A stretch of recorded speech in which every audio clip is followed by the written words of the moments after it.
Thank you for being here with us. The only mistake is you went to the Senate before us, but you won't do that again, I'm sure. The Trump administration's trade policies are leveraging the power of the world's largest market to create fair trade relationships that level the playing field for American farmers, workers, and producers. The Trump agenda prioritizes the long-term prosperity of working families and communities ahead of short-term stock market swings. The American people are counting on us to think beyond today's headlines and stay focused on growing the economy and creating good-paying jobs. Prior to President Trump's reciprocal tariff action, an estimated 2/3 of the 600,000 products exported by American companies paid higher tariffs than foreign trading partners paid on similar exports to the US. Thailand charges a 50% tariff on US beef. Japan charges a 700% tariff on US rice. Australia effectively blocks the sale of US beef while we imported $3 billion from them just last year alone. The European Union rejects our biotech crops through a torturous 6-year regulatory process. It's only fair that we levy tariffs similar to the ones faced by American-made products. Since Inauguration Day, we have seen more than $5 trillion in commitments for new investments in the US, including after the announcement of the reciprocal tariffs. Since Liberation Day, nearly 70 different nations have come to the table asking to reset our trading relationship. This approach will generate more market access under better terms for American producers. And if any nation chooses not to cooperate, these tariffs, they will generate significant revenues. Based on President Trump's tariff policies, so far, it seems conservative to expect the US to collect hundreds of billions of dollars in additional tariff revenue each year. President Trump is continuing the successful strategy he used in his first term. Tariffs brought China to the negotiating table for the Phase 1 agreement, which has netted $40 billion in annual tariff revenue paid by importers from China and increased fairness for American producers.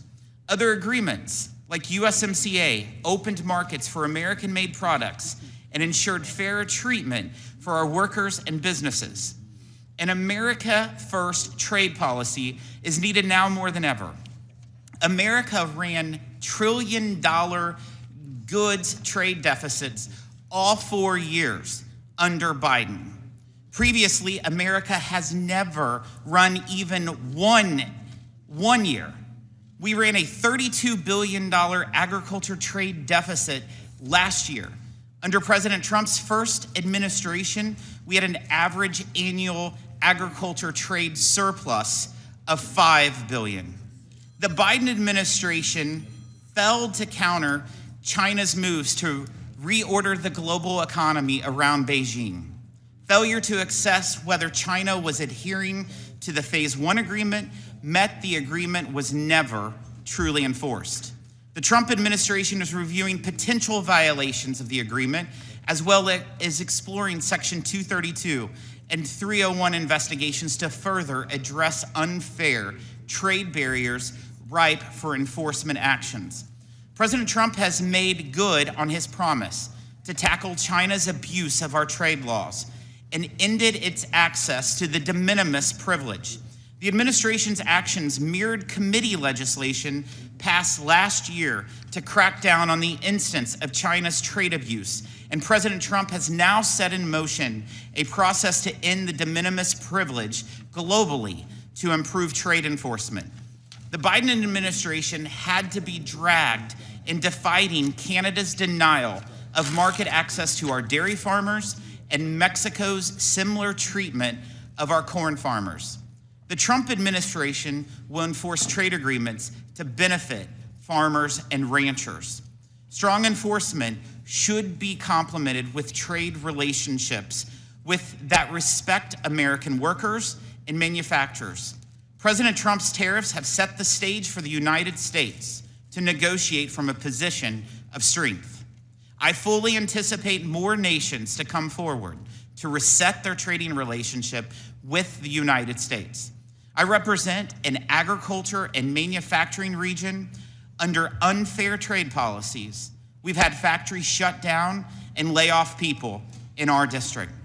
The Dana Corporation, an auto parts company in Cape Girardeau, closed, killed 440 jobs, and shipped them to Mexico.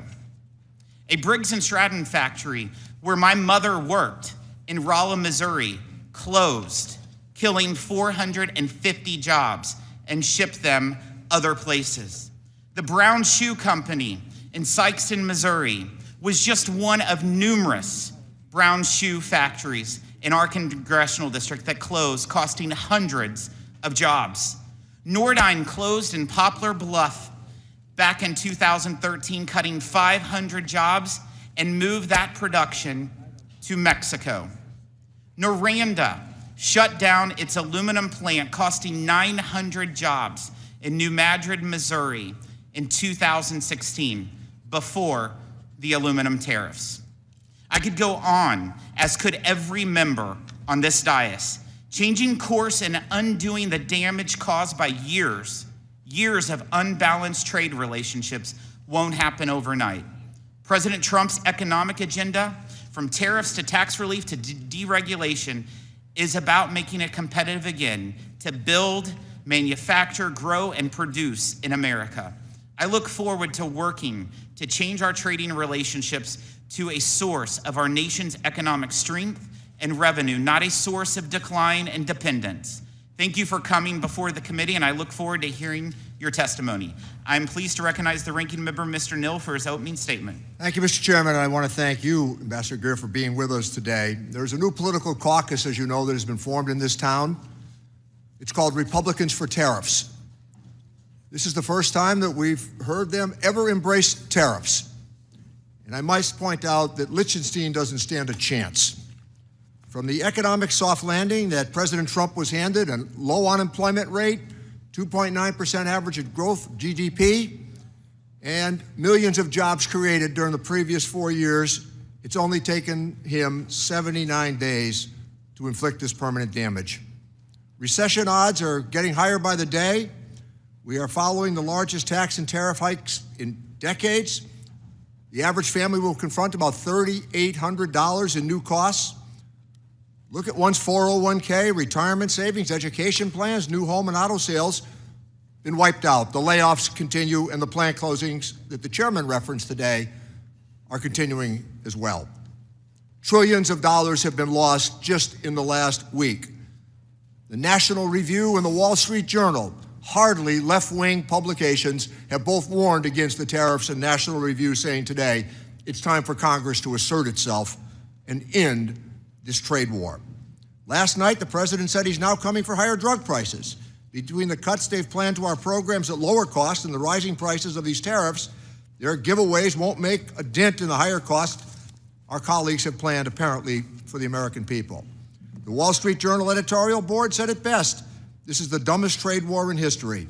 It's not only dumb, it's unconstitutional. It started with the Trump administration's unprecedented opposition and imposition of emergency tariffs on two of our closest allies. You and I, Mr. Ambassador, know something. We negotiated USMCA. It was a good deal. 195 Republicans voted for it, 196 Democrats voted for it. It was a real negotiation, coupled with the fact that it is to be reviewed next year. Instead, we're now imposing tariffs on two of our longtime friends and neighbors. The president has given himself delegated powers under the International Emergency Economic Powers Act, IEPA. It's not a blank check for this president or any president to utilize without congressional assent. On April 2nd, he stretched it even further to self-delegate more emergency powers. Now he's defying economics and attempting to convince people that the trade deficit that we've had for the last 50 years is suddenly an unusual and extraordinary emergency. I've had the highest regard for USTRs. I've worked with all of them during my time on this committee. I know what they really think. But whether we or you think that this trade deficit is a concern or not, most serious economists say it is. It's clear that it does not meet the definition of an emergency statute.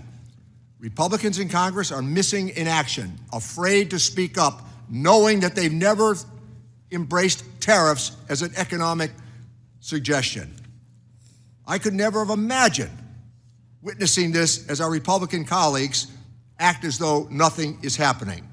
The Constitution clearly vests trade authority in Congress, and the powers that have been delegated to the President and USTR over the years remain paramount. But the constitutional arrangement has always been based on trust and adherence to the law, and we've had a lot of trust with USTR over the years. That trust is now fractured and on the verge of being permanently broken. I've heard your defense of tariffs, and I expect we'll hear more today. We don't object to all tariffs. Targeting tariffs, the threat of tariffs, it frequently can bring about an outcome that is negotiated and desirable. But to raise prices on the American family and to kill our own exports is unacceptable. Starting a trade war with every other country at the same time is bad strategy, and driving away allies that have stood with us for decades. None of us on this side of the dais understand it. The courts will often see these trumped-up emergencies for the pretext that they are, and eventually will declare many of them to be illegal. Trade policy should return to serving America's interest and being consistent with the law and indeed our Constitution. The people cannot afford more amateur hour undertakings. Trade policy needs to move back into the hands of Congress for real negotiation the way it was intended. We can begin by restoring some of that trust that has been so badly damaged in the last week. Mr. Ambassador, we want to work with you on these trade agreements. Closing the doors to America is not sound policy. It can be fixed, but it's going to take putting the rule of law over ego and greed. I yield back my time, Mr. Chairman. Thank you, Ranking Member. Today's sole witness is the United States Trade Representative, Mr. Jamieson Greer. The committee has received your written testimony, and it will be made part of the formal hearing record. Ambassador Greer, you have 5 minutes to deliver your remarks, and you may begin when you are ready. Chairman Smith, Ranking Member Neal, and members of the committee, thank you for taking the time today for this hearing. Chairman Smith, I appreciate your opening statement and the details of some of the effects that prior trade policy has had in your district. And Mr. Neal, I appreciate the work we've done in the past and your willingness to continue working with us. Last Wednesday, President Trump declared a national emergency in response to the large and persistent trade deficit that has built up in recent years. This deficit is driven in part by non-reciprocal tariffs, trading barriers, and other economic policies pursued by our foreign trading partners. President Trump imposed tariffs to address this emergency. These measures are aimed squarely at achieving reciprocity and reducing our massive trade deficit. This national emergency declaration and tariff action is the most significant change in U.S. trade policy since we allowed China, unfortunately, to join the World Trade Organization. The American working class, in particular, has suffered concentrated losses from the so-called China shock and other adverse effects of past trade policy and the conditions that give rise to our massive trade deficit. The United States has lost 5 million manufacturing jobs and 90,000 factories since 1994. President Biden left us with a $1.2 trillion trade deficit in goods, the largest of any country in the history of the world. The United States share of world manufacturing output declined from 28% in 2001 to 17% last year. In the fourth quarter of 2024, U.S. manufacturing as a share of gross domestic product was the lowest it had been in 20 years. During COVID, we were unable to procure semiconductors to build our cars or materials for pharmaceuticals and personal protective equipment. During World War II, we built nearly 9,000 ships. Last year, the United States built only 3 ocean-going vessels. Our agricultural trade balance, which historically resulted in trade surpluses for our farmers, was in deficit the last 2 years of the Biden administration and likely will take some time to recover. These are all serious indicators of an economic and national security emergency. One important driver of these negative trends has been unfair, unbalanced, and non-reciprocal trade. This includes the effect of higher tariffs imposed by other countries on the United States, the effect of non-tariff measures that promote other countries' exports and obstruct U.S. exports, and other foreign economic policies favoring overproduction and degrading America's manufacturing capacity. This lack of reciprocity is an important driver of our global trade deficit and with particular countries. For example, the European Union can sell us all the shellfish they want, but the EU bans shellfish from 48 states. The result is a huge trade deficit in shellfish with the EU. We charge only a 2.5% tariff on ethanol, but Brazil charges us an 18% tariff. The result is we have a huge trade deficit in ethanol with Brazil. Our average tariff on agricultural goods is 5%, but India's average tariff is 39%. You get the picture. Our trade deficit, driven by these non-reciprocal conditions, is a manifestation of the loss of the nation's ability to make, to grow, and to build. And it's dangerous. And the president recognizes the urgency of the moment. On the very first day of his second term, President Trump issued a comprehensive memorandum setting out his trade policy direction. And over the past 10 weeks, he has executed on nearly all of these priorities. He has tightened tariffs on steel and aluminum, imposed new measures on auto and auto parts not made in the United States by American workers. On April 2nd, he declared his national emergency and imposed the reciprocal tariffs. The president's strategy is already bearing fruit. Over the past few weeks, a planned layoff for an auto production shift in Tennessee has been suspended. That shift continues to operate. Another automaker is hiring additional employees and expanding overtime to increase auto production in the United States. Companies have announced $4 trillion in new investment in the United States. Nearly 50 countries have approached me to discuss the president's new trade policy and explore how to achieve reciprocity. Several of these countries, such as Argentina, Vietnam, and Israel, have suggested they will reduce their tariffs and non-tariff barriers. These obviously are welcome moves. Our large and persistent trade deficit has been over 30 years in the making, and it will not be resolved overnight, but all of this is certainly in the right direction. We must move away from an economy based solely on the financial sector and government spending, and we must become an economy based on producing real goods and services by American workers in our communities here. This adjustment may be challenging at times. This is a moment of drastic and overdue change, but I'm confident that the American people will rise to the occasion as they've done before. I trust them. I trust that they can do this. I appreciate this committee's interest in President Trump's trade agenda, though we may not agree on everything and may have some severe disagreements at times. It's my hope that our shared interest in doing what's right for the country will allow us to collaborate in the coming weeks and months. Thank you again for your time, and I look forward to our conversation. Thank you, Ambassador. We'll now proceed to the question and answer session. I'll start with the Vice Chair of our committee, Mr. Buchanan. Thank you, Ambassador. Thanks for being here. USMCA, you did an incredible job, and you had a good chance to get to know you there, and we miss Bob Lighthizer as well in that process. But let me just say, being on the committee and being on trade for 10 or 14 years, whatever, we always seem like we come up short everywhere, even with our friends. Like Japan, I like Japan. I've done business with Japan, still do some business with my kids with Japan. But you look at the trade deficit, they're monstrous. And you look at the number you just said, $1.2 trillion in terms of trade deficit. What are we going to do to change it? And I look back over 10, 12 years, Congress is dysfunctional as it relates to trade. We've done one trade deal. Maybe you might argue there was some supplements that were added. But we're not in the business. We're not engaged, you know, and in terms of what's going forward. Now there's this discussion about doing some trade deals. What does that mean? What is that process? Because the process I went through on a couple of trade deals is onerous, and it takes time and effort, a lot of effort by a lot of people to get one deal done, let alone, you know, trying to, you know, say someone said there's 50 deals out there, people have an interest. What does that mean? And what's the process for that? So I guess I'm just tired as Americans losing. And like I said, I do business in Japan and other places, but I just hate to see we're always coming up short on most of these deals. And I look at our local area in Sarasota in Florida, in that region, and I look at tomatoes and vegetables, we're 600% surge, or 600% the surge on us. And we come up, and we've talked about that. You know, we worked on that, you know, last couple of 3-4 years. And it's there. Everywhere you look, we're short. And now here we are today, and where is this all going, the process? And what's your thoughts about how do we get, to me, idea of trade is at the end of the day, it's somewhat fair.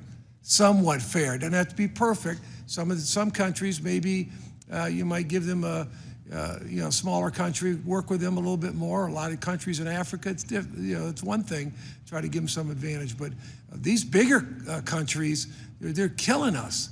And they've been doing it on a long-term basis. So as the ambassador moving forward on trade, what's your thoughts? Well, Mr. Buchanan, thank you. I think that's the right way to be thinking about this. The president has stated very clearly over the last few days that he is open to negotiate with countries that actually want to pursue reciprocal trade and get their trade deficit down with us, or where we have a surplus, give us the market access that we should have, so we can treat them like they treat us, and that it's better treatment all around. That's certainly part of this. In the very near term, I can just tell you, yesterday I had a meeting with my counterparts from the EU, from Korea, from Ecuador, and Mexico, and that was after talking to the Senate for 4 hours in the morning. So there are a lot of countries who understand exactly what the problem is that the president has set out and are willing to talk to us and willing to negotiate. And so I think in the near term, there is an opportunity for these countries, if they want to have more reciprocal trade, to bring down their differential tariffs, bring down their non-tariff I'm going to run barriers. out of time. Let me Yes, just ask you, is when you talk about these countries, and I heard there's 60, 80 of them, there's a lot of them that seem to have an interest, would want to do something, but what's your idea what that process is? I mean, like I said, it took 10 years to do one trade deal here, and what's your sense of what that process is going to be going forward to make, if you get something negotiated, then what? Well, so for example, in the very long term, for countries that think they want a comprehensive trade agreement or something broader, that's a longer term conversation that we have with Congress. Some of that might require, congressional action, of course, and we would want to be very tied in with you. In the very near term, in terms of the reciprocal tariff, countries are coming in essentially with a paper, right, or with a letter that they've sent me. I mean, Vietnam's a good example where they've just said, here are areas where we think. Let me just say, because I got a few minutes. Yes, sir. I agree. Hopefully that works out, but we do need to get back in the trade business in a serious way with the process that we have here in Congress, because this might work for some deals, but not all deals. But we have to get serious about trade, and at the end of the day, it needs to be fair. It might be a little one way or the other, but if we're buying their stuff, they need to be buying our stuff. And that's very clear to me, and I just feel so frustrated because I've watched this show for 10 years, and we get little done. It's not Democrat or Republicans, it's both parties. We don't take the initiative on these fronts. Thank you, and I yield back. Thank you. Thank you. I recognize the ranking member, Mr. Neal. Thank you, Chairman. Mr. Ambassador, you, your predecessor, Bob Lighthizer, and Catherine Tai, the eventual USTR, worked with Congress on USMCA. We had priorities. House Democrats worked with you to come up with what was a pretty good trade agreement. Again, almost universally supported in the House and the Senate. We had our priorities: intentional enforcement loopholes, addressing access to medicines, improving labor and environmental standards, and more. We included novel sunset provisions to give all sides a predictable and fair way to reflect, and if needed, course correct in the trading relationship. Now the president has imposed global tariffs with purported objectives of leverage to negotiate new trade agreements. Are you seeking to negotiate comprehensive trade agreements that address the range of labor, environmental, and corruption concerns? Or is it to seek leverage in the future of addressing these trade deficits in a more unbalanced or arbitrary manner? We know that trickle-down economics don't work, but that's what the administration seems to be doing. We're looking at tax cuts for wealthy people, aggressive deregulation, hollowing out essential government services. And let me, with long history, remind all, when NAFTA was negotiated by this committee, at that time the Republican position was you could not amend a trade agreement. No human rights, no labor provisions, no enforcement mechanisms. That's what brought about the demise of NAFTA and our desire mutually to renegotiate for USMCA. So this idea that this all started in January, on January 20th, is simply not true. These agreements are not going to be worth the paper they're written on if we can say, with a review of USMCA coming up next year, that we're going to impose these tariffs in an arbitrary manner right now, leading to layoffs and plant closures because of them. My office is being inundated with calls about people and their 401k plans. They don't know what to expect. Trillions of dollars of market value being lost even as we meet. I understand the desire to address the issue of trade imbalances. It's important for all of us. But some of the suggestions have been clearly exaggerated as we've gone forward, hyperbolic to be sure. We need to go back to what we did, Mr. Ambassador, with USMCA, with a real solid negotiation that led to a desirable outcome. With that, I yield back my time, Mr. Chairman. Thank you. The Trade Subcommittee Chairman, Mr. Smith.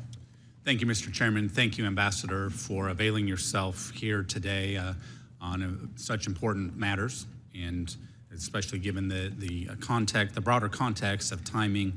I think I don't have to tell you these are important issues, and I am grateful for your service and certainly your intent and desire to move our country forward in many ways.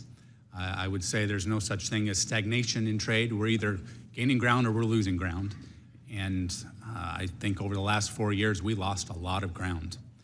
And during President Trump's first term, though, we made astounding progress through the negotiation of USMCA, the China Phase 1 agreement, U.S.-Japan trade agreement.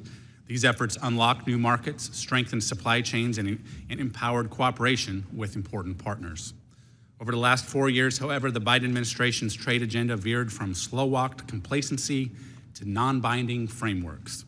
Let me be very clear, the world was watching then, as it is now, and it was watching as digital trade barriers, which disproportionately impact American companies, were built while USTR actively withdrew from digital trade negotiations at the WTO and in the Indo-Pacific. The world was also watching as a growing number of countries blocked market access for American agriculture with no scientific basis, and as the previous administration let negotiations with the UK and Kenya simply fade away. This was particularly concerning given Kenya stood to set an example for other AGOA beneficiaries which are capable of negotiating their own bilateral reciprocal agreements. Consumers, producers, manufacturers, service providers, and our partners expected more. I'm encouraged by the growing list of countries seeking trade negotiations with the United States, including the UK, India, Japan, and South Korea. I am encouraged to also have you as USTR leading these discussions. It's clear President Trump has the world's attention, and it is up to his negotiators to ensure any agreements reached tear down the barriers affecting America's farmers, ranchers, and workers. While I do not expect perfection in the short term, we must find common sense solutions which level the playing field for our exporters, ensuring they receive fair treatment we have offered foreign partners, often unreciprocated, for too long. Over the last few months, our Trade Subcommittee has clearly outlined its priorities for trade enforcement and negotiations, I might add in a bipartisan fashion, and I hope you will look to the subcommittee's work to inform your agenda moving forward. I expect strong collaboration between USTR and Congress to create durable change in our trading relationships. During President Trump's first term, he teed up the agreements with the United Kingdom and Kenya. I am eager for these agreements to be brought to fruition. Ambassador Greer, could you elaborate on your engagement with these countries, Kenya and UK? How would you say you are ensuring our partners understand what progress is needed? Thank you, Congressman. Over the past month, I've had a number of conversations with my counterpart in the United Kingdom. We've talked about non-tariff barriers in the UK. We've talked about ways to collaborate on technology. We've met frequently in person. We've had phone calls. We've had virtual meetings, and we've discussed how to move the relationship forward on an economic basis. I've certainly expressed my concern that the UK has barriers, especially in the ag space, that are very important for us. So that's been made clear to them. But those discussions are on a good footing. With Kenya, I also had my counterpart, the trade minister from Kenya, in town last week, and we sat down in my office and we had a good talk, and he said that he wanted to engage with the United States. He understands our concerns, but he also understands the need to move forward. It was a very fruitful conversation. I look forward to speaking with him again. He wants to work with us. They want to have some kind of agreement with us. Okay, thank you. I want to say that USTR is a very lean, agile, and effective agency. Simultaneous negotiations with 50-plus countries would require significant bandwidth and expertise, as I'm sure you're aware. the chief IP negotiator, a role which has never been filled, and the chief ag negotiator positions that Congress created in statute to ensure relevant issues important to the American people are addressed. When would you anticipate the President will nominate these positions, to fill these positions? And in the meantime, how is USTR responding to the influx of requests and prioritizing negotiations? So, Congressman, we have a couple of my deputies who have already been announced, and they're doing their rounds on the Hill or about to. We have an ag negotiator and a second deputy who are pending announcements. We're very close on that, so we're happy about that. In the meantime, the nature of these negotiations, the other countries know what the trade barriers are that we're talking about, and we're moving very quickly.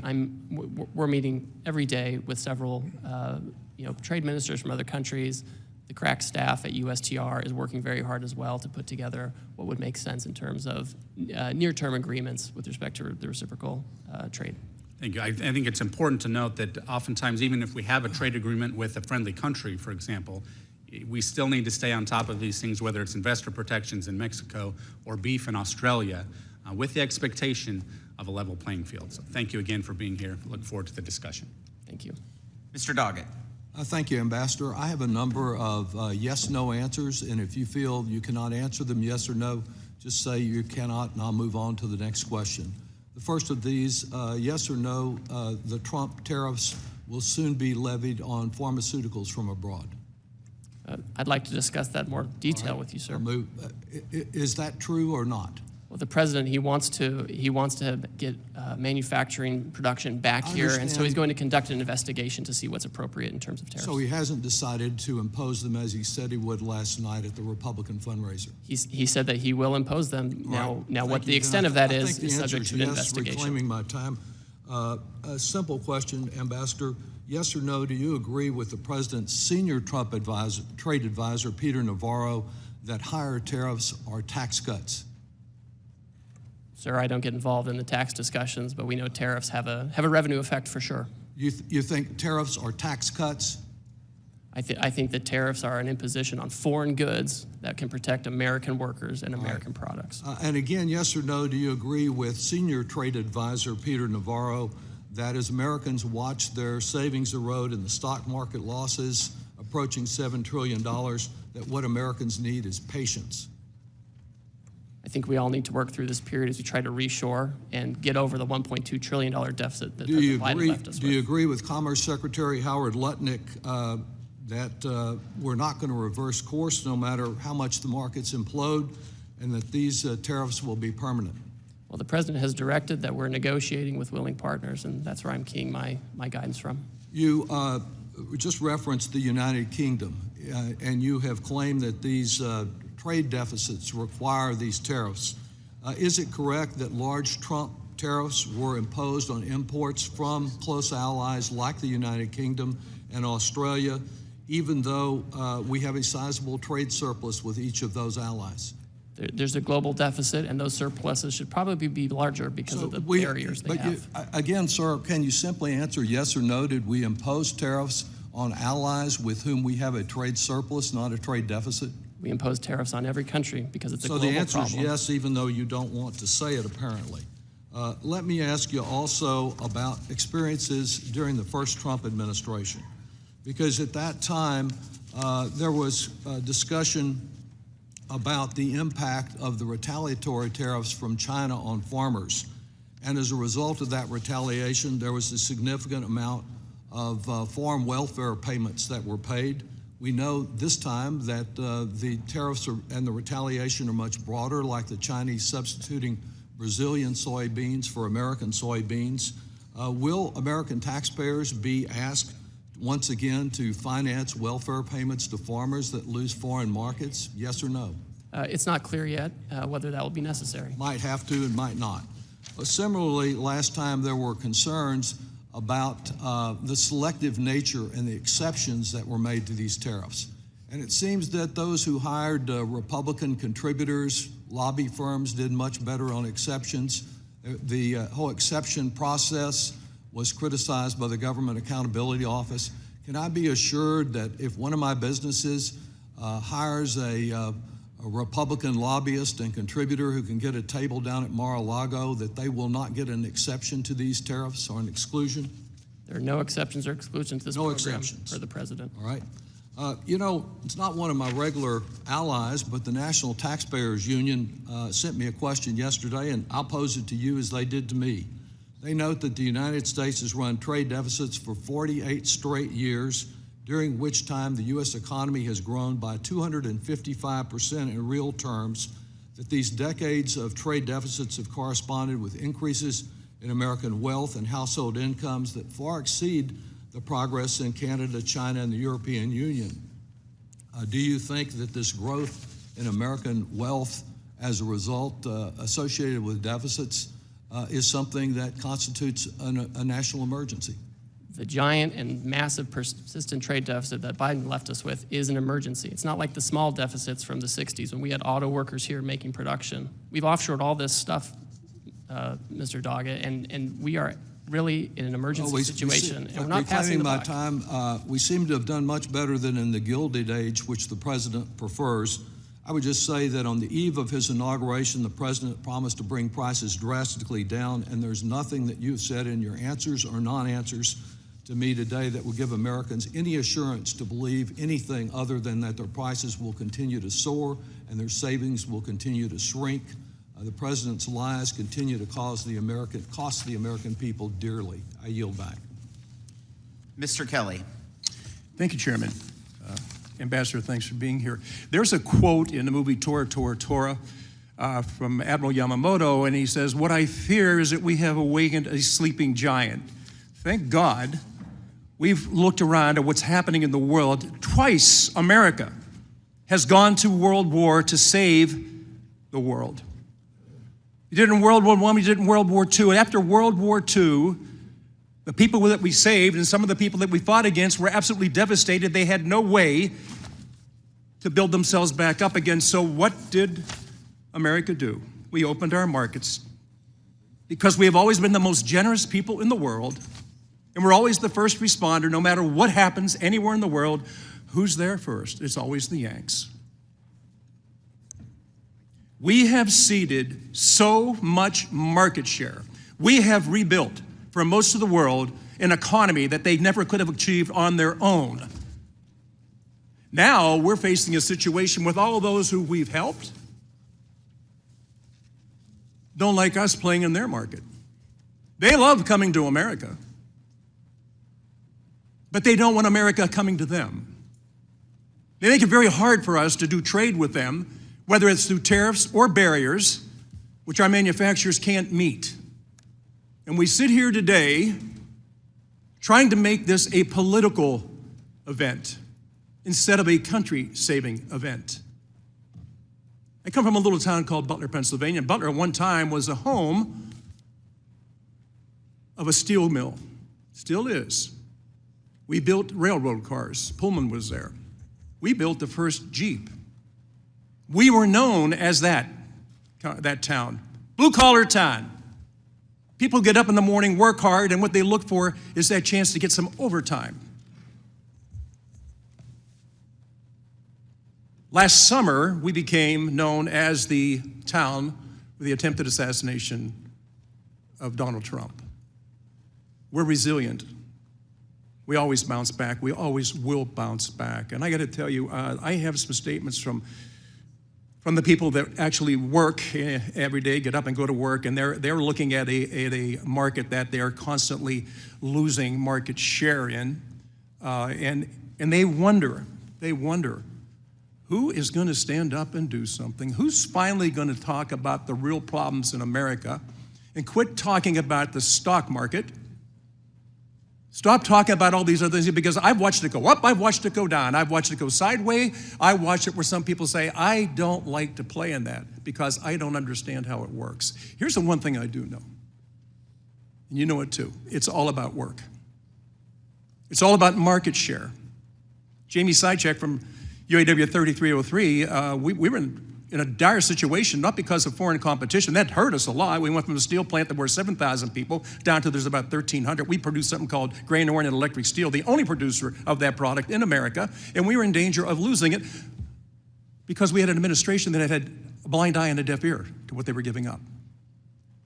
Also, Jim Winnings, who operates a factory down in Mars, Pennsylvania, shares his view with me about how much market share they've lost. So I'm amazed when we try to turn this into a political battle and not a USA saving grace battle where we finally wake up. And just as Admiral Yamamoto feared in World War II, all we have done is to awake a sleeping giant. We have given away so much of our market and been denied access to other markets. We are the first responder every time something goes wrong in the world. I would just like to see the world treat us with the same respect as we have treated them. Level the playing field. That's all the president's asking for. Level the playing field. Don't make it impossible for us to play.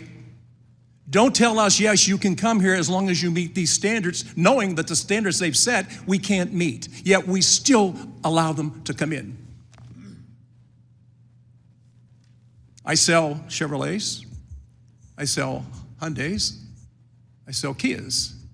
I sell Toyotas. And I sell Mitsubishis. People say, why is it that you have to do that? I said, to make payroll. Most of these companies have factories in the United States, and they have come here to help build, not to tear down with American workers. I really applaud what you're doing. I applaud the President of the United States for having the backbone to stand up and fulfill a pledge that others have made before him. They've stood on the floor of the Congress and talked about this and railed about what's happening to our markets and done not a damn thing about it. He stands up into a stiff wind and says, it's gonna hurt for a while until we get back to where we need to be. It's always should be America first, and anybody that doesn't think that way, please tell me what the hell country you think you're gonna take your wife and your kids to and your grandkids to. There is no other place in the world like America, and we have been so generous and so welcoming, and as I said earlier, we've saved the world twice. Now it's time for us to say to the world, if you want us to be the first responder, you can't keep stealing our market and not allowing us to play in yours. Ambassador, you've got a hell of a task in front of you. The biggest task you have is this has become a political agenda and not as saving the United States of America. America first, please, for everybody. I am red, white, and blue. I could care less whether you're a Republican or a Democrat. Just wake up and understand that we cannot stand to lose any more market share, and we better be tough on this one, or we turn our backs on the future. And I've got 10 grandchildren. They're relying on me to stand up, and hopefully other members of this committee will do the same thing. This is not about tearing Trump down. This is about building America up. Thank you. Okay. Mr. Thompson. Thank you, Mr. Chairman. Mr. Ambassador, thank you for being here. I believe in our great country. I love our country. I put a uniform on and served in combat for our great country. And I'm not here to talk about politics. I'm here to talk about policy, trade policy today. And both the chairman and the ranking member talked about the USMCA. I was honored and privileged to be on that negotiating team when we negotiated that bill and was signed into law by President Trump in 2019. And at the time, the president said it's the best trade deal ever. And I'd like to submit this article into the record explaining what he said. Without objection. Now the president is shredding that deal, creating chaos in the world economy. The numbers speak for themselves. $3,800 higher prices for American consumers, 900 laid off U.S. auto workers, trillions in lost retirement savings, tens of billions in lost agricultural sales for farmers. The Trump administration says that the tariff taxes will raise $6 trillion over 10 years, which would be the biggest tax increase in our history. The message coming out of the administration isn't at all coherent. I'm having trouble, my constituents are having trouble understanding this.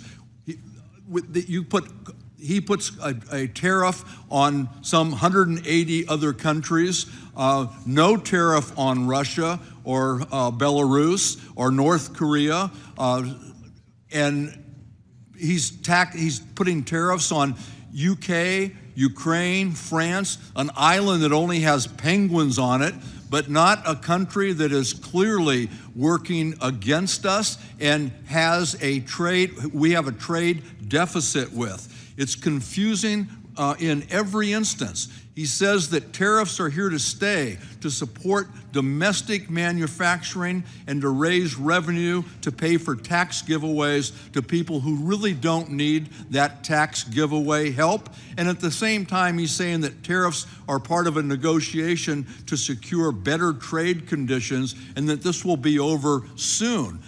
I'd like to know which it is, because it's not coherent at all, and I'd like to submit for the record documentation of his confusing priorities. And Mr. Ambassador, I'm at a loss to what I tell my constituents. As Mr. Neal said about his constituents calling, my phone's ringing off the hook. I'm getting emails every day. I see people on the street, they're asking. They want to know, a $6 trillion tax on the U.S. economy? What do you tell people when they ask that question? $3,800 higher prices for the average American family? What do I tell my constituents when they ask that question? The major agriculture, I have an ag district. My major agricultural producer just lost all access to the #1 foreign market to which they export their product. Not only has Canada closed the market, Canada has taken every U.S. product that my constituents send there off the shelves and off their web pages.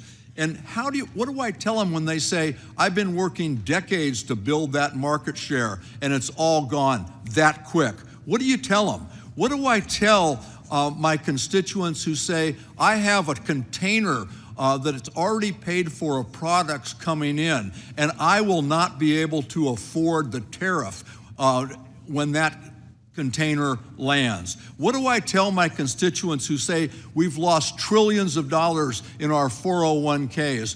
How do I make that up? What do I tell my constituents when they say my kids are getting ready to go to college and my 529 is in the dumps? How am I going to pay for my kids' education? Wait, things are going to get better? Their kids are going to school now. They can't wait for stuff to get better. And pharmaceuticals, we had a hearing in the subcommittee yesterday on pharmaceuticals. And this tariff war is pricing pharmaceutical consumers out of the market. A 25% tax or tariff on pharmaceuticals? How are my constituents going to be able to afford their medications? This doesn't make any sense. This is an unprovoked tariff war that's costing us a lot of money with no confusing answer as to what we're doing, where we're going, or when we're going to get there. I yield back. Mr. Schweikert. Thank you, Mr. Chairman. Mr. Ambassador, just so I can clear my head, what's our trade balance with North Korea? I don't think we have any trade. There's an embargo. A lot of those countries have embargoes and already. that's so the rhetorical thing of you didn't tariff these countries, that we don't trade with them, but there's the problem is, sometimes our rhetoric doesn't have any basis in fact. Mr. Ambassador, the folks sitting behind you, is this your team? This is our congressional staff who's been up meeting with all your Okay, offices. so that's congressional staff. Where I do have a concern, let's say both the left and the right, we agree we want to move as much robustness back to the United States. Whether it be a manufacturing renaissance, whether it be in the service industry, those things. Okay. When you're doing your formulas, when you're advising the White House, others, do you spend some time on infrastructure issues? One of my personal fixations is pharmaceutical manufacturing, just looking at the steps in these things. We actually had testimony in this room 2 years ago. And it was, part of the discussion was, okay, we'd like to make precursor inputs into, small molecule drugs, except it produces some really nasty, toxic byproducts. And the United States doesn't have mitigation. We don't have ultra high temperature incineration, those things. So you want to build a policy to re-domicile pharmaceutical manufacturing in the United States. Do you, with your staff, say, oh, but guys, we don't have the infrastructure mechanics to deal with the byproducts, the EPA permitting process to actually get the permits.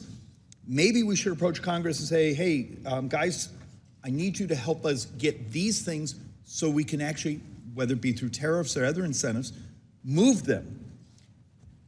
Do you spend time analyzing the infrastructure realities we have to actually be able to produce these products?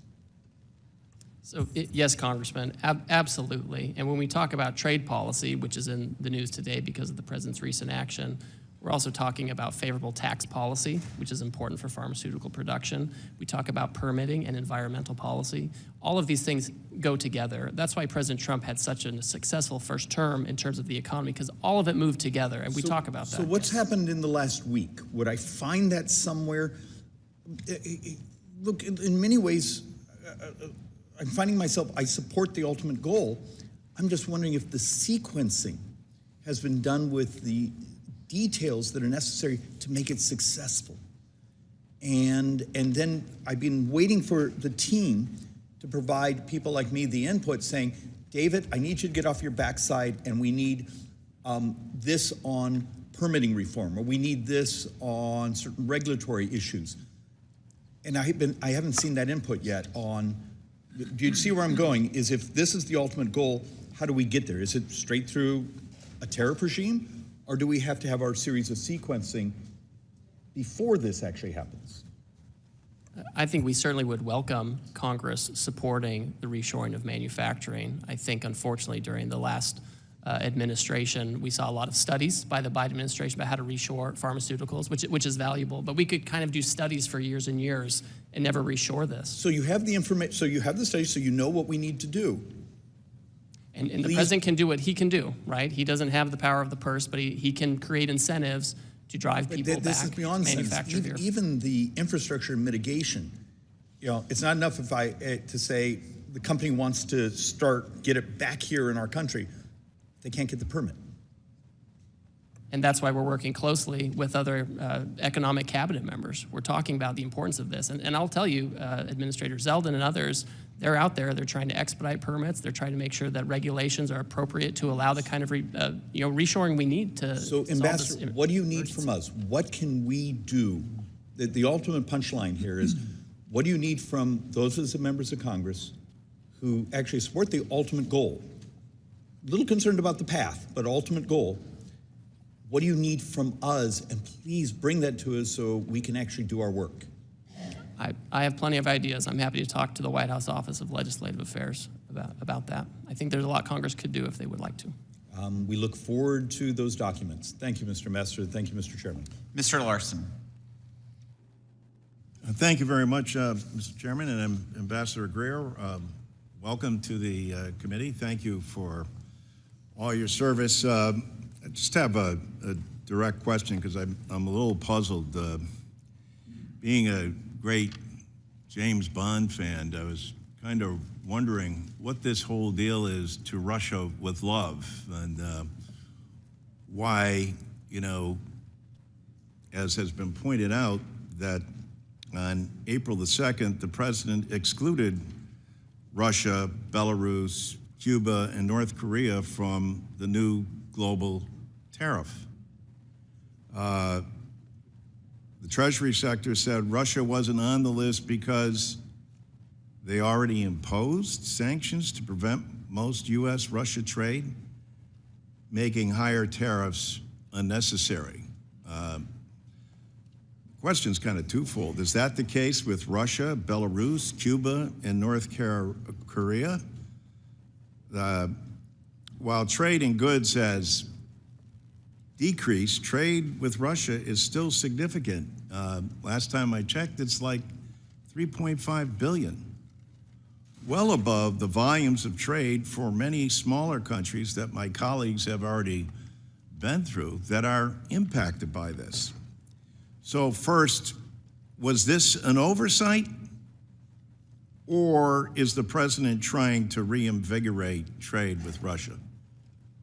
So there's no effort to reinvigorate trade with Russia. Congress did the right thing a couple of years ago and revoked permanent normal trade relations with Russia, so put it in the bad category. And so Belarus, Russia, North Korea, they already have their own high tariffs already in a category that Congress has established. So it doesn't matter. They're not part of this Well, system. it does matter. They already have these high tariffs. They don't have permanent normal trade relations. We have normal trade relations with these others. And I think if there's So trade why with are the Russia, penalties that much more, why are the tariffs that much more higher on other country and allies than they are in Russia? Because we're already doing enough with Russia? No, it's because in the sanctions law, there's always an exclusion for agricultural products, and I think that's the only type of trade we really have with Russia. But all of those folks, they're sanctioned, they're subject to embargoes of one type or another. Congress revoked permanent normal trade relations, and that's certainly the right answer for those folks. We should not have normal trade relations with those countries. Well, let me ask you this then. Would you commit here that if we see trade increasing from last year, that USTR will take action to increase tariffs on Russia? Oh, I'm happy to monitor that and advise the president accordingly. I agree with you. I'm sorry, what? I'm happy to monitor that and advise the president What accordingly. does that I mean, agree you're with going you. to monitor that? Well, you asked if we would see if the would change, if we would see if the trade level would change. And I'm agreeing with you. I'm happy to see if the trade level with Russia changes. If it does increase, you will add additional tariffs. Well, it's the president's choice, but I'll advise him, and I'll say this is affecting the trade deficit. We should consider this. So for sure. does that mean you would advise him to raise the tariffs with Russia? Well, I don't typically give out my advice to the president out in public, but I agree with you. Well, I'm sure that the it's something American to people watch. would love to know, and as with members of Congress, I mean, you gotta kind of admit it is just if you casually follow the news, you're not a member of this committee, and the relationship with Russia is kind of bizarre in terms of what it is between President Trump and President Putin, and why this relationship exists. So you can imagine, I don't know, have you ever been to Augie and Ray's? No, I haven't. You should. It's a great spot in East Hartford. It's right next to Pratt & Whitney Aircraft, et cetera. And they're deeply concerned about this, and they always say, hey, what's going on with Russia and what's going on with the President and Putin? So I'm going to be able to tell them, don't worry. I spoke with Ambassador Greer, and currently Russia's apparently paying enough. Their sanctions already are sufficient. But if we see greater activity and great trade amounts, we're going to make sure that tariffs are levied on them. Is that a fair thing to say? Well, on the last part, I can't make the president's decision for him, right? I mean, Russia, but you would these other bad recommend that actors. you would increase tariffs on them. Well, I'm not going to disclose my recommendations. So to the we're not going to president. recommend, we're not going to say, see, at Augie and Ray's, they would say, hey, come on, you're BSing us now. We know what's going on here. But with that, thank you, Ambassador, and appreciate your time. I yield back. Mr. LaHood. Thank you, Mr. Chairman. Ambassador Greer, welcome back. Thank you for your prior service under the last Trump administration and all the work you put in on USMCA, and happy to see you in this new position. I wanted to talk about agriculture and get your take on how tariffs affect agriculture. My district that I am proud to represent is the 10th largest ag district in the country in terms of corn and soybean production. The #1 industry in the state of Illinois is agriculture. People are surprised by that. Illinois has led the nation the last 12 years in soybean production. We've been second in corn production the last 6 years. And in my district, we load up a lot of commodities on barges on the Illinois and the Mississippi River. They go down to New Orleans, they get offloaded, and they go all around the world. About 40% of the corn and soybeans in my district, again, go to places all across the globe. And so markets and customers are very, very important. And I will just say at the outset that I appreciate what President Trump is doing in terms of addressing long-standing trade deficits and bringing down barriers to trade, and also your commitment for looking for new trade deals and entering negotiations to address tariff and non-tariffs across the globe. But as I talk to my farmers, there's a lot of anxiety, a lot of stress, a lot of uncertainty, because when we get into a trade war, usually the first pawn in the trade war is agriculture. And as we look at the timeline and chronology moving forward, Ambassador Greer, what would you tell my farmers in terms of that uncertainty and anxiety that they're feeling right now? Well, the first thing to note is that almost all countries have announced that they're not going to retaliate against the United States. Obviously, we have China that has made its own choice. They've always given us a hard time. They've always limited our access over there, and they're doubling down on that path. It's an issue of Chinese agency. Indonesia, India, so many other countries have affirmatively said we're not retaliating. And those are actually many of the countries that are coming to us and saying we're willing to take down our tariffs. Vietnam unilaterally decided to reduce its tariffs on apples, cherries, certain corn products, ethanol, et cetera. So we're already seeing the kind of movement we would expect, and that's something that I think is an important message to our farmers. Thank you for that. I want to switch topics to digital trade.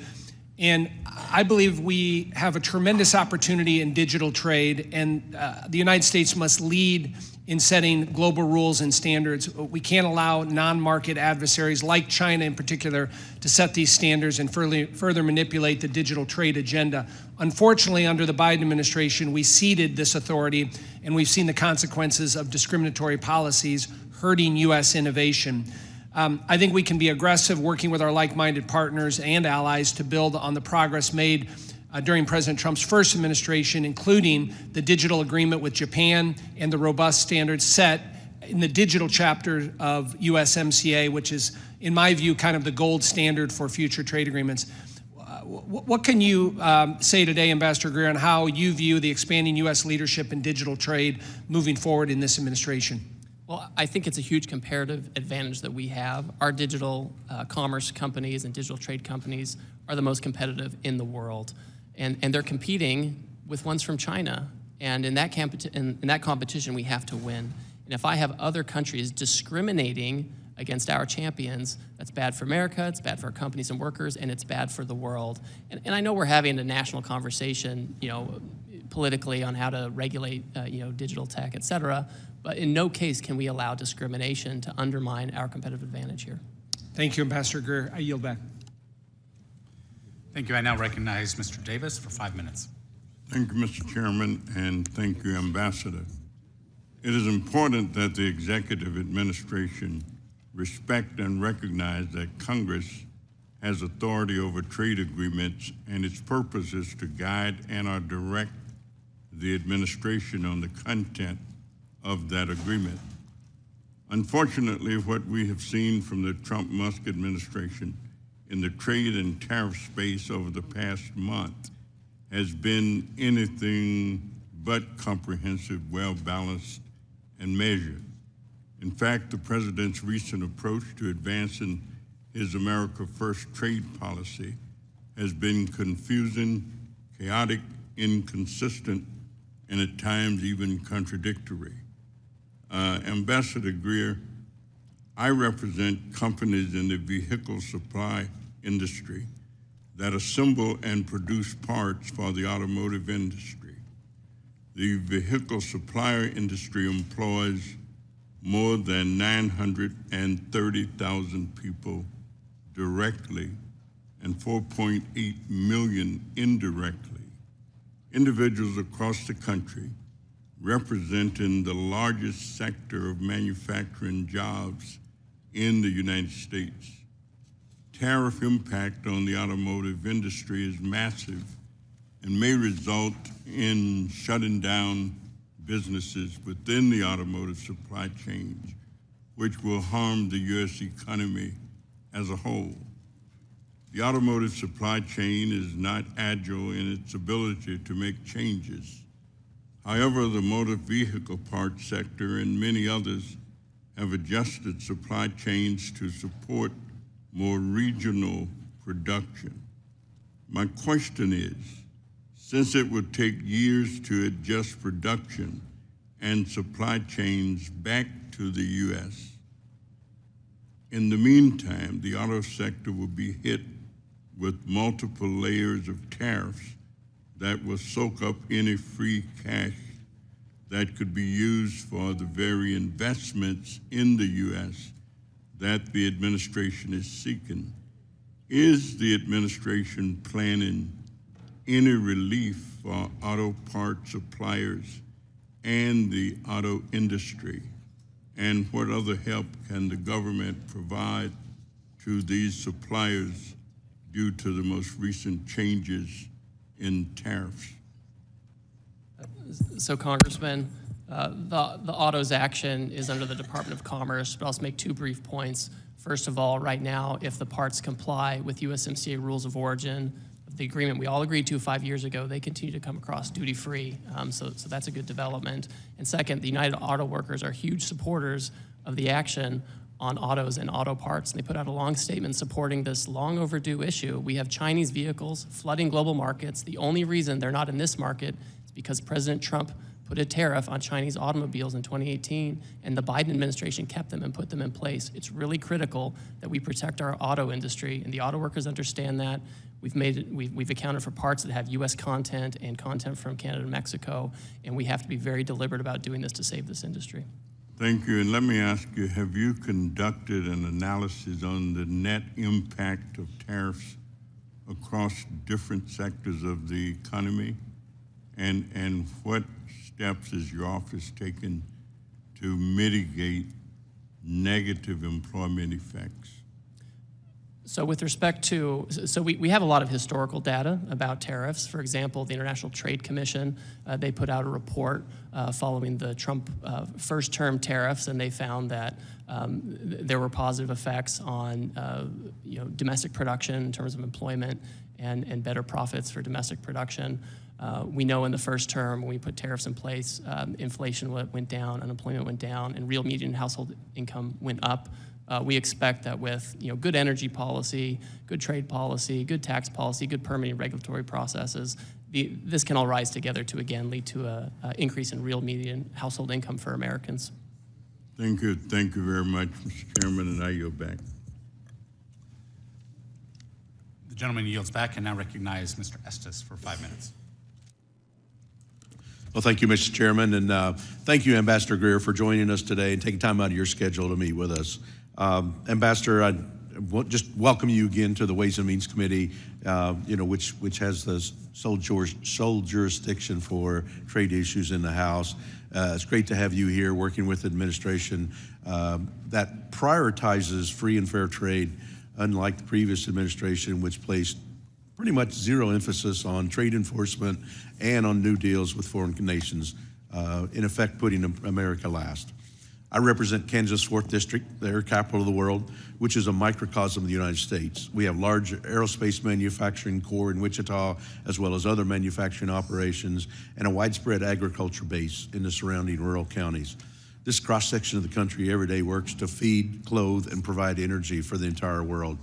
Additionally, skilled workers manufacture airplanes and aerospace components, build computer instruments that power our devices, and it's an understatement to say that our district benefits from free and fair trade, because when Kansas compete on an even term, we win. The aviation industry has benefited from historical zero-for-zero tariff with foreign nations since the 1980s. Nearly every single airplane around the globe contains at least one component made in Kansas. In contrast, our agriculture sector faces stiff barriers with foreign nations. As illustrated in your testimony, ethanol product produced in Kansas faces a steep 18% tariff in Brazil, while the same Brazilian product is only charged a tariff of 2.5%. This type of unfair, excessive tariff on U.S. exports is undefensible. Because of this, I support the administration's efforts to reduce the tariff barrier placed on U.S. products by foreign competitors, and I'm pleased to see the number of countries, 70 plus or so, that have mentioned that they want to make a deal. I'd also like to discuss some non-tariff barriers that functionally disadvantage the U.S. in comparison to our trading partners. I've been a vocal opponent of digital services taxes, DSTs. These extraterritorial taxes enacted by many countries, including France, Canada, and UK, are highly targeted on U.S. businesses and innovators.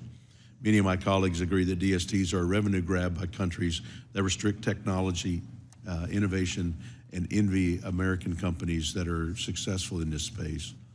Additionally, in the recently released 2025 National Trade Estimate Report on foreign trade barriers, I was pleased to see the USTR include Germany's extraterritorial assertion of retroactive taxes, known as the Section 49. This law has been dormant for the past 100 years, but disproportionately targets U.S. businesses. These examples aren't from our adversaries, they're from our friends. And these are just a few examples of why it's so important to level the playing field and open markets for American manufacturers and producers, the very effort that you're trying to put in right now. Regarding Germany's Section 49, I believe reaching a resolution on this issue is important. In consulting with Treasury and IRS, it's my understanding that they've engaged with some affected taxpayers and German officials on this issue, but it's yet to be resolved. What's your strategy in terms of working on this issue with Germany, and will you work with me and my staff and the committee as we pursue a resolution for this issue? First of all, I always like talking to you, Congressman, because as you know, I lived in Wichita for 2.5 years and served at the Air Base when I was in the Air Force and had a child born there, so we have a nice connection there. I will work with Secretary Bessent on this issue with Section 49. I've had some good interactions with my German counterpart in the past couple of weeks, and we're happy to work with you on this to see what the best way forward is. Yep. Well, thank you. And I know some of that crosses over, as you mentioned, with Treasury Secretary and the issues there. And there's so many things moving on in your direct sphere of influence with all activities trying to make sure that there's free and fair trade for American companies and American competitors. And I just applaud your efforts in helping make, putting America first in these efforts. And thank you, and I yield back. Thank you. The gentleman yields. I now recognize Ms. Sanchez for 5 minutes. Thank you. As the ranking member of this committee's Trade Subcommittee, I want to say a few words about President Trump's latest scheme, his so-called reciprocal tariffs. Let's start by making one thing perfectly clear. These tariffs are not reciprocal. But don't just take my word for it. According to the Wall Street Journal, the president's tariff scheme is not reciprocal, nor is it based on measuring foreign trade barriers. Before getting into Trump's latest scheme, I just want to note that I recently returned from a NATO bureau meeting, and I witnessed firsthand how President Trump's chaotic trade decisions have damaged our global leadership with our allies. And it's appalling to see how Trump is treating our friends and allies compared to how he's treating our adversaries. It was mentioned that under this tariff scheme of Trump's, Russia gets a free pass, while our allies, including those who stood with us after the terrorist attacks of 9/11, are hit with increasing tariffs. Russia's tariff rate is 35%, and we have hit our trading partners with far higher tariffs. It's sad to say that our NATO allies don't trust us anymore, so his scheme isn't just damaging our economy, it's actually undermining our long-standing security partnerships around the world. And in addition to undermining our relationships with our allies, Trump's scheme imposes randomly high tariffs on numerous countries, including our FTA partners. For instance, under the Korea-US Free Trade Agreement, Korea eliminated tariffs on most goods from the United States. Last year, Korea's effective tax rate for goods imported from the United States was less than 1%, yet Trump has imposed a 25% tariff on South Korea. Trump repeatedly insisted that he wanted to impose the same tariffs on other countries as they impose on us. And I want to read a quote from the president, quoting him, "On trade, I have decided for purposes of fairness that I will charge a reciprocal tariff, meaning whatever countries charge the United States of America, we will charge them no more and no less." But as we now know, that is not true. That is completely false. And because it isn't true, the Trump administration came up with a fake formula to justify this tariff scheme. Now, it doesn't take a genius to figure out that the trade studies called for by the president in January and the so-called reciprocity rationale of his latest trade scheme are completely bogus. It's made up. To understand why Trump is pursuing this crazy scheme, you need to understand his MO. First, he threatens a huge tariff. Second, he tries to use those tariffs as leverage to extort countries, many of them are allies. And third, he declares anything that they promise as a huge victory, even when it's an insubstantial deal meant only to appease Trump and his cronies. And fourth, repeat this corrupt practice over and over again. This is all intended to distract and divert the media's attention. I urge everybody to take a step back from the daily chaos that comes out of the White House to consider the bigger picture here. Trump should not fool around with the economy. American families should not be forced to pay higher prices to fund tax cuts for the rich, which leads me to suspect that these tariffs are not temporary in nature because they need the revenue to give tax cuts to the wealthy. Trump shouldn't fool around with workers. Workers aren't pawns. Instead of this chaos, workers need robust industrial policy paired with workforce development and targeted tariffs to reshore certain American industries. Yet the president doesn't have a comprehensive plan to do any of that. Trump shouldn't fool around with our democratic values. Trump's trade agenda is all being done behind closed doors. There's no transparency. Backroom deals are corrupt and they're anti-democratic. As members of Congress, we need to reassert our voice in the face of Trump's insane trade policies. Republicans need to stand with Democrats and decisively call out Trump's harmful tariff scheme. As I said in our previous hearing, House Democrats are open to new trade agreements with partners that are committed to advancing workers' rights, protecting the environment, defending human rights, and safeguarding our intellectual property. Unfortunately, the president's corrupt tariff scheme is trampling on our Constitution by sidelining Congress's jurisdiction over trade. Let this administration's record in trade policy and elsewhere serve as a grave warning, and there is no denying that this president and his cronies are rapidly working to consolidate power. With that, Trade Representative Greer, I have a couple of questions for you. In the April 2nd announcement, did the president issue tariffs on the European Union, Japan, and South Korea? Yes. Yes, every country. Okay, I don't need an explanation, I just need a yes or no answer. Did the president issue any new tariffs on Russia, Cuba, North Korea, or Belarus? They already have sanctions embargoes, so no. No, the question was yes or no. I recently read news reports indicating that you are the new head of the Office of Special Counsel, is that correct? I'm the acting head, that's correct. And you currently serve as USTR. With the trade wars, don't you think that your time should be focused exclusively on trade?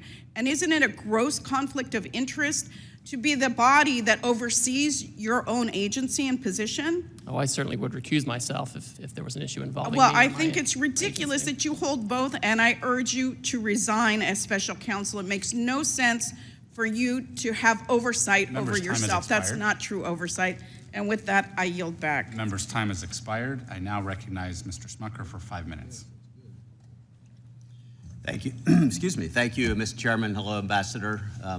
I want to thank you for the work that you're doing, for the change that you're working to bring about.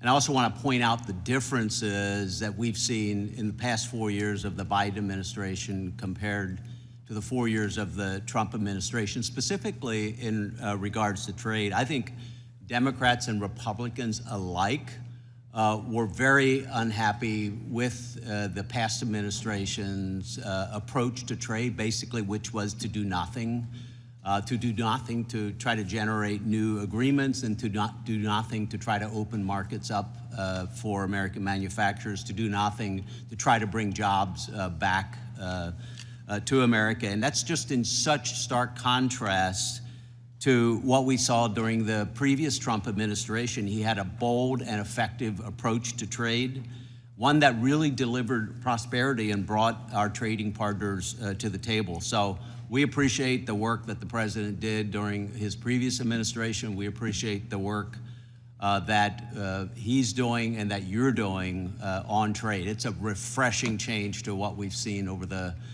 past 4 years. And we trust the president to get this right again. We believe that we're seeing already the impact when you have tens, I don't know how many we're up to now, but countries coming to the table that have for a long time had tariffs in place for our goods, but we weren't doing the same. And so the idea of reciprocal trade, I think, is a great one that I can tell you the American people in my district, business owners in my district, very much support, and they support the goals of this administration to bring back manufacturing jobs to the country, to bring back that investment in the country, and then to open up markets to our great American businesses. So I will So I will also say this, many of those business owners who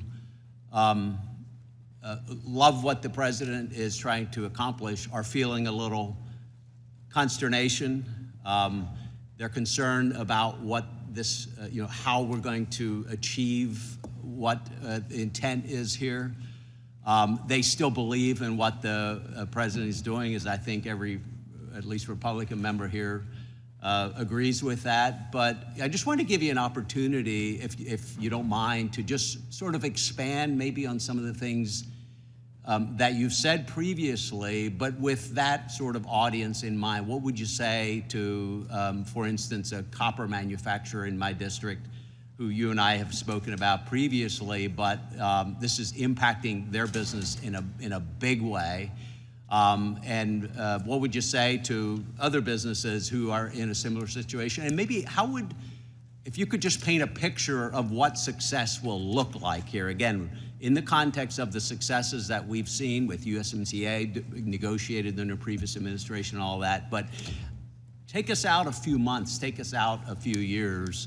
What is the end goal here? I think I know what that is, but I'd love to give you a chance just to expand on that. What will success look like? How will that help every American business? Thank you. Thank you, Congressman. I think we'll find that American businesses are much more competitive when they have open markets overseas. People talk about the high cost of doing business in America and manufacturing in America and growing in America. But when we cannot access foreign markets or we face barriers overseas, and not just tariffs, but also all the non-tariff barriers that we've outlined in this 400-page book, that increased costs. And it makes it difficult to be competitive globally and even domestically. At the same time, we have foreign producers who receive subsidies. They have countries where economic policies depress domestic demand. They make more stuff than they can consume. They send it here. And so I think what we're going to see in the near term, we're going to see a handful of partners who open their markets more to us, and it makes it much easier and much more competitive economically to have manufacturing here, to grow products here, to process them here, and export them to the rest of the world. So it's a virtuous cycle that you create when you create a situation where you have open markets, you create broader economic policies, whether it's good tax policy, good energy policy, to give you the tailwind you need. We have to reshore manufacturing. This is an important way to do it. We can have tariff protection as we get rid of the trade deficit, reshore manufacturing, and as other countries open their markets, they can potentially have a different arrangement that helps us as we try to have reciprocal trade and get rid of the deficit and get back to being a producing economy. That's where we need to be. Well, thank you again for your work. I'm out of time, but appreciate your work, and we're with you. Thanks. Thank you. I now recognize Ms. Sewell for 5 minutes. Thank you, Mr. Chairman. Welcome, Ambassador. It was a pleasure working with you on USMCA, and for what it's worth, I still believe that USMCA is a gold standard for our trade agreements that we make. It was done so with Congress and the executive, and that should be the standard. Unfortunately for both of us, President Trump has decided that he doesn't want to work with Congress and that he is not bound by our Constitution or trade laws. President Trump has unilaterally imposed the largest tax increase on working families in decades by implementing broad tariffs that are crashing the economy and threatening the livelihoods of so many working families in Alabama and all across America. Moreover, he is doing so by abusing the International Emergency Economic Powers Act, or IEMPA, clearly states that the president can only use this authority in response to, quote, unusual and extraordinary, end quote, threats. However, both you and the president have described the trade deficit as persistent. I don't know how you can claim that our trade deficit is persistent and at the same time use an emergency authority which requires it to be, quote unquote, unusual. My question to you, I have a series of questions, and really I just want a yes or no answer. As our trade representative, do you believe there are any restriction on President Trump's emergency authority, or do you believe that President Trump has unlimited power to tariff any country for any reason? Yes or no? Congress has put a number of limitations on that authority. So is that a no? It is not unlimited. It's not unlimited. Did President Trump ask you, or do you believe that using the emergency authority for this purpose of trade deficit is legal? Of course it's legal, yes. Do you believe Congress has any role in providing oversight of this administration's implementation of tariffs? Certainly, that's why I'm here today. Many of us on this committee have serious concerns that foreign nations will be pressured into negotiating as a result of this. And those negotiations could also extend to them purchasing the Bitcoin with the president's name and face on it. That would be illegal, right? I have never looked into Bitcoin purchases by foreign countries. Reclaiming my time. With this, are tariffs regressive or are they progressive tax? Well, tariffs can protect, and that's why the United Auto Workers want them in place and have cheered the tariffs. I'm reclaiming my time. Who spends a higher portion of their income on goods, the wealthy or working class? I think the more wealthy have a higher percentage of consumption overall in the United States. Well, according to the Tax Foundation, a conservative entity,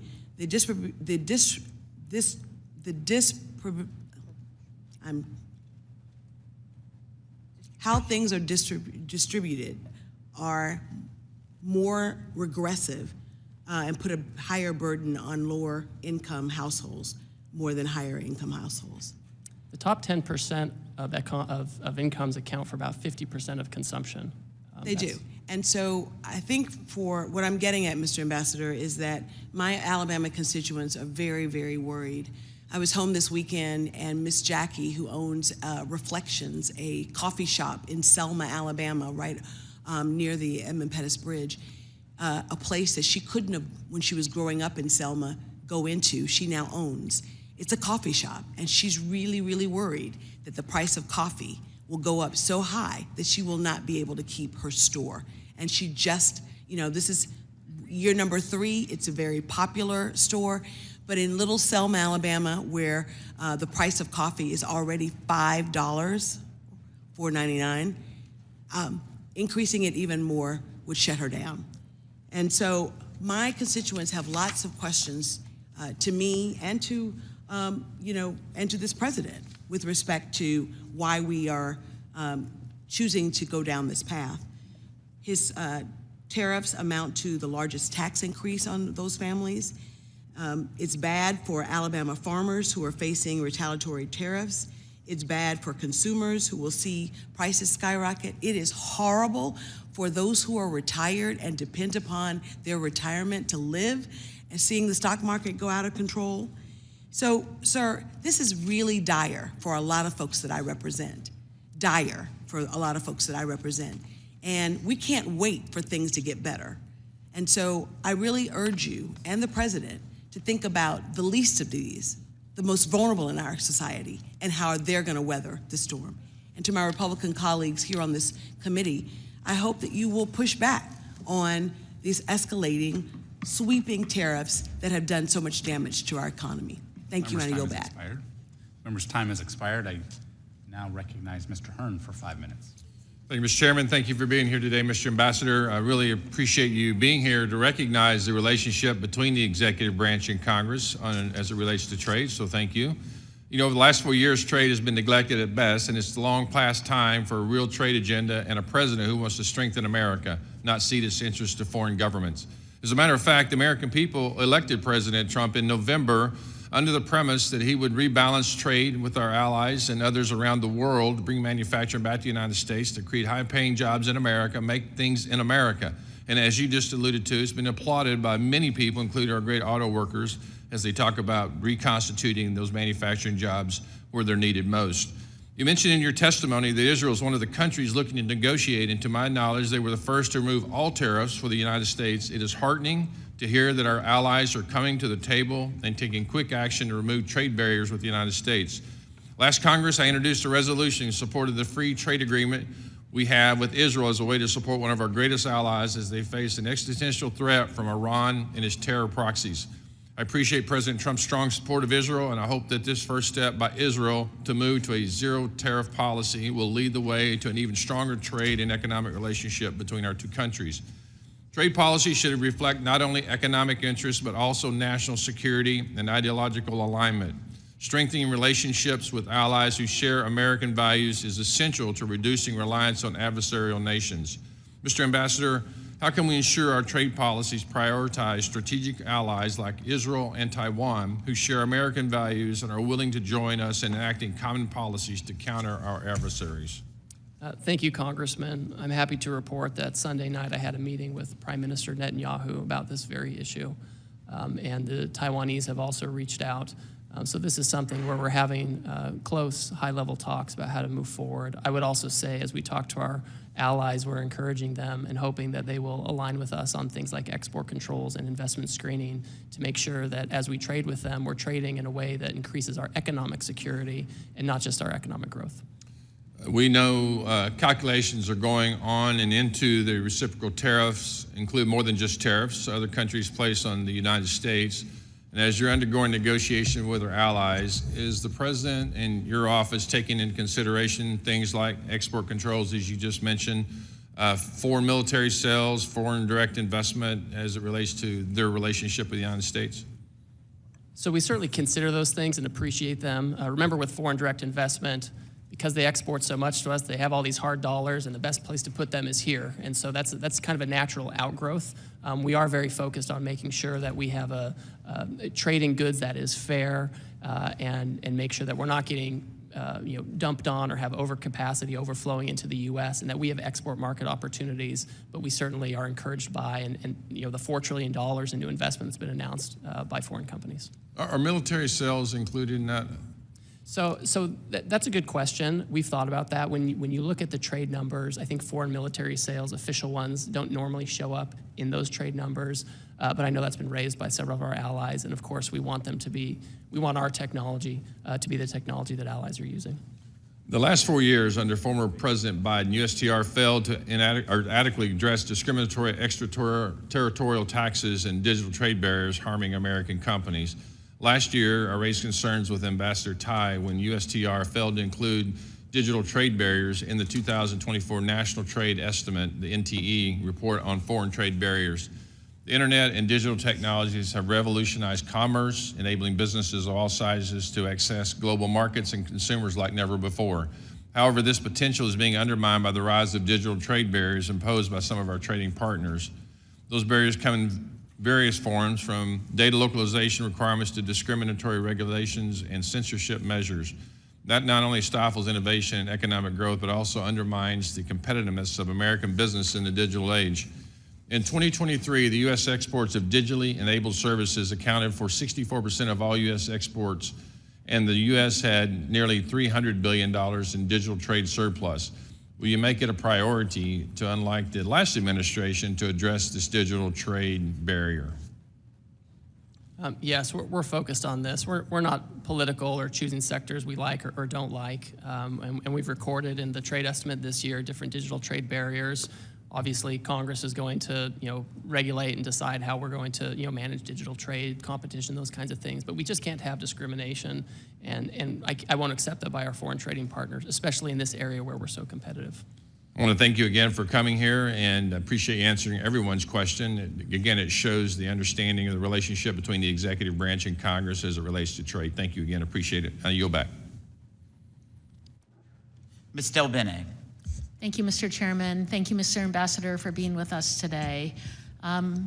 Tax day came early this year. It came on April 2nd, since Trump's sweeping tariffs are raising prices for American families by $4,600 this year, according to the latest estimates. It keeps going up. Families are struggling. Businesses are panicking.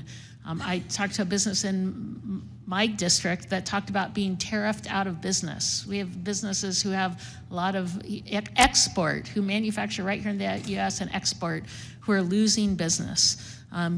Even Republicans are beginning to break with the president. We've seen several joint bills that would make clear that the president does not have the ability to single-handedly impose sweeping tariffs. The real question we're all wondering is, how do we get out of this mess that Trump has created?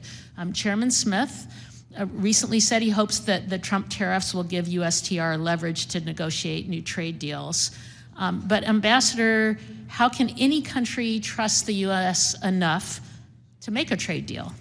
Given that Trump has thrown out existing trade deals like Australia or South Korea, or even USMCA, which he negotiated and Congress enacted, how are people going to trust us when arbitrarily these deals are being thrown out? Congresswoman, thank you. The United States remains the consumer market of choice for everybody. And I hear some of these Wall Street analysts, predicting, imminent catastrophe. And that's just, when we look back at Trump 1, we put tariffs on China and we reinvigorated NAFTA to be USMCA, we saw real household medium income go up. We saw inflation go down, unemployment go down. And the countries are coming to us every day. We're having several meetings with them every day to do these deals. So they're not showing hesitance. It's quite the opposite. But if we have a deal that's being blown up, then you can say you're negotiating a deal. 2 seconds later, you can throw it out. What kind of deal is that? Are these deals that you're supposedly negotiating, are they going to come to Congress for a vote like USMCA did? These are deals, so first of all, if we did a comprehensive free trade agreement, of course we would come to Congress, et cetera, and we will certainly keep Congress up to speed on any kind of any deal that you do. Are you going to bring that to Congress for a vote? We'll do what the law requires. Some of it's consultation, some requires a vote, so we'll follow the law on that front. But the countries are coming, right? If they were hesitant, they wouldn't be knocking down our door. But I don't understand what the countries are coming to do. You put tariffs in place, sweeping tariffs with no specifics in terms of what the goals are, no plans, and then you say countries are coming to what? To individually negotiate with President Trump, and it's his whim what's acceptable or not acceptable?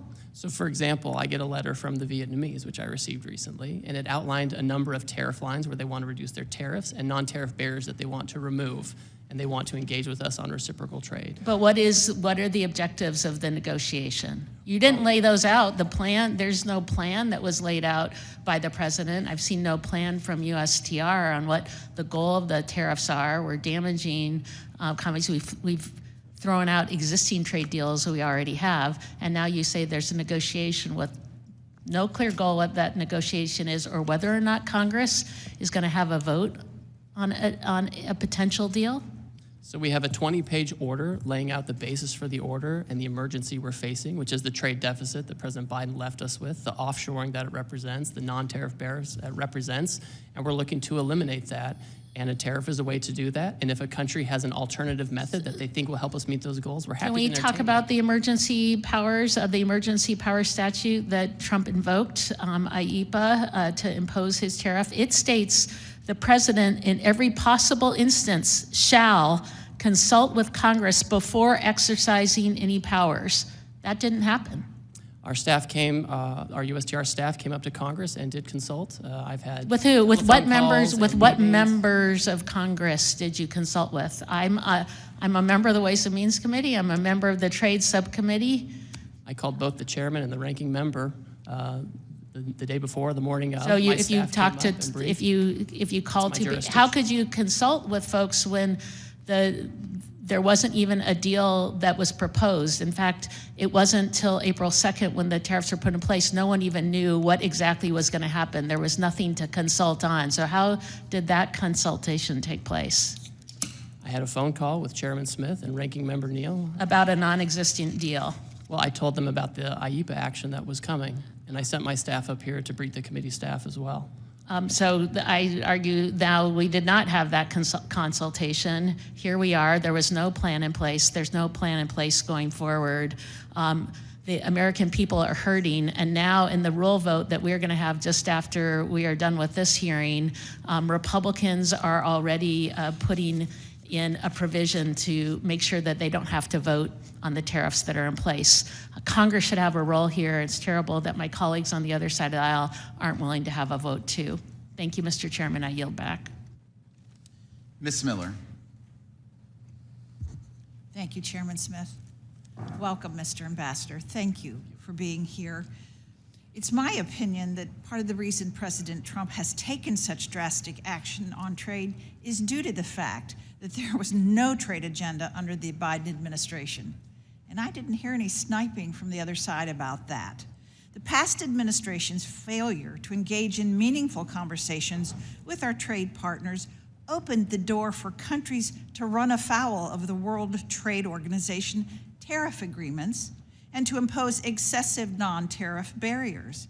These countries have had no incentive to negotiate, and they've been massively benefiting from the system as it is.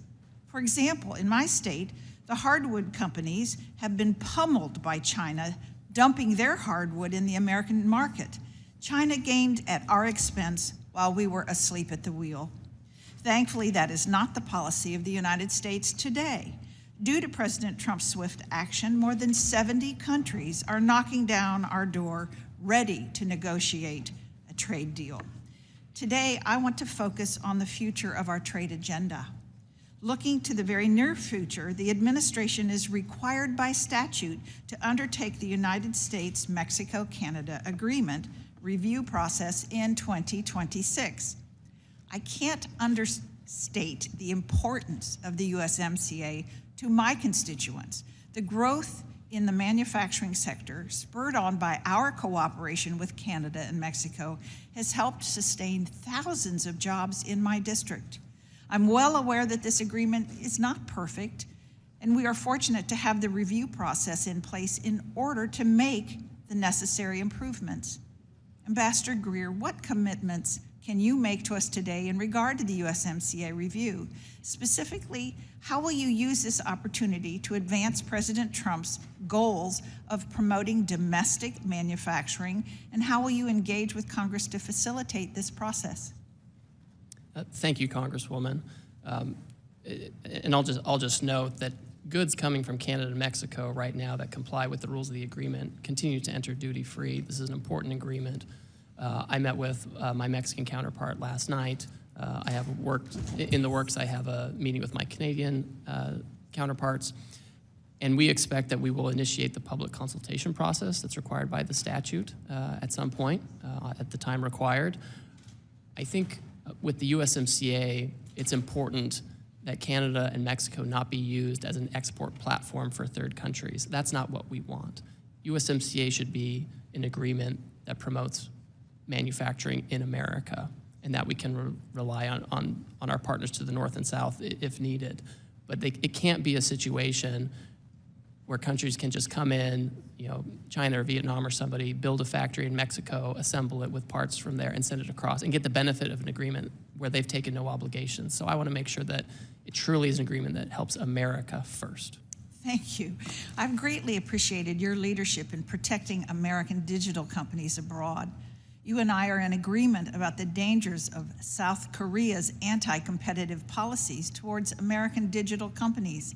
I intend to reintroduce legislation that seeks to ensure that American companies are not being harmed by one of our closest allies, while Chinese companies are left unscathed. The digital trade sector is rapidly growing, and it's important that we do not lose market share to China in this critical field. Several countries are considering legislation that mimics the European Union's Digital Markets Act, which has undisputably caused a digital winter for American tech companies operating in Europe. What are your plans to address these harmful policies and to ensure the prosperity of American digital trade? And do you think that digital trade will play a part in the imminent trade discussions regarding the Liberation Day tariffs? Thank you. So first of all, I understand that there's obviously a national conversation going on about how digital trade should be regulated, and there are lots of views on that. What I will say is we're not going to outsource that regulation. We're not going to let the European Union or Korea or any other jurisdiction set the rules for digital trade. It will be us, and they won't be able to do it in a way that's discriminatory either. That is impermissible, especially when we have, as you noted, the Chinese competition out there. If we're going to have companies that operate in this space and are so competitive in this space, we need to make sure that they're American companies, right? That's what we need to make sure. And so this is certainly something that we can talk about in any negotiations that come up. Thank you. We have historically forged some of our strongest alliances based on procuring critical minerals, which are difficult or nearly impossible to obtain in the U.S. Will you commit to exploring trade discussions and partnerships with like-minded partners to protect and build up our critical minerals today? Yes.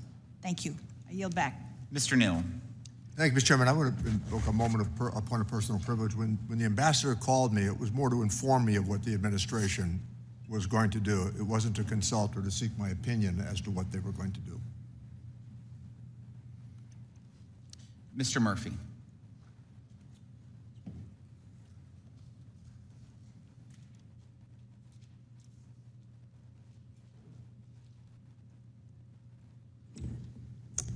Thank you, Mr. Chairman. I just want to show a slide to everybody documenting where we are with the United States and the U.S. trade deficit. I think this really shows why this is an emergency. If you look at where we are with manufacturing goods, that's in the red column here. If you look at what has happened to the manufacturing capacity of the United States, we have plummeted, absolutely plummeted down. Here in 2022, we have such a trade deficit with manufactured goods. This is critical. This is why the president has said this is an emergency. The same thing with fuels and other total goods. We have plummeted in this nation's capacity to actually produce things. So yes, this is an emergency, and this is by all means altogether the right thing to do. If we do not reverse this trend, again, going with the absolute calamitous effect of how we are hurtling towards a sovereign debt crisis, this nation does not exist. And yes, there is short-term problems, without a doubt, but it's the same thing by taking medicine you don't want to take. If we don't help the body by intervening and doing what is critically important for this nation, nothing else matters. So this is why how manufacturing has plummeted, and this is why we are in a state of emergency. Thank you. Thanks just for that moment. I want to briefly say something before I begin my remarks. I've gone down in many times to Haiti. We talked about this before and done a lot of mission work down there. Unfortunately, the Hope Help program is set to expire in September. I hope some work is being done in reauthorizing this program. We're trying to nearshore, onshore. We want to stabilize our Caribbean nations, our Central American nations, and Haiti has fallen into such decay right now. It makes Somalia look like Wonderland. We really need to help these nations stabilize in our hemisphere. It helps everybody. So I hope that is just going to be on your radar. HR 1625, the Help Extension Act. Just to shift gears again, I want to talk a little bit about Diminimus. The legislation, HR 7979, the End China's Diminimus Abuse Act, did not make it to the floor. However, we're seeing that packages being abused by this loophole, literally with China, overwhelm the CBP, leading to billions of dollars of lost revenue and jobs. This has allowed Chinese companies to send so many goods into this country without paying tariffs. Can you discuss why the administration is taking on de minimis, why this is so necessary? Yes, it's essentially for all the reasons you just described.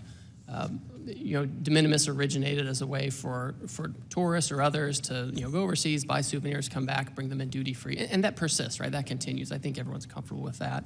But what we saw were foreign companies abusing the system and taking advantage of it and building a commercial case for it, their entire business on it, and that ended up undermining a lot of retailers here in the United States. And so it's important to make sure that tool is used for its original purpose and not for other countries to avoid duty payments or things like that. One of the comments were that we shouldn't be doing tariffs to our friends. Friends don't treat friends with horrible tariffs like we are being done by other countries. So I think sunlight is the best disinfectant. So we're able to see what the rest of the world has been doing to the United States. I don't think the American public understands this. And this is why I think it's just so critical that we shine the spotlight on this. Quickly, just with one things that happened in the pandemic, I'm a physician, and we saw that our supply chain for pharmaceuticals, for health-related PPE, et cetera, is critically at risk during these things. If China were to shut off all its exports overnight, medical supply chains would be one of the industries hardest hit, and we would have American patients literally dying because they could not get medicines or other type of devices. Can you discuss how the Trump administration's trade is helping to secure our health supply chain? Yes. So first of all, we have to reshore. We have to reshore pharmaceutical production. to avoid the very situation you talked about. And we have to do it now. We can't wait for the next crisis. We can't wait for the next conflict. We have to do it now. I understand the Commerce Department will be undertaking an investigation of the pharmaceutical supply chain to assess what tools we can use. The President's talked about tariffs that might apply to certain things to incentivize reshoring, but I assume that investigation will also have other ideas as well. We have to make sure that in this tariff incident, we're not hurting American companies and hurting them over helping out foreign countries. And going back to Kamala's famous phrase of getting to the root causes of immigration, they did absolutely nothing to bring industry nearshore, trying to prop up Caribbean nations so they won't have everybody trying to run over a border. Look, I've talked to you about Puerto Rico. I was in Puerto Rico this last week, and there's so much of an opportunity to go there and onshore in an American territory to bring back American pharmaceutical industries, so many other industries that help us with our national security. And at the bottom line, this is what we're talking about. We're talking about national security. Thank you, Mr. Ambassador. I'll yield back. Ms. Chu. Ambassador Greer, my constituents are sick with worry about the high cost that the Trump tariffs will bring them. They are barely able to afford their everyday living expenses, but now they're hearing that the average family will have to pay $4,600 a year more because of the Trump tariffs. They are hearing this will be the largest tax increase for the American people in our nation's peacetime history. They are hearing Goldman Sachs say that we face a recession. The increases will be for food items that the U.S. does not produce domestically, like cacao beans, coffee beans, tea and spices, and certain nuts. But non-food items like clothing, consumer electronics, shoes, cell phones, furniture, and household appliances will be especially hard hit, as more than 50% of our consumption comes from countries facing tariff increases of 30% or more. I must point out that there are some items on the list like bananas and cacao beans, which the U.S. can never grow enough of to meet our own demand because of our mostly non-tropical climate. In fact, the U.S. produces a tiny number of bananas in Hawaii and Florida, but depends enormously on importing bananas from Guatemala, Ecuador, and Costa Rica, all of which receive tariffs. And in fact, the U.S. is the world's largest importer of bananas. So this shoot first, then aim approach is making Americans' lives much worse with no actual plan and doesn't make any sense. I see this in three ways. First, the president said that these tariffs would bring manufacturing business back to America, but thousands of Americans were immediately laid off, and manufacturers are telling you that this will crush them. And why would the president impose this tariff tax on tropical countries when America can by far not produce their own bananas, coffee, and chocolate? Is the president aware that these crops only grow in tropical climates? Second, in imposing these tariffs, the president claims that the U.S. is being ripped off by other countries that are profiting off of us.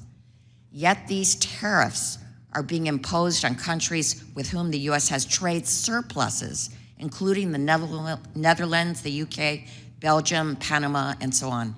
Using the formula that USTR released to the public to justify this chaos, no country with whom the U.S. has a trade surplus should be subject to additional tariffs. How can you and the president justify forcing the American people to pay more for goods from these countries that already import more of our goods than we do theirs? Third, then if there's an actual formula, why would the Trump administration decide to reserve its most severe punishment not for Russia, which was entirely spared, but for some of the poorest, least developed countries in the world? For instance, Madagascar, which has a poverty rate of over 75% and where the average worker lives on less than $2.15 per day. The president placed a 47% tariff. So Madagascar, 47% tariff, Russia, 0. My conclusion is that there's only one explanation for this: corruption. The Trump administration is now bragging that dozens of countries are approaching the White House ready to offer concessions and negotiate a reduction in Trump tariffs. This presents a completely unprecedented opportunity for corruption. If his tariffs are allowed by Congress and the courts to stand, then the president could unilaterally decide to remove or reduce tariffs on certain countries. With no transparency, a country could pay the president or his family money through memberships at Mar-a-Lago or payments through their various cryptocurrencies in exchange for a reduction in tariffs. His cronies could pay him directly to remove tariffs from certain imports.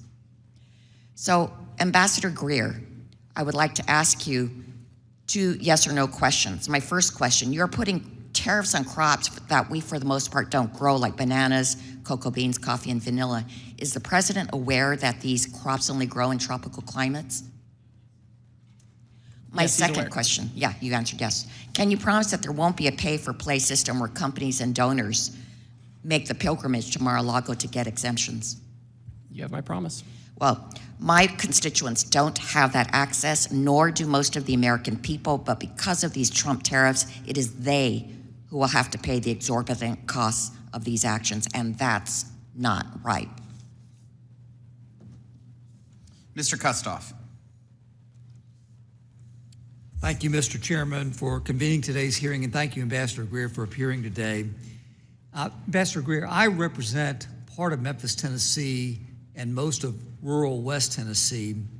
And in Memphis, Tennessee, last year, 2024, we had a great opportunity with Elon Musk when he made an announcement to create a historic investment in Memphis through his company XAI. And the investment will lead to the world's largest supercomputer called Colossus. So Colossus is the core infrastructure behind Grok, which is the artificial intelligence system that Mr. Musk is developing or has developed, and that I use and probably a lot of other people use. I've toured Colossus, and frankly, the capabilities are absolutely remarkable. From what I understand with this project and with Elon Musk is he places a strong emphasis on sourcing American-made products with XAI whenever feasible, demonstrating a commitment to domestic innovation. The issue is that supercomputers like Colossus depend on a variety of advanced components that right now are not produced in the United States. And I think we can all agree that we want the United States to be the absolute leader when it comes to AI. The other issue is the reliance presents obvious and serious strategic vulnerabilities because a disruption in the supply chain could hinder U.S. capabilities. So I understand that the entire industry is working on building domestic capacity. And thanks to President Trump and his efforts and the efforts of the administration, we've seen massive investments from companies like NVIDIA and Taiwan Semiconductors. But I think we all also realize that that transition is going to be several years, or it's going to take several years. So could you talk about how USTR is balancing the near-term need for components with the long-term goal of onshoring these critical supply chains? Certainly. So when the president took his action on reciprocal trade, there were some items that were not covered by the new tariff because further investigation was needed. This includes pharmaceuticals, as I've discussed, but it also includes semiconductors. And so many semiconductors are not covered by the reciprocal tariff because the Commerce Department, as I understand it, is looking into doing a further investigation to see where tariffs may or may not be appropriate on semiconductor chips or the downstream components. And that's something I know that the Commerce Department is looking at very closely. Thank you, Ambassador. If I can, because there's been a lot of talk here, some talk about Russia and the suggestions that the Trump administration has let Russia off the hook when it comes to tariffs. My recollection is that this committee, several years ago, took the lead on bipartisan legislation to change the trade treatment as it relates to Russia, specifically revoking the permanent normal trade relations, specifically banning the import of all energy products from Russia, specifically by providing a path to raise tariffs on many other products from Russia. So in fairness, I know that both the Biden administration and the Trump administration have added to this legislation by imposing a wide range of sanctions on Russia, which cut off most of trade and investment. So my question to you is, would any Russian exporter feel that it has better access to the United States market than our non-sanctioned trading partners who may face higher tariffs right now? Oh, no, by no means. Russia's subject to a very high tariff due to the good work you did here in Congress, as well as other kind of bad actors that fall into that category. Bipartisan. On a bipartisan basis, that's right. Thank you, Ambassador. Thank you, Mr. Chairman. I yield back. Ms. Moore. Thank you so much, Mr. Chairman, and thank you, Mr. Ambassador, for visiting with us. I'll have to say that I have really appreciated the discussion that we've had here today with our colleagues, and as is always the case with me, I have remarks that are planned, and then I make the mistake of listening to what other people have said. And I really do want to agree with some of the things my colleagues have said, like Mr. Schmucker and Mr. Kelly, that we need, and you, Mr. Ambassador, have said that we need to have access to markets. Specifically, Mr. Kelly said, we can't afford to lose any market share, and I agree with him. He went on to say that we need to level the playing field. Mr. LaHood talked about his soybean farmers in Illinois, and I'm from Wisconsin, sir, and so I do know that we have $1.3 billion worth of soybean product, and our main partner is with China. And so I think Wisconsin farmers, that's just one example of how we are at risk of losing market share. And then Mr. Doggett went on to say how, you know, instead of allowing, like my soybean farmers to do that, what we would revert to would be to give them welfare. And I guess I don't agree with that characterization. I don't even agree with it as a characterization of a subsidy, because it's actually a ripoff. You know, farmers lost about $27 billion in the first Trump administration, and they only got about $23 billion in subsidy return. So they lost money, they lost market share, and they lost lives. You know, in Wisconsin, there was a study done, and they looked at suicide rates, and suicide rates among farmers are like 3.5 times more than in other professions. It's a very stressful career. And so I am very concerned, and I wonder what's going to happen to them. You haven't said to us, I think you sort of skirted the question about whether or not we were going to give them subsidies.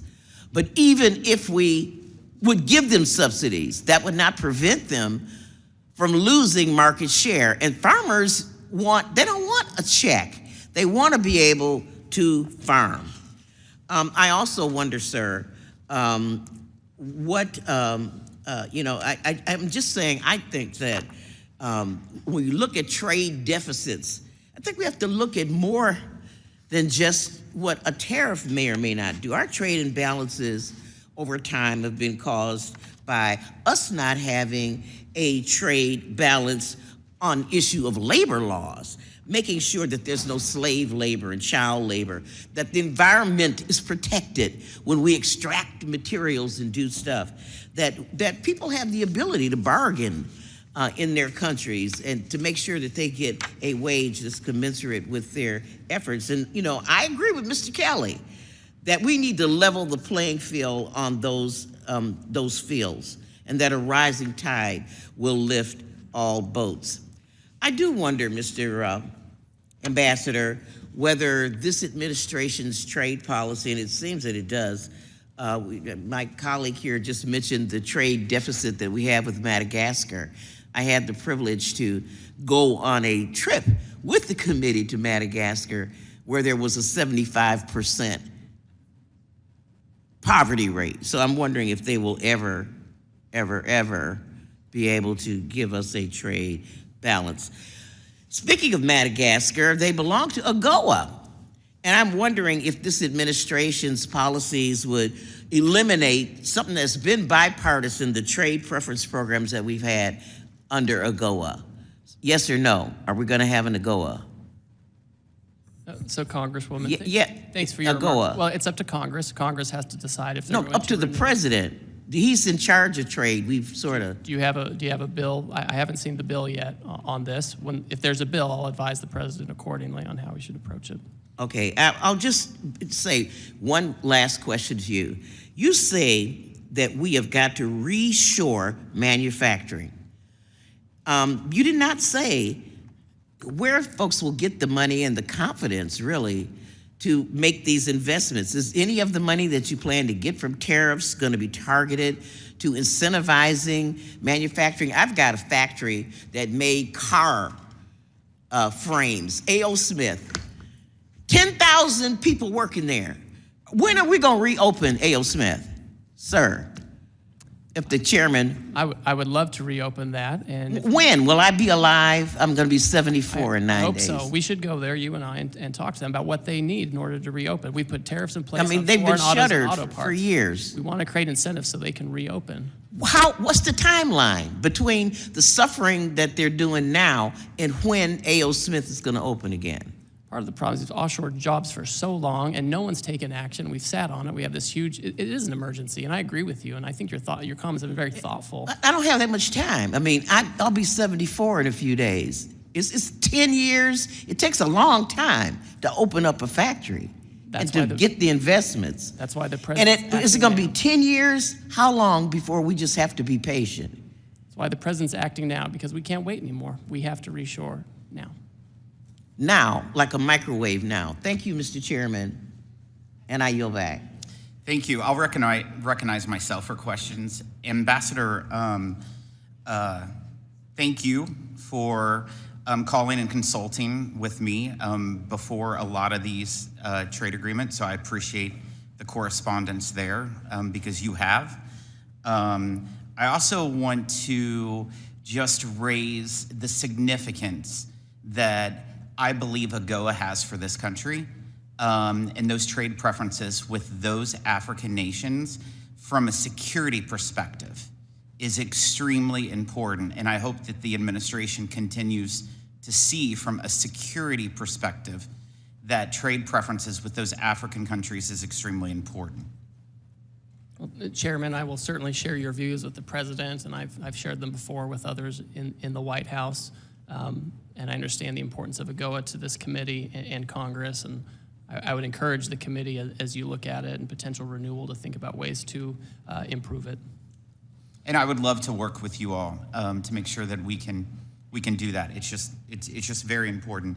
I also I've heard a lot of conversations today, and one thing that I appreciate is Secretary Bessent's comments that I've read, that he says over the last 4 decades, Wall Street got very wealthy. But over the next 4 years, it's Main Street's turn.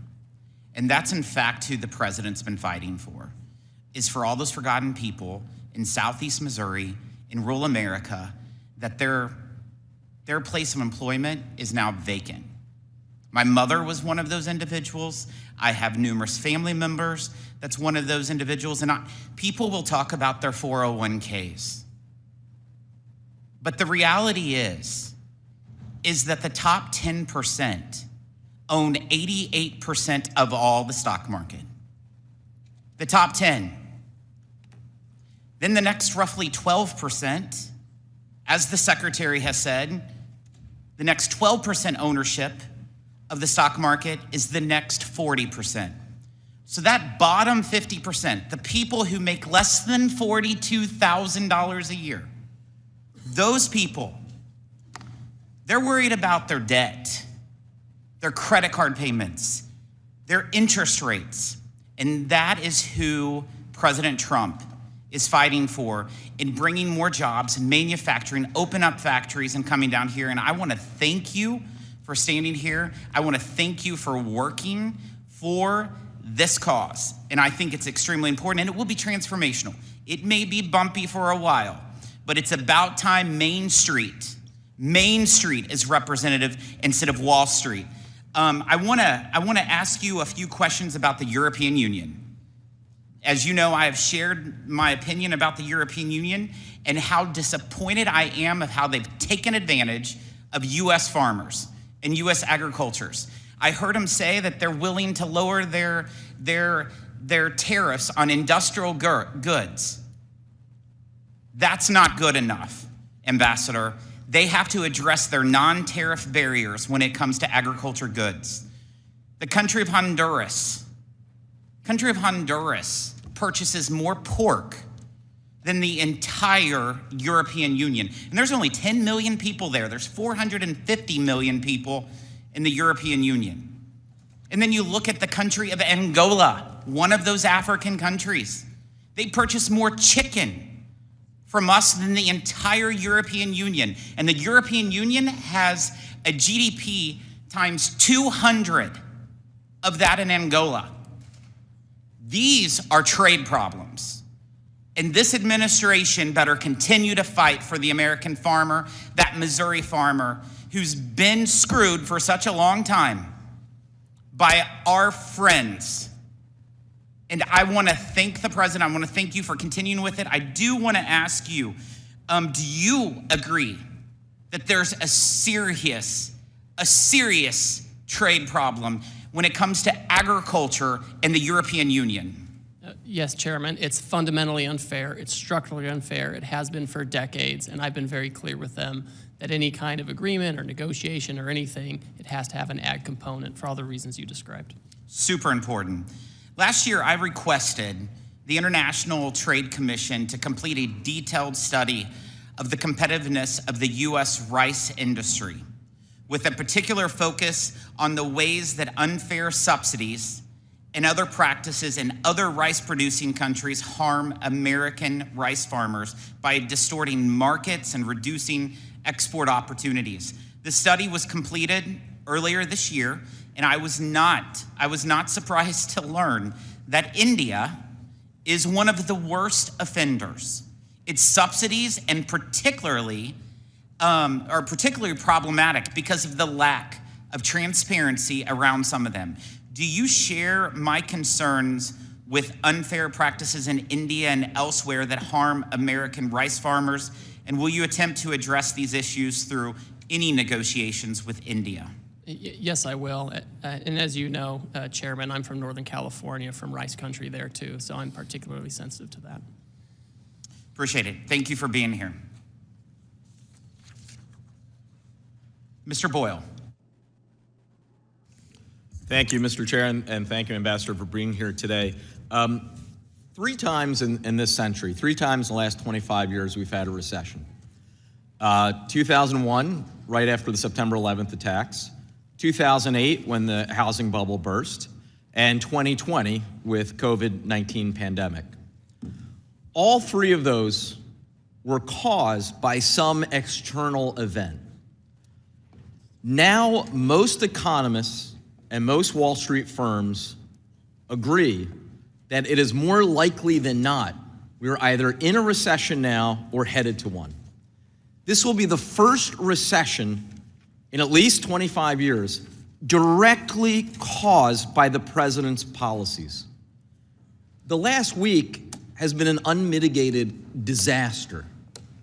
Markets are roiled, retirement savings taking a hit, 401ks becoming 201ks. People are genuinely scared, especially those, including a couple I talked to yesterday, who are just hitting retirement age. So I would really like to know why exactly the president is doing this. China, I completely understand. I think actually there's been bipartisan agreement around here for quite some time that we needed to get tougher with respect to China. But why going after Canada? Why going after our closest allies in Europe? This does not make any sense. And frankly, it doesn't exactly inspire confidence when the so-called formula that was advertised last week came from absolutely no textbook that any of us are aware of. I mean, yes, it had 2 fancy-looking Greek letters. That does not make it well-thought-out policy. So I am curious what exactly the strategy is of going after Canada and our closest allies and actually uniting the whole world right now, not against China, but against the United States. Well, Congressman, I know that Wall Street and you and your colleagues want the status quo. That's what I'm hearing. Excuse me, reclaiming my time. That is not what I'm arguing. I want an end to the chaos. I represent a very working class district in Philadelphia. I don't think there's one person in my district who counts as one of the top 1% of Americans. Hardworking families, whether white, black, Hispanic, Asian, from Northeast Philly to North Philly to the River Wards, are all being directly impacted by what is happening over the last week. So I want to know, they want to know, why is it that 3 months ago, no one was predicting a recession? Everyone had growth projections. The Fed, most economists, whether liberal or conservative, and now the base case is a more than 60% chance of a recession. That is directly because of White House policies. So when will it be enough? Really, I can't take all this winning, and nor can the American people and the folks in my district I represent. These Wall Street analysts are the same ones that predicted decline in the first Trump administration, where real household median income went up by $7,000, coupled with tariffs. The president has to get the trade deficit down. We've lost 5 million manufacturing jobs. It has been a massacre in American manufacturing, and we have to have those jobs back, and it's urgent, and we can't keep passing the buck. President Biden did nothing on trade for 4 years. That's what I've heard from both sides, and we have to act. We have a huge trade deficit with the European Union, which we heard about from the chairman. We have a huge trade deficit with foe and friend alike, and we have to deal with it. And that's why our friends are coming to us and saying, why don't we talk about how to achieve reciprocal trade? They're not running away. They're not announcing retaliation. So since I have just under a minute left, can we look forward to hearing about these big, beautiful trade deals over the next week, like with Canada? What exactly is going on? These countries that are clamoring, talking to us apparently right now, according to your words, do you have any hope that you can offer us that we're going to see one of these trade deals inked very soon? Well, Congressman, I can't prejudge the timeline, but I'm spending all my time when I'm not here with you all doing consultations, talking with them. So I'm hopeful that we can move quickly on a handful of countries. And finally, just in the final 17 seconds, when will this end? What does success look like? Because a lot of people right now, whether Democrat, Republican, or Independent, are really trying to figure out what exactly the end game looks like here. Because right now, we all see the chaos and not what the actual end result would look like. The deficit needs to go in the right direction. Manufacturing as a share of GDP needs to go in the right direction. The non-tariff barriers and tariffs we face in other countries, they have to go down in the right direction. Those are the things that we're looking at. Those are the basis of the national emergency. That's what we're looking at. Time's expired, so thank you. I yield back. Mr. Stubbe. Thank you, Mr. Chairman. And thank you, Ambassador Greer, for appearing today. Under President Trump's leadership, we've seen a bold reassertion of American economic strength and leverage on the global stage. I'd like to walk through some of these wins and clarify the intent behind the administration's trade actions. Ambassador Greer, can you start by reminding this committee why President Trump felt it necessary to take such divisive action with tariffs and what problems he inherited from decades of failed globalist trade policy? Yes, certainly. As I've mentioned before, President Biden left us with the largest trade deficit for any country in human history, $1.2 trillion. It's extreme, it's unsustainable, especially when we have a $36 trillion debt and a $2 to $3 trillion budget deficit. None of these numbers are sustainable, and anyone who wants to pass this on to the next generation or to our kids or to the next session, they're doing a disservice. We have to deal with it now, and we need to deal with the reshoring and remanufacturing now before we're in another crisis, whether it's a conflict or a pandemic. That is not the time to try to get back pharmaceuticals and semiconductors and autos and all these kinds of things. We have to do it now. What distinguishes the Trump approach from the past 30 years of so-called free trade policies that gutted our manufacturing base? Well, Wall Street, we've heard a lot about Wall Street today and how important Wall Street is and all their analysts. And their entire goal has been just to make money for that top share of the elite, right? That's been their goal. And so they've been focused on offshoring so they can have more efficiencies, so they can have cheaper labor, no environmental regulations. They can go to these low-cost jurisdictions. And what does that mean? It means that we have workers who train their replacements in foreign countries, they lose their jobs, and then they're in their hometown without a factory, without a job, and they live lives of despair in many cases. And that's what's different with President Trump. He wants to reverse that, and he wants to change it. And isn't it true that over 60 countries have already come to the table to negotiate since the president announced the new reciprocal tariff structure?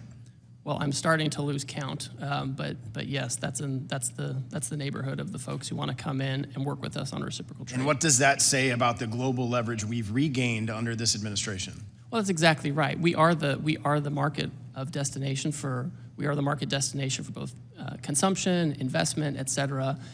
And other countries want access to our market. They understand now that we have to have it on fair terms, and that's why they're here. They'd be running the other way. That's why almost all of them have said, we're not going to retaliate, we're going to work with the administration. And how important is it from a national security standpoint that we reduce our dependency on foreign steel, aluminum, and automotive components, and how have the tariffs moved us in that direction? That's a great point. With steel and aluminum, the president put tariffs on steel and aluminum in his first term. The Biden administration kept those in place. He's tightened up some of those tariffs now, and so we are able to maintain a steel industry. We're able to maintain an aluminum industry. These are things you have to have as inputs for weapon systems, for our infrastructure, and a country that doesn't have that kind of hard manufacturing power behind it isn't going to have the soft diplomatic power you need to navigate a challenging world. And do you believe that President Trump's tariff policy has reestablished American economic sovereignty, where we no longer have to beg foreign governments to treat us fairly? Yeah, I think there's no question about that. And we can see it from the first term when we imposed tariffs on China in an effort to get them to change their unfair trading practices. When that happened, we saw our trade deficit with China decrease, which is really important. So it shows that we can become less dependent on foreign powers for the most critical goods and services. And how important has President Trump's leadership, his willingness to stand up to global elites and foreign governments, been in reasserting the United States as a trade power? Well, it's been historic. It's been historic because in the past we've had leaders and politicians who were either in the pocket of Wall Street or they had some other special interest, and he's been willing to take a stand and do hard things and show others that he's not going to cave. This is really important because if other countries think about power in a different way. Some politicians want, foreign countries to say nice things about them. That's like their end purpose in foreign policy or trade policy. President Trump wants the right thing for Americans, and sometimes it means you have to stand up for yourself, draw a line in the sand, and say, we're not going to do this anymore. What would you say for the first time in decades, American workers have a president who fights for them, not for multinational corporations or foreign bureaucrats? That's exactly right, Congressman. That's why workers voted for him. That's why unions support the tariff actions. That's why we see, op-eds in the newspaper about union presidents wanting to work with President Trump on trade. That's why we're seeing all of that change, that realignment. And I'll end with this. What evidence have you seen that President Trump's tariffs are driving jobs back to the United States and helping to rebuild our manufacturing base? Well, for example, the auto tariffs that were imposed, we've already seen that one company is increasing employment, including temporary employment. In Indiana, we've seen in Tennessee, there was a shift that was going to go down to another country. They kept that shift in America. Everyone knows if you want certainty, if you want access, you build in America and you use American labor. Thank you. My time's expired. I recognize the acting ranking member, Ms. Moore. Thank you, Mr. Chairman. And I'd like to ask for unanimous consent to enter a letter into the record to Wisconsin Republican members of Congress from Wisconsin Governor Tony Evers, his objection to the Trump tariffs. Without objection. Thank you. Thank you. Mr. Byer. Thank you, Mr. Chairman, very much. Ambassador Greer, you have a most awful job trying to convince us and the people we represent that the president's trade policies are wise and measured, when the truth is they are stupid and bad. The last time the U.S. started a trade war, Smoot-Hawley tariffs, June 1930, the world did retaliate, and we get the Great Depression that lasted 10 years.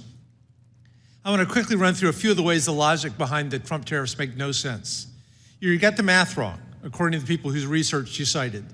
Mr. Chairman, I ask unanimous consent to enter into the record a New York Times article by former Treasury official Brent Nyman titled, "The Trump White House cited my research to justify tariffs.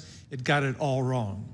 The math error had the effect of quadrupling the tariffs Trump applied on some of our biggest trading partners. Trump accepted some goods, notably oil, but not others, including things we simply cannot produce in the United States. Why tariff bananas? Why tariff cocoa? Why tariff coffee? We don't have the capacity to produce these things at a scale that meets domestic demand. Trump logic equates any trade deficit with cheating. In fact, he called it rape. But even this stupid logic didn't help Australia or Brazil or Singapore, all countries with whom we have a trade surplus. How does Australia negotiate an end to a trade deficit that doesn't exist? Some countries have a deficit because we import things that we want, but they're too poor to afford our exports. Perfect example is Madagascar. We buy something like 60% of our vanilla from Madagascar, but they have one of the lowest GDP per capita rates in the world, and they just can't afford many of our products, but we just hit them with the 47% tariff. Trump is hinting that maybe if countries lower tariffs on us, he might drop tariffs on them a little bit or some or possibly, but Vietnam, knowing that Trump was coming, massively cut their tariffs to appease him ahead of his announcement last week, and instead, you slapped a 46% tariff on them anyway. So what are the Vietnamese supposed to do? Trump declared a phony national emergency and imposed tariffs on Canada to punish our closest ally for quote-unquote fentanyl smuggling, despite the fact that our own government says the amount of smuggling at the northern border is vanishingly small, less than 1%. How does Canada get out of a tariff imposed on them for doing something that we admit they're not doing? Trump is risking our economy to bring back factory jobs that pay far less than the 8 million jobs that are listed in the JOLTS report right now. 8 million jobs available in America that pay far more in fast-growing sectors like healthcare, clean energy, or data science. The Secretary of Commerce, Howard Lutnick, is on television raving about shifting millions of Americans to work on, and I quote, screwing in little screws to make iPhones. You guys are blasting nearly every product from nearly every country with these tariffs. Senator Tillis yesterday called it, quote, a trade war on all fronts. It hurts our alliances, it hurts our economy, it hurts our ability to make and keep free trade agreements, which is supposedly your job. Ambassador Greer, the world is watching you. They're watching this hearing across the country. Global markets are in chaos. The U.S. economy and our most important alliances are in serious danger. I had met a couple of nights ago with a dozen ambassadors from Eastern Asia, and the conclusion of the discussion was that we are creating a unipolar Asia, an Asia led by China with America excluded. America first is America alone. And meanwhile, you're now serving as acting head of both the Office of Special Counsel and the Office of Government Ethics. These are both busy jobs in the best of times, but extremely demanding during one of the most ethically challenged presidential administrations in history.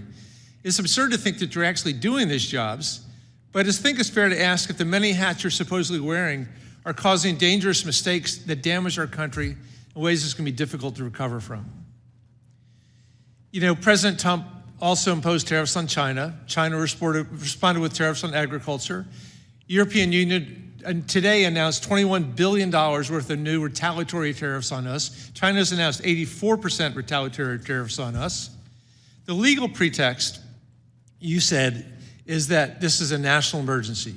You refer to the state of emergency as, quote, the largest and persistent trade deficit that's built up in recent years. The actual emergency is that markets are slumping, consumer confidence is crashing, and financial forecasts of recession are coming pretty quickly. And the Fed is projecting that these tariffs are driving prices up. We finally got inflation down. Now we're going to do exactly the opposite. Coming to the table, I don't know.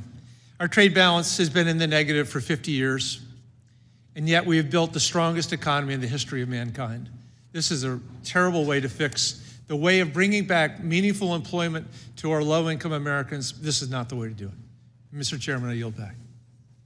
Mr. Arrington. Thank you, Mr. Chairman. I appreciate my friend's comments just to take off on treating low-income Americans. It's no way to treat our workers whose wages have been suppressed because of this unfair and unlevel playing field. who, by the way, because of the policies of the last 4 years, have paid a regressive 21% inflation tax. So our working families and our manufacturers and those who make the wheels turn in this economy have suffered a great deal. But other countries will flat put us out of the manufacturing business, out of the energy production business, out of the food making business if we let them. I thank God that for such a time as this, He raised up a leader with the political courage to take on the political and corporate establishment that is going to do everything in its power to stop you and the president from hitting reset before it's too late.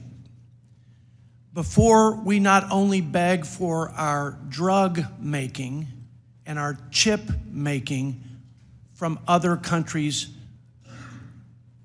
whom we are totally dependent on, but before we have to beg to feed our families and fuel our economy. I can't think of, other than the budget deficit, a greater threat to America's economic vitality, prosperity, and national security. I'm 100%, unwaveringly, unequivocally in support of President Trump's and your reciprocal trade policy. I can't imagine anyone along the spectrum from right to left politically who wouldn't want head-to-head competition for our guys. And we have allowed this unfair trade dynamic to persist for so long, there's no way out of this without some front-end pain. And I'm grateful that we have a leader who's not trying to diminish that or hide that fact, but is transparently calling this nation to persist through this front end so that we have exponential benefits and return to our economy, to our workers, to our farmers. There is no other path, and there is no other politician in this town that would ever risk what is necessary to risk and to exert the courage and will that is necessary to exert to confront this head on like President Trump and you. And we're with you. I'm with you, and I know many of my colleagues are. Couple questions. When we went through this before, in the first Trump administration, we were, I'd say, wildly successful with the reforms in China, with new free trade agreements, agreements in 5 nations that represented almost 50% of our entire export markets. So how important was the reciprocal trade posture in the first administration to getting lower barriers, greater access to those markets where we benefited by 26+% in export activity? Our wages went up, investment went up, job creation went up, poverty went down. How important is this posture to getting there? And is there any other way, Mr. Ambassador, to this greener and more glorious economic pasture once we establish the reciprocal trade dynamic? Congressman, thank you for your support and your words. You're exactly right. There are a few different approaches to trade negotiations. One is the typical one, which is where you ask others nicely to give you market access, and they do a dialogue with you for several years, and at the end you have no more market access. And then there's the Trump way, where he says, we'll have reciprocal trade, and we can do it my way or we can do it your way, but we can work together because we should work together, and we should have fair trade among us. And that's what we're seeing now. We're seeing countries come and say, we understand the issue, we're happy to talk about this, and we know that there's an alternative path. There are alternative pathways here, and we can choose which way we want to go, and that's the way to do it. I'm grateful for both of you. Thank you, Mr. Chairman. Thank you, Ms. Tenney. Thank you, Mr. Chairman, and thank you, Ambassador Greer, for your hard work. And I'm from upstate New York. This is the home of the Industrial Revolution, the Erie Canal Corridor, the Finger Lakes, all my region. #1 dairy district in the Northeast, #5 dairy district in the country. Third largest producing apple county is in my district. Really important when it comes to trade, and we have always been grateful for the work of President Trump and the administration for trying to understand that we've been hollowed out by China and Asia and other countries, and we want to bring those jobs back. Really important part of not just the building of New York, but the building of the entire United States and our strength leading up through to World War I, World War II, and into today. I got a couple of questions I just want to talk to you a little bit about because there are a few nuanced issues here dealing with Canada, which is my entire northern border. #1, we have an emerging and really strong Finger Lakes wine region, and many of our wineries have reached out to us. We are at the cusp of putting out some really incredible wines, groundbreaking. We have wonderful water, soil conditions, and we're producing top-level wines. A little bit about some of these markets we'd like to have opened up for us so we can trade, and we appreciate the work that the President is doing. However, one of the issues we've experienced, and we hope that you can work on, is many of our Canadian visitors are not coming to our region. We're dependent on the Canadians to come for commerce. They're a great friend to the north. And we've seen a 23% drop just since February in visitors to our wineries. And we just want to know if we can get your assistance and help in making sure that this sort of very important yet fragile relationship that my district has with Canada, an historically strong relationship, we can continue to work to make sure that we get that kind of trade and the kind of tourism that we've been getting from our Canadian friends to the north. Certainly, and I would note that goods between Canada and the United States that follow the rules of the U.S. Mexico-Canada agreement, they continue to trade on a duty-free basis, which makes sense, right? Yeah. And I would say, I know you're going to jump into this because this is my next beef with that. But when it comes to Canada, we are grateful and hope that you'll continue to pursue some of the dumping that's been going on against our dairy producers. Because as I cited in my start, we are a huge dairy producer and we're getting unfair treatment. We think in the last administration this was not resolved favorably to our dairy markets because Canada continues to bring milk proteins in that we think that are in violation of USMCA, and I know that's what you're going to get to. So. Yes, no, it's certainly on the flip side of the wineries. So, yeah, that's certainly the top of my list. I would point out that President Trump reported that he had a constructive call with Prime Minister Carney last week, 10 days ago or so, and I continue to work with my Canadian counterparts to make sure that relationship is one where we can have fair trade. Yeah, we greatly appreciate it, and when it comes to apples, we just have to say we are so excited about the USTR's efforts in trying to reduce some of these market access barriers, particularly with Israel going to zero tariffs. Our apples hopefully will be sold all around the world. We're famous for them. We don't get the subsidies that some of the other states get in the state of New York. And we're hoping that we can do that, including getting our apples to India and around the world to actually grow our New York economy. So we appreciate all that the USTR is doing that. I think that we can have a great relationship in the future with Canada, and we are really pleased that you're working with the Prime Minister and working with everyone that we can to make sure that northern border is protected, but also that we're getting the trade that we're so accustomed to with our great friends from the north in Canada. And those are primary issues for us. Also want to make sure that some of our supply chains, whether, I know this isn't your sphere, but when it comes to aluminum, when it comes to copper, we have some of the best manufacturers and the oldest manufacturers in the entire nation in our region, and we're dependent on Canada for those things. So when we look into the tariffs and some of the negotiation, I know there's going to be some tinkering with the tariffs as we look into the next couple of months. We just know that you and the President will work with us on making sure that we continue to keep these legacy businesses that we have across our region that were part of our nation's real boom when the Industrial Revolution was founded. And I have to mention, it's not technically in my district anymore, but our famous patriot Paul Revere actually started his copper company in my region. Revere Copper is still operating today after being founded in 1801. So it's really important to New York that we continue these legacy businesses and continue to work to bring our supply chains back. And I just want to say thank you helping us with dairy, with apples, and also making sure that those Finger Lakes wines become premier and actually continue to grow as we see them emerging with so much hard work being done by so many people in my region. And we're grateful to you, and so continue to work. We appreciate the effort on behalf of our district and on behalf of the president. Thanks so much. Well, thank you, and I look forward to continuing working with you and your staff on these issues. Thank you. Mr. Evans. Thank you, Mr. Chairman.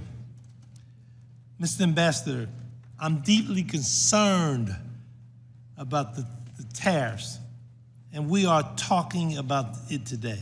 Philadelphia is the poorest big city in America, and it's hurting lower people income.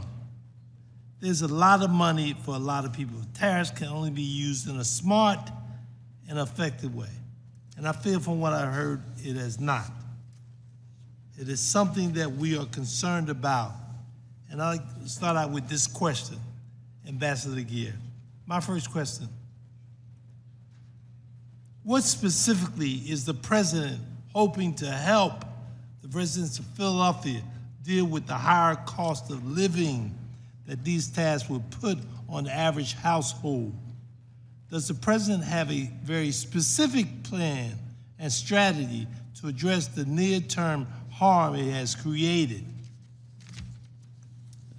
Congressman, the president wants to ensure that we have good manufacturing jobs that pay higher wages to your constituents, just like what happened in the first term. He wants that to happen again, that they can have more money, better jobs in stable environment and reshore manufacturing at the same time. So what would you say specifically, would you say? How would you describe that? Well, I would say to your members and your constituents that we've had a long period of 5 million manufacturing jobs going away. It's dangerous for our country. It's bad for our economies and our families. And the president is taking action to create economic conditions to have more factories here, jobs here in their communities where they can have the types of income that they need to have stability for the working class, for the middle class, not just for the super rich who go and get 3 or 4 degrees, but for people, honest, hardworking Americans who graduate from high school and need a job. And they can have one that's stable and supports our manufacturing. Mr. Ambassador, Pennsylvania exports today $46 billion in manufactured product. These exports support 150,000 people and jobs in the state. I'm concerned that the threat of retaliation from the trading partners will further help Pennsylvania. So can you specifically speak to that issue? Yes, this is something that we watch really closely as well. And so in advance of the tariff action, I had many conversations with our major trading partners, and we told them, wait and see what happens on April 2, and then we can talk about what comes next. And so now most of our major trading partners have said, we're not going to retaliate against you. We want to talk to you about how to have more reciprocal trade. And that's a good outcome. I want to also talk about industry and small business, the effect that it will have, specifically when you talk about Philadelphia, on small business. Can you speak to that? Certainly. I've actually tasked my staff to work with the Small Business Administration to make sure we're getting the feedback we need from our small businesses. I have an advisory council on small business at USTR, and I've asked my staff to convene that council so we can hear directly from them because we want to make sure that we are hearing feedback in real time. I can give it to the president, and we can understand how the program is working. I'd like to thank you, Mr. Ambassador. Thank you, Mr. Chairman. Thank you. Mr. Fitzpatrick. Thank you, Mr. Chairman, for holding this hearing. Ambassador Greer, thank you for being here. And thank you for your commitment to spend time with this committee today and answer everybody's questions. Leveling the trade relationship the United States has with other countries, I believe must be a bipartisan goal, especially when our nation's security and well-being are on the line. I do believe that the means by which we accomplish that vision, however, matters a great deal. My priority, which I'm certain that you share, and I hope this whole committee shares, is to ensure that any long-term economic gains which the American people could achieve in a more balanced trade environment are not washed away by the near-term pains they may feel at their local supermarket, hardware store, pharmacy, or restaurant. I believe it's essential that Congress and the administration come together to find that middle ground. to maximize the benefits and limit the costs of our nation's trade policy. Above all else, we must deliver greater certainty and economic stability for our consumers, our workers, and our families. I want to zoom in on medicines in particular, sir. What work do you believe can be done with our closest partners and American companies who are operating in the European Union to ensure that the cost of distinct, innovative prescription drugs and medical devices are affordable for our nation's seniors, particularly those with rare diseases or disabilities? Well, I think if we can have a supply chain that's more secure, more resilient, and more local, that's going to be something that's going to help with efficiency. This idea that we have this very fragile supply chain where we ship initial inputs from China to India, and they go elsewhere, and they get finished in another country, and they come here. That may work in a world where there's just-in-time manufacturing and where you're ignoring manufacturing jobs in the U.S. But in a world like we're seeing now, where there's conflict, there are pandemics, there are wars, that model doesn't work very well, and the costs become very high. And so if we are able to reshore large aspects of that or have it with close allies, that's going to be helpful. Switching gears to national security, I want to thank you for your work to end the Diminimus exemption for the People's Republic of China. This loophole has been more than an economic giveaway to foreign competitors at the expense of American retailers and manufacturers. It's also allowed our adversaries to funnel fentanyl and other synthetic opioid drugs into our communities. I was down at the El Paso Intelligence Center, EPIC as it's called. Their chief complaint, and this is coming from the Department of Homeland Security, they focus on the de minimis exception as a major vulnerability for fentanyl getting into this country. So in addition to the manufacturing issue, we had the fentanyl issue as well. As this administration evaluates how the U.S. should alter or eliminate the de minimis standard for other nations beyond the PRC, particularly those for which have credibly abused the process to the detriment of countless Americans' health and safety, what metrics do you believe should be prioritized? So de minimis it's really a customs and border protection issue. It's not my jurisdiction, but I think some of the things you've talked about, the loss of revenue, tariff evasion through use of de minimis, counterfeits coming through the de minimis program, illicit substances coming through the de minimis program. These are all the types of things that need to be captured, whether it's from China or elsewhere. I think it's a real problem, and I think Customs and Border Protection should look into that. And finally, very briefly, sir, on the USMCA, recognizing that the agreement is facing a sunset review process that needs to be completed by July of 2026, can you share any details about how you anticipate that review will be conducted? Certainly. There are a few parts to this. First of all, there's a public consultation process that's set out in the statute that USTR will follow. We'll follow the law. There's a congressional consultation process, which of course we'll follow.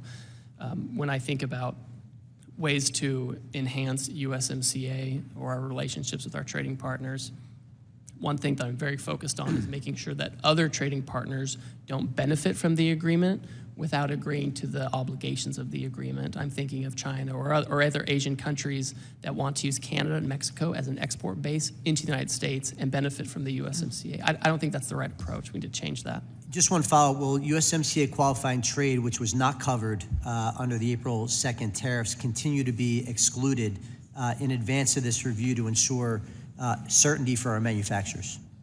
That is currently the status right now, and again, I'm not on the Homeland Security front here, but I understand that Canada and Mexico have been working with the administration on those issues, and so for now, that status continues.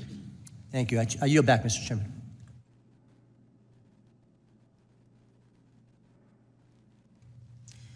I now recognize Representative Fischbach from Minnesota.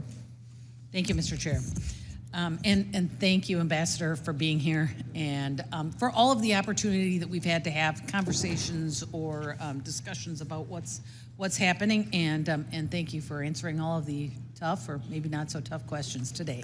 So I appreciate it. And you may already know, but I represent a large rural, mostly agricultural district. And so we do it all. We've got corn, soybeans, hogs, turkeys, and dairy. But we also grow sugar beets. So I was going to ask you I'm a strong supporter, obviously, of the sugar program. which has allowed our farmers, sugar refiners, and end users of that sugar to invest in strong and robust domestic sugar industry. So my first question, very quickly, will you commit to working with myself and other members to protect the sugar program and to promote the domestic industry? Definitely, happy to do that. Thank you very much, I appreciate that. And many of the other farmers in my district rely on exporting their products around the globe. While China is a major customer of U.S. agriculture, farmers are constantly searching for new market access and expanding market access in other countries. We've seen reports of numerous nations coming to the table, and I think it's over 50 now, with President Trump to negotiate new trade agreements. What are the opportunities in these negotiations to increase access for American farmers? Certainly, as I think was mentioned earlier, perhaps by Congresswoman Tenney, Israel has come, and we've had a trade agreement with them for a long time. People are surprised to find out that despite the trade agreement, they still have tariffs on some of our agricultural goods. And so they've offered that that's something that they're willing to look at. We've heard from Vietnam, we've heard from India, we've heard from Argentina, we've heard from all kinds of countries that they're interested in not only getting the tariffs down, but getting down the non-tariff barriers, which often are more problematic than the tariffs themselves. So I think there's a lot of opportunity there if these countries are willing to really engage in reciprocal trade. And I think I know the answer, but I just want to will you work with me and other members of this committee to make sure that farmers have a voice in the negotiations so that we are heard and are part of it? Yes, certainly. We have a series of advisory committees that involve agricultural stakeholders. We manage those jointly with the U.S. Department of Agriculture. I've already talked to Secretary Rollins about this and the importance of meeting with these committees so we can have their feedback directly. And we are talking a lot about reducing America's reliance on Chinese imports to our country, and I think that's important, and I'm sure you do too.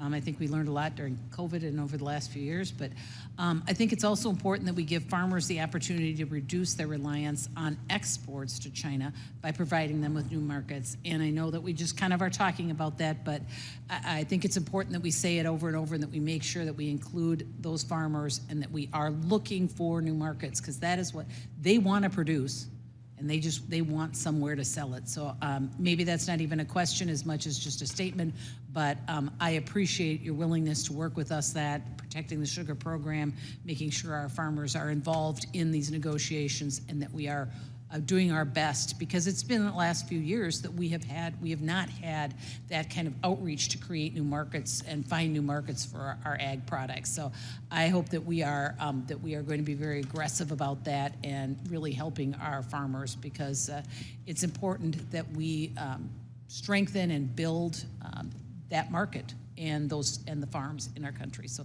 thank you for being here.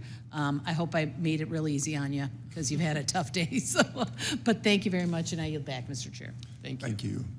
I now recognize Mr. Snyder from Illinois for 5 minutes. Thank you, Mr. Chairman, and I'm not going to make it any easier on you, Ambassador, but I will pick up on what Ms. Fischbach and Schweikert before said.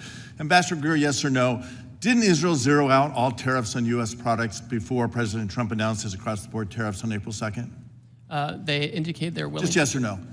They did not do it yet. They announced they wanted to. They announced it, but yet President still imposed 17% tariffs on Israel. Ambassador Greer, what's our trade balance with the elephant and fur seals, petrels, albatrosses, and penguins living unheard in McDonald Islands? They're part of Australia's customs union. But they're separate, and I'm going to reclaim my time. The president has imposed specific tariffs on herd and McDonald's Islands while not taking any action against Russia, Belarus, North Korea, or Cuba. And I don't want to disappoint my mom and my wife or have them yell at me, but Mr. Greer, I'm going to say what I think almost everyone is thinking. WTF? What's the president thinking? What did he and you think was going to happen after unilaterally declaring a global trade war? Did you expect the so-called Liberation Day to become Liquidation Week, destroying more than $10 trillion of value and moving us from an extended bull market into a self-induced bear? Did you intentionally plan to decimate Americans' retirement accounts and 529 accounts for their kids' education? Did you and the president anticipate raising prices for American families already struggling to make ends meet?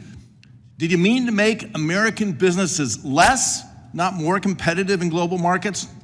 Was the intention with the largest tax increase in U.S. history to put the United States and maybe the entire global economy into a recession because of what Wall Street Journal editorial board, let me repeat this, it was the Wall Street Journal editorial board said is the dumbest trade war in history.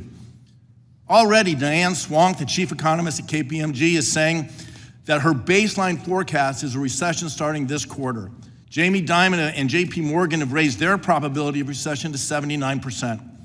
The Wall Street Journal reports the betting markets have it at 70%, and Goldman Sachs recently again raised their likelihood the second time since this trade war started to 45%, and I expect that will rise again. Indeed, by the time you have finished this hearing, I wouldn't be surprised if we already were in a recession. Less than a week after President Trump's declaration of, again, the largest sales tax in U.S. history, global markets continue to roil as a result of tariff-based recession fears. The president's newly imposed tariffs have real-world impacts on every one of my constituents who will see higher prices at the grocery store, shortages of critical products, and less money in their retirement accounts and the accounts for their kids' education. American families deserve relief, but instead, thanks to President Trump and you, they're heading to the store to panic buy essentials before retailers raise their prices. I've heard from literally thousands of constituents about the pain that President Trump has said this country will suffer as a result of these tariffs. They have written to me sharing that they have lost as much as 20% of their 401k and 529 accounts in the last week alone due to market fluctuations that are responding in real time to the president's announcements of arbitrary and capricious tariffs. Seniors who recently retired are worried about having to return to work to make sure they can make ends meet, and today wonder if they will now outlive their retirement savings. Small business owners are worried about laying off employees. Large companies in my district are preparing their next earnings report for investors and telling me that the impacts of these tariffs are material. That's business speak, for the tariffs are going to have a real adverse effect on their operations and likely adverse effect on their cash flows. Make no mistake, President Trump's trade agenda is slowing economic growth and job creation, weakening U.S. global leadership, and increasing the cost of doing business in the United States. These tariffs make life for Americans more expensive, make our nation less secure, and our citizens less prosperous. Congress must take back its constitutional authority to stop the chaos and the pain President Trump is inflicting on American families and dig us out of what could be a self-inflicted recession. Before I ask a question with my limited time, I ask unanimous consent to submit into the record the CIA World Factbook entry for Heard Island and McDonald Island. Without objection. I also ask unanimous consent to submit for the record an article from Scientific American, The Heard and McDonald Islands are a pristine biological wonderland. The subtitle of the article is, Trump's Tariffs Put a Spotlight on the Uninhabited Heard and McDonald Islands, which comprise a remote volcanic refuge for penguins and seals and a UNESCO World Heritage Site. This just once again illustrates that these tariffs are not strategic, they are not targeted, they are arbitrary and capricious in hurting our economy and our American citizens. I yield back. Thank you. I now recognize Mr. Moore from Utah for 5 minutes. Thank you, Mr. Chairman. Ambassador, thanks for being here. And as I've said to you before, I can't tell you how much I appreciate the communication and the ability to dialogue. This hearing's, in my opinion, one of the most important hearings that we've had, and it's been very important for folks to be able to hear this out. And thank you for providing details and responses. We've talked a lot about trade deficits today in this hearing, and I have concerns about how we went about some of the calculations with just focusing on imbalance. But that completely aside, what I wanted to actually bring was the other side of this equation. So we run massive trade surpluses in services with just about every major economy in the world, especially in high value and high employment technology software industries. And recognizing that there's digital service taxes that we don't like, and we try to address some of that on the tax side, and we're going to work on retaliatory tax side with that in this committee, actually. The Europeans, Koreans, Japanese, they're all allowing us our U.S. tech firms to run surpluses in their markets for a reason. We have the best talent and the most skilled innovators in the world. My question here is, what are the consequences for American power and national security if they were able to retaliate and restrict access to American services in their market because we've chosen to restrict goods in their market? In response to that. So the good news on this is all of these countries, most of them have said that they are not going to retaliate and they want to talk to us. And they're mindful that even though we have surpluses in many of these areas, they still have a lot of barriers against our folks, right? And this giant book that we put out, that I hope one day we never have to put out again, a lot of this are about the services barriers we have, including in our friendly partners. So my expectation is that they will bring those barriers down. That's my expectation. And this is where I draw some optimism. But we're really early in this. If this is prolonged, does their position on no retaliatory commitment, does that wane? And that's something we have to be hyper focused on, and we've got to be vigilant. I have a big concern, and I would, to what extent would you have a concern? Are we at the risk of losing the AI race to China if we lose our innovative edge and our exporting advantage over China? So I think that we benefit from having huge innovation here in the United States. We have an economy that cultivates innovation. We prioritize it. We have an intellectual property system that protects it. You don't have those kinds of things in China, right? You don't have that level of protection. You don't have that level of attractiveness. Now, we can't be complacent by any means. I think it's incumbent on us to continue to have domestic laws and incentives to make sure that we're innovating here. And it's important to have manufacturing, because manufacturing and innovation go along with each other. I'm going to add to that. So really what this boils down to, and I'll try to make it a little personal here. You and I went to rival universities. We're still working through some of those challenges. For now. Yeah. We may never see eye to eye on it, but we were both probably 40 minutes away from some world-class ski resorts on the Wasatch Back during those college years. During college, I always went to the Sports Den. It's a local sporting goods store, and I've known the owner, Mark, for over 30 years. I took my, every banner at every Little League thing has his banner there. He's committed to the neighborhood, to the community. He's weathered the e-commerce revolution. He's weathered COVID. He's been able to sustain this business through some of the toughest times. I took my son's bike in there on Saturday to get fixed, and I've never seen him like this. I've never seen him so anxious, so nervous about what's going on. He pointed to everything in his shop. I buy ski equipment from him. We rent stuff from him, all the gear. I've never seen him like this. And I would ask you, what do I say to him? He's really nervous right now, and I know it's impacting, and I know it's just a lot of concern. What do I say to him? Well, I wish there was a silver bullet for this, Congressman, because I'm sensitive to this, and you all have constituents, whatever side of the aisle you're on, who are talking to you about this. The challenge is that we've seen 90,000 factories leave the United States, and we can have either the status quo and continue to lose that and continue to be dependent on other countries, in many cases foreign adversaries, for our businesses. I mean, to me, that's very fragile. To me, that's very high risk that we have to be so import dependent for our well-being. We're always going to trade. We have to have this reset. We need to move quickly. We have countries in right now trying to negotiate their way to more reciprocal trade. A country like China, they're always going to have their own agency and make their own decisions, and they've never been a reliable trading partner in a lot of ways. We've always kind of been at the mercy of that. So, it's hard to go into your constituent and say that, because they'll say, well, Ambassador Greer said this kind of macro thing. I understand that.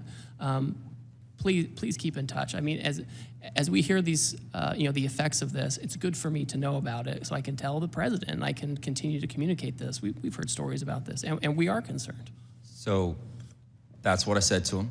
I said to him, because of our communication, he's still just as nervous, and that's just why I wanted to share with you and your team how important and crucial your job is over the next little bit. Is if this is looming, you have an incredible opportunity to do some of the good we did in the first Trump administration to get us to there. We're not there. I'm scared that we're not gonna get there. I don't see the strategy to get there, but I know we can, and I really have a lot of confidence in you and your team to be able to get us there, and I yield back. I now recognize Mr. Panetta from California for 5 minutes. Thank you, Mr. Chairman. I appreciate that. And Ambassador Greer, thanks for being here. I admit, before this week, talked to a lot of my colleagues about you. They actually said a lot of good things about you. You had a good reputation until this week, I have to say.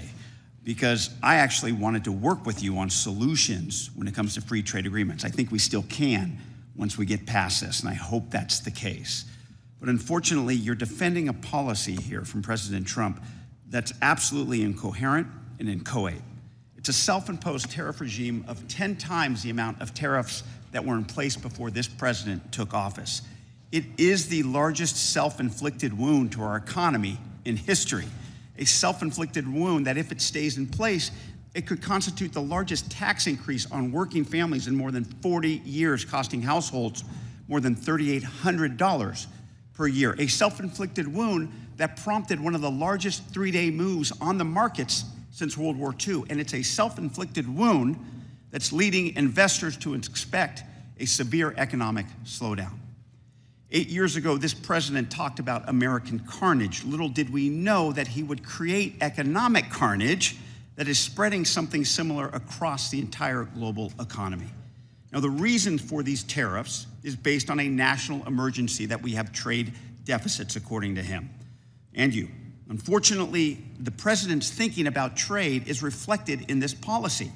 This weekend, after the markets tanked, after small businesses fretted, and after the president played golf all weekend, the president said, "I consider any trade deficit a loss." That type of scorecard thinking, combined with the president's 40-year fetish for tariffs, that has put this policy in place and put us in the global economy in this position. Now, I know the president is painting all trade deficits as bad, but they are a product of larger macroeconomic factors relating to a number of things, as you know well: savings, investments, cultural demographics, and so on. But the president is acting completely irrational when it comes to trade deficits. He believes that trade deficits are subsidies paid by Americans to other countries. His scorecard ignores our trade surpluses and services to the tune of $250 billion annually. He is oblivious to the relationship of trade deficits to foreign investment in America, in that when we send dollars abroad for goods and services, most of those dollars ultimately come back to America. And he refuses to grasp that tariffs are taxes paid by American importers and Americans, not foreigners. A perfect example of this unreasonableness is our reasonable trade deficit with Canada. The reason we have a trade deficit with Canada is because, starting with FDR, we entered into an agreement that would sell us oil at well below market prices. We entered into and maintained that deal because we maintained a trade deficit with Canada so that we can buy cheap oil, which is a huge benefit for America. And if we took that oil out of our trade relationship, guess what? We'd have a trade surplus.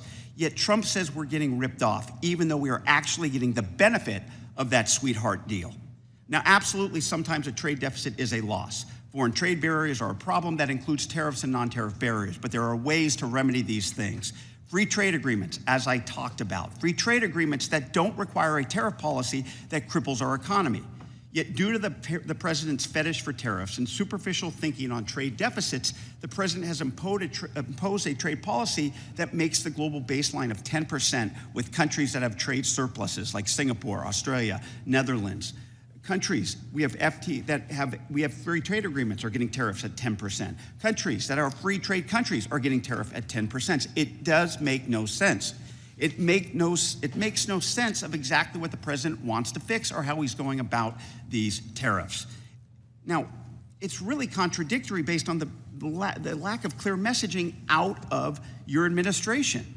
If other countries eliminate their tariffs and we eliminate ours, that's just deal making, and we don't raise revenue, and businesses don't relocate to the U.S. If it's a permanent revenue source and you want to relocate to the U.S., then going to have these tariffs permanently, and there are not going to be any deals. So what is clear is that you can't have it both ways. Additionally, tariffs undermine our national security, as we're seeing in the Indo-Pacific region. Look, I know the president wants to bring back the Rust Belt. I get that, but a big part of that is political. It's nostalgia, and nostalgia, as they say, is the rust of memory. We are not victims here. Our economy is the envy of the world, partly because it was our choice to invest in other countries over saving. It was our choice to have bilateral trade deficits. This is not some unexpected crisis here. This is no extraordinary or unusual threat. This is because we chose to invest in other countries where labor is cheaper and therefore products are cheaper. And as we know, it's okay for working families to want to pay low prices for products in this country. I know that the president is saying we're getting screwed, but the fact is that Trump is screwing us. with these incoherent, inchoate tariffs that in the short term and in the long term, domestically and internationally, and for our economy and for our national security, they are making us weaker. Thank you. I yield back. I now recognize Ms. Van Dyne from Texas for 5 minutes. Thank you very much, Mr. Chairman. Ambassador Greer, I'm sure it's been a long afternoon for you, but thank you for sitting it out.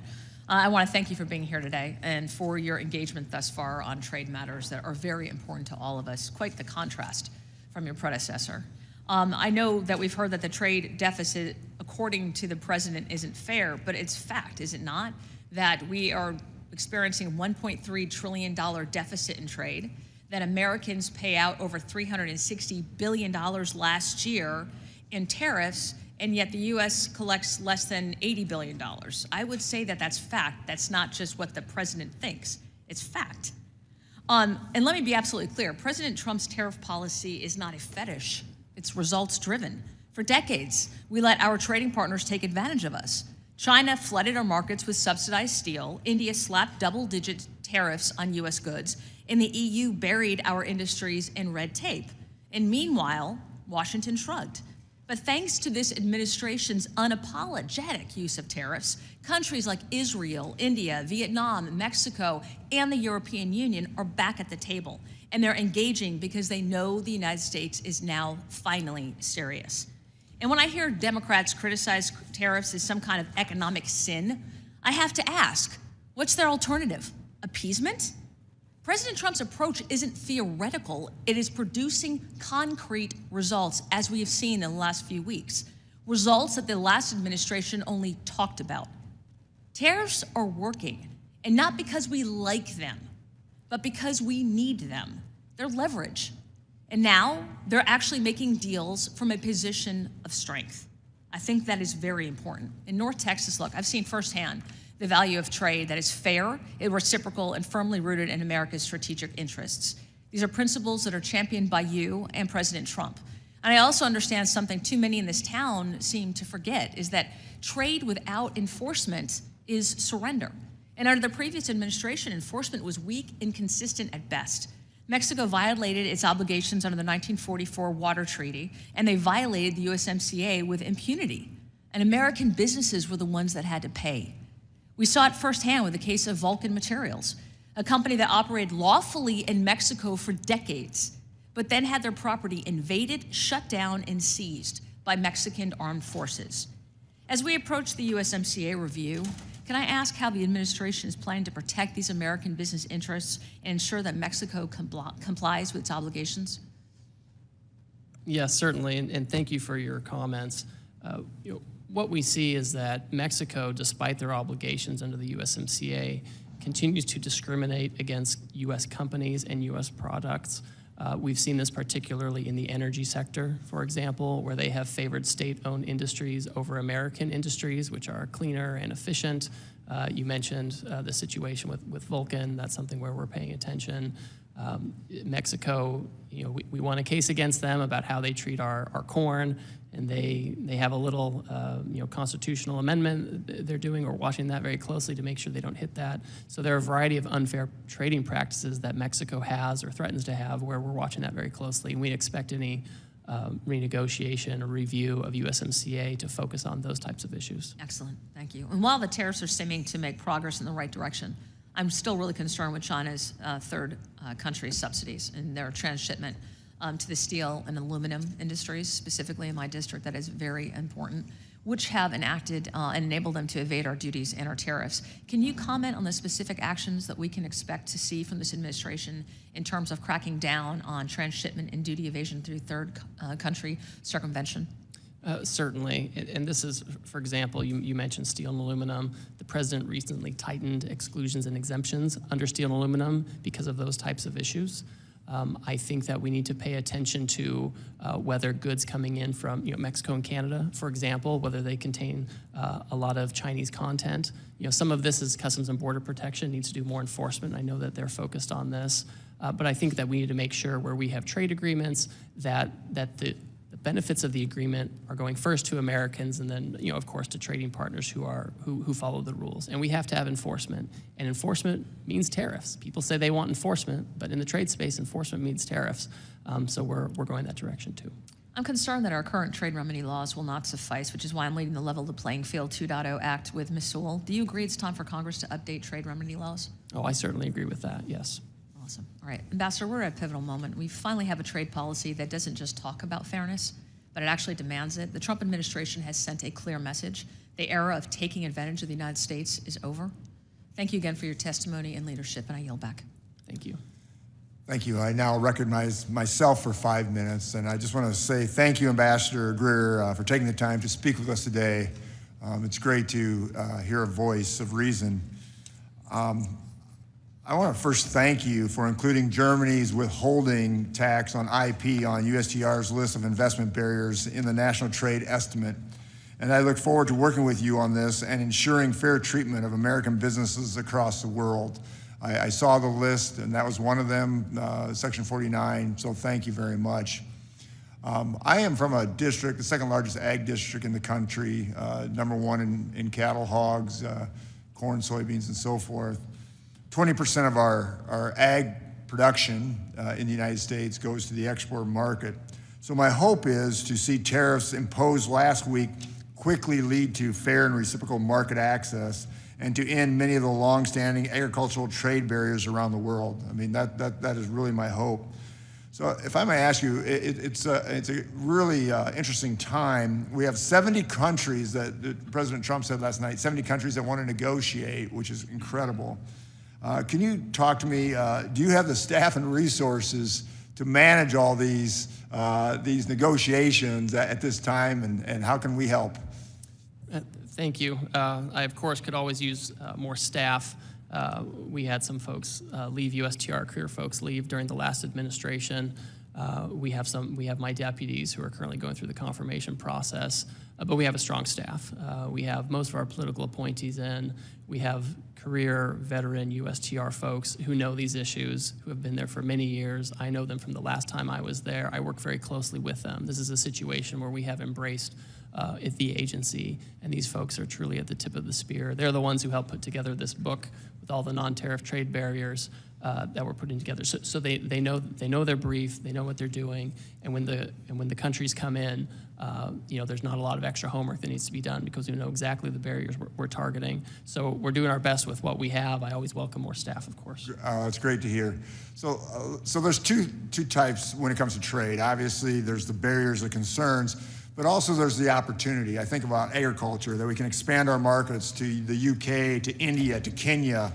There's so many areas that we can expand. Can you just touch on that? We're negotiating with 70 countries, but then we also want to expand these markets, these other markets. Can you just briefly talk on how we can create expansion for our agricultural community?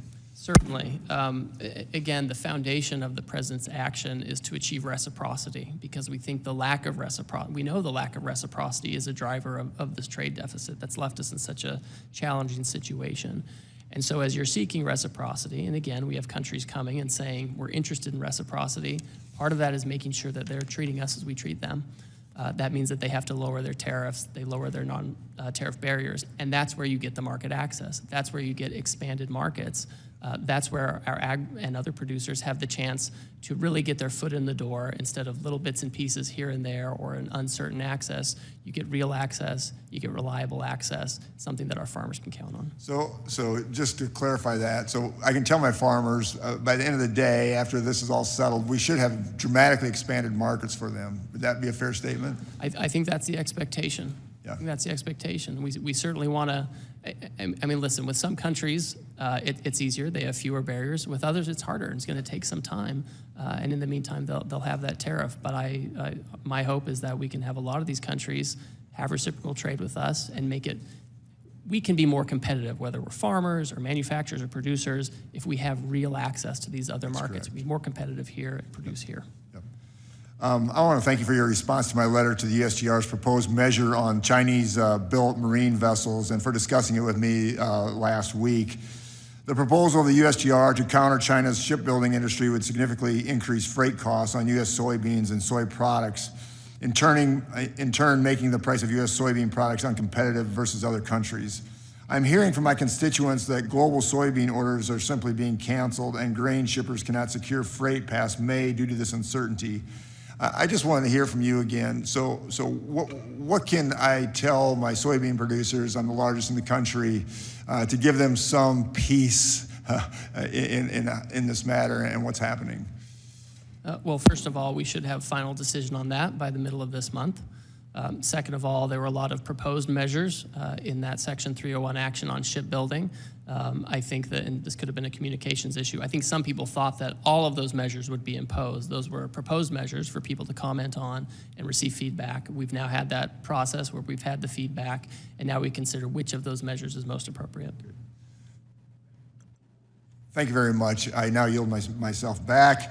Now I recognize Mr. Gomez from California for 5 minutes. Thank you so much. I want to just get to the point. I want to start off by making sure we're speaking the same language, Mr. Ambassador. Do you agree that tariffs are a tax, yes or no? They're a tax on foreign goods. Okay, so I'm glad you're here to say that, because also economists say that 98% of that tax is passed on to the American consumer, right? 98 to 99% is passed on to the American consumer in higher prices. And it's going to fall disproportionately, especially on working Americans. So higher costs when it comes to food.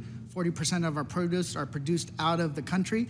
Cars, clothes, shoes, household goods, all of it. And yesterday, you said, quote, there'll be some short-term pain. I want to know, and I think my constituents want to know, how long is short-term pain going to last?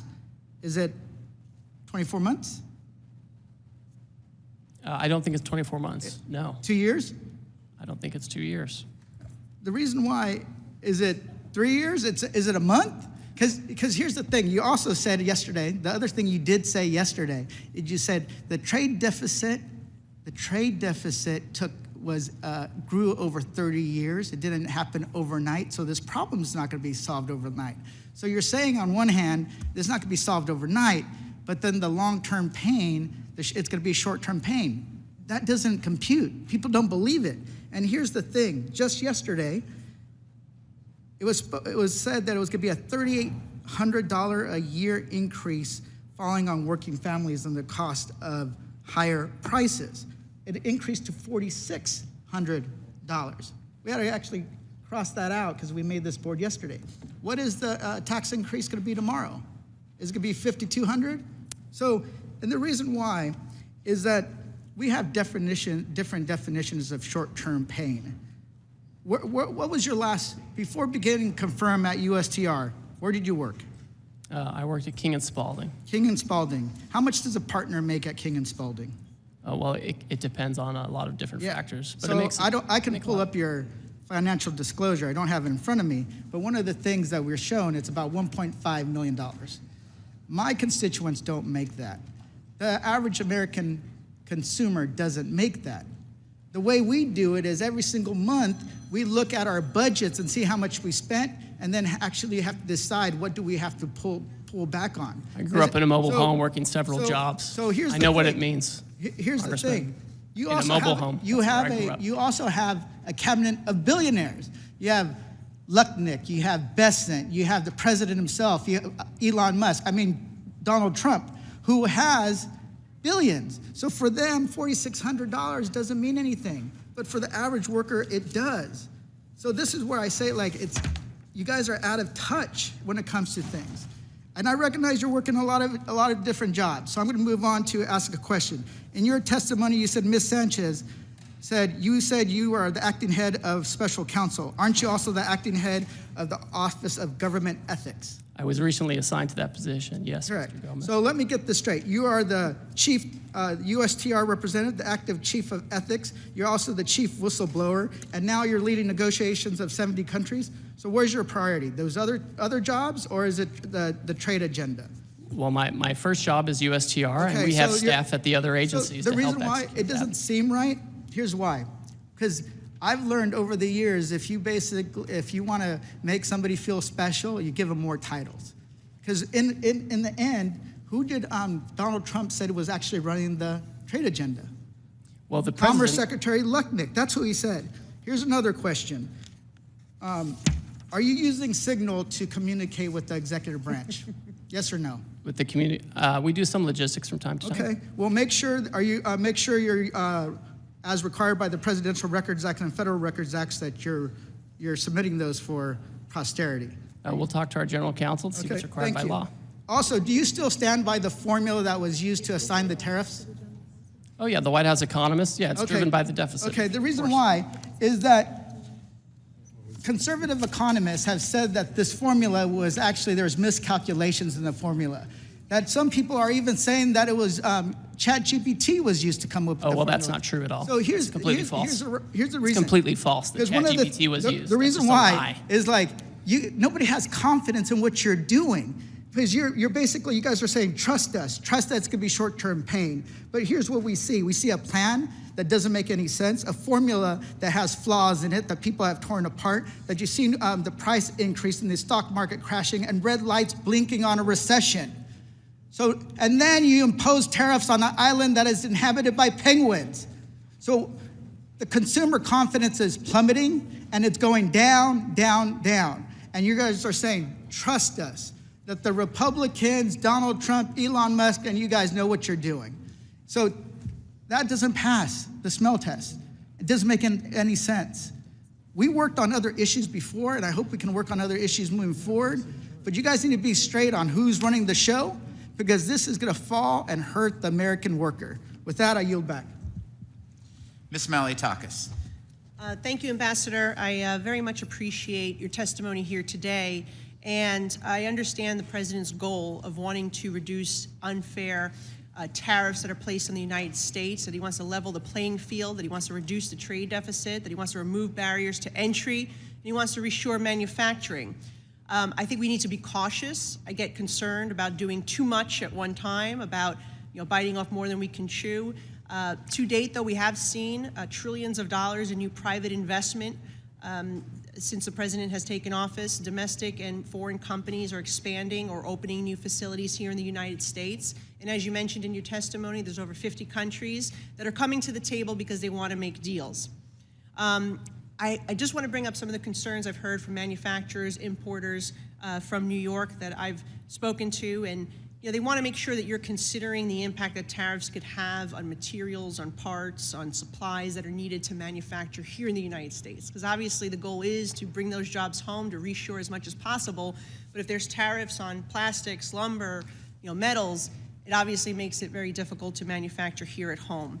And also, some of the importers that I've been speaking with have invested a lot of money to divest out of China and move into other friendlier nations, Cambodia, for example, Vietnam, and they're concerned that the across-the-board tariffs in Asia are impacting their supply chain and ultimately their businesses. And they're hopeful that deals will come forward very quickly, but they've made it also very clear that they can't wait 90 days for a deal to be made.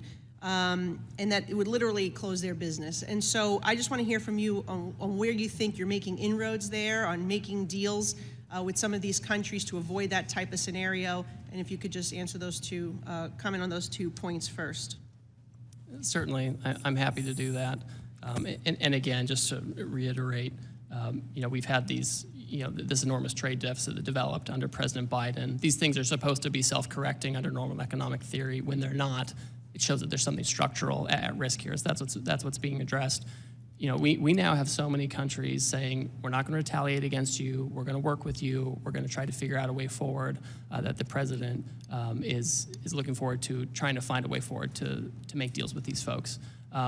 China is on its own path. It's chosen retaliation for many years. It's chosen uncertainty. I won't comment much further on the U.S.-China relationship, but I think what you're talking about, Congresswoman, with respect to these other countries, I think we could count on having some deals with them within the next few weeks or months. Yeah, I hope it's more the few weeks, because I think, again, too many months may hurt the ability for these companies to survive there. At least if you're able to do some business in Vietnam or Cambodia, you don't have to rely on communist China, which they're already starting to move out. But I feel like that's a real issue, because even if we want to bring the supply chain home, this brings me to my second point about pharmaceuticals. We've all said it here today. 4 years that Joe Biden was there, he did nothing to reduce our dependency on communist China for our medical supply. In fact, from 2020 to last year, we saw $213 billion worth of medicine imported from China. That's a 2.5-time increase than the decade before. And so we are relying more today, post-COVID, on communist China for our pharmaceuticals, and that is a very dangerous thing. But my question is, with your goal of trying to bring facilities back home, I mean, it does take about 7 years to get one of these manufacturing plants up and running. How do you close the gap? If the president's going to do tariffs on pharmaceuticals, which I would really caution against that, but if that is the goal, to try to get them to come back home, we know it takes about 7 years for those plants to get up and running. How are we going to close that gap so we're not, hurting ourselves in the process, but we are doing what we need to do, which is bring that supply chain home? Well, I think there's a role for Congress in bringing home the supply chains. The president can act with the authorities he's been given, and we found that a tariff in the first term, we found a tariff is a way to become less dependent on China, for example. We know it works. It's just math. The data's there. That's how it is. To the extent that Congress is interested in helping reshore and creating, tax structures that incentivize manufacturing, I think that's just really important. I think we have to have that. Well, and I'm glad you mentioned that, because I actually have legislation to do just that, to incentivize our sensitive supply chain, particularly pharmaceuticals, back here, and also to utilize Puerto Rico, which has had historically the infrastructure to do it. I agree with my friend Dr. Murphy, who pointed that out earlier, and I have 2 pieces of legislation that I hope the committee will take up, or perhaps we'll put a piece in the tax package. But I do look forward to working with you. I think it does take more than that. We also have to reduce some of the regulatory framework and some of the permitting process that takes too long. But we can get there, but we need to make sure we don't hurt ourselves in the interim. Appreciate your time. Thank you. Mr. Kerry.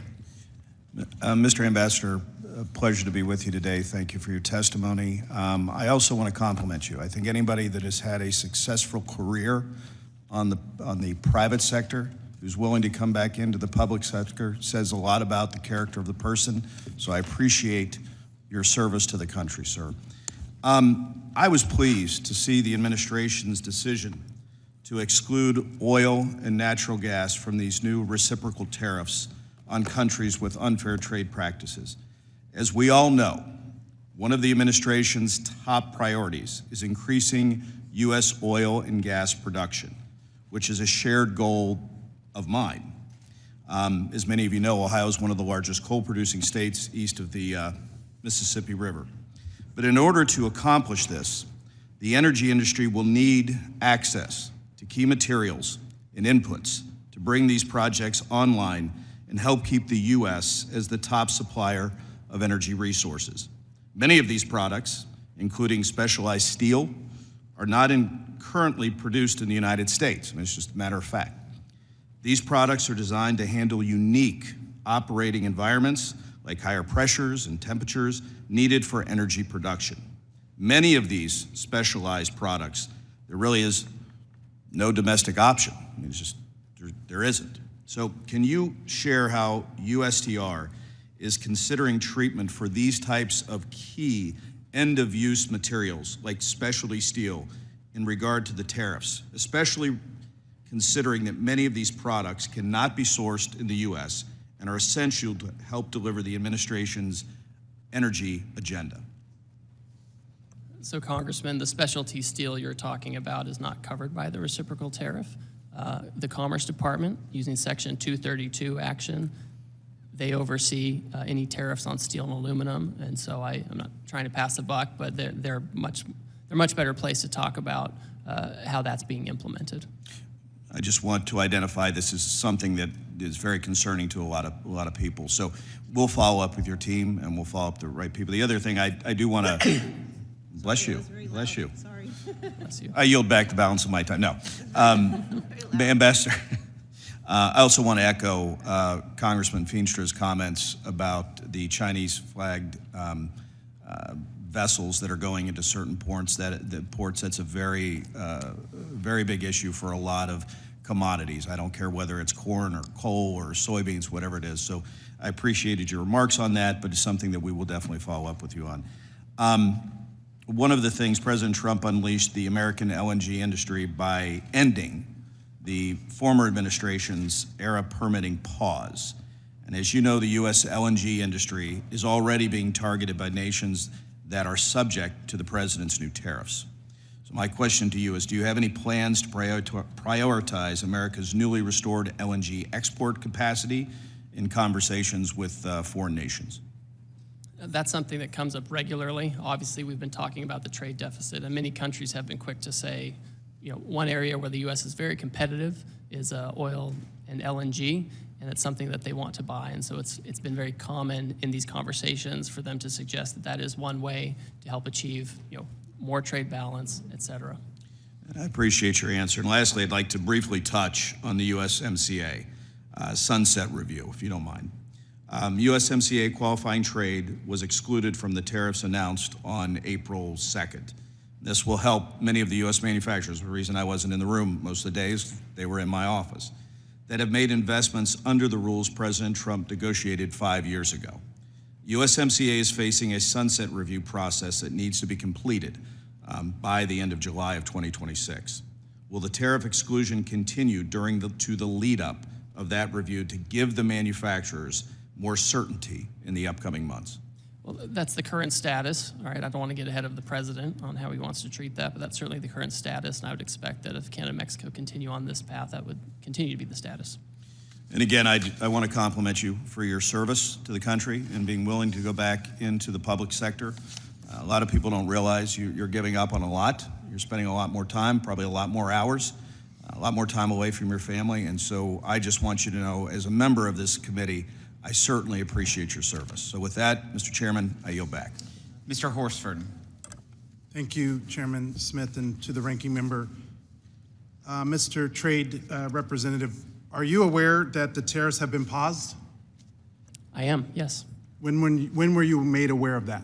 Well, I understood the decision was made a few minutes ago. It's something Sitting here. under discussion. Sitting here, under discussion. So did you know that this was under discussion, and why did you not include that as part of your opening remarks? So typically what I don't do is divulge the contents of my discussions with What are the President details of the Congress. pause? Well, my understanding is that because so many countries have decided not to retaliate, we're going to have about 90 days. No, excuse me? China increased their tariffs on the United States. Trump blinked. What's the blink, sir? What do you know about this pause? What are the details of it? Well, the details, as I understand it, is that China continues to retaliate.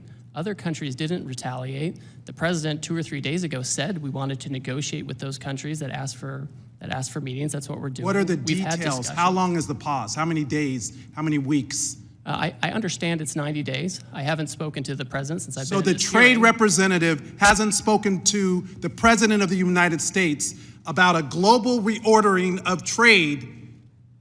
Yes, I have. I've And just yet been in the hearing with you, sir. But yet he announced it on a tweet. WTF? Who's in charge? The president of the United States is in charge. And what do you know about those details? Well, as I mentioned, It looks like your boss just pulled the rug out from under you and paused the tariffs, the taxes on the American people. There's no strategy. You just found out 3 seconds ago, sitting here, we saw you. We've been discussing a If variety you of these came actions here for a week. knowing that you were going to be turned off, that these tariffs were going to be turned off, why didn't you include that in your opening statement? Why didn't you reference that as part of your testimony? Well, I don't disclose my conversations with the president, sir. These were specific questions we asked you all along. What's the strategy?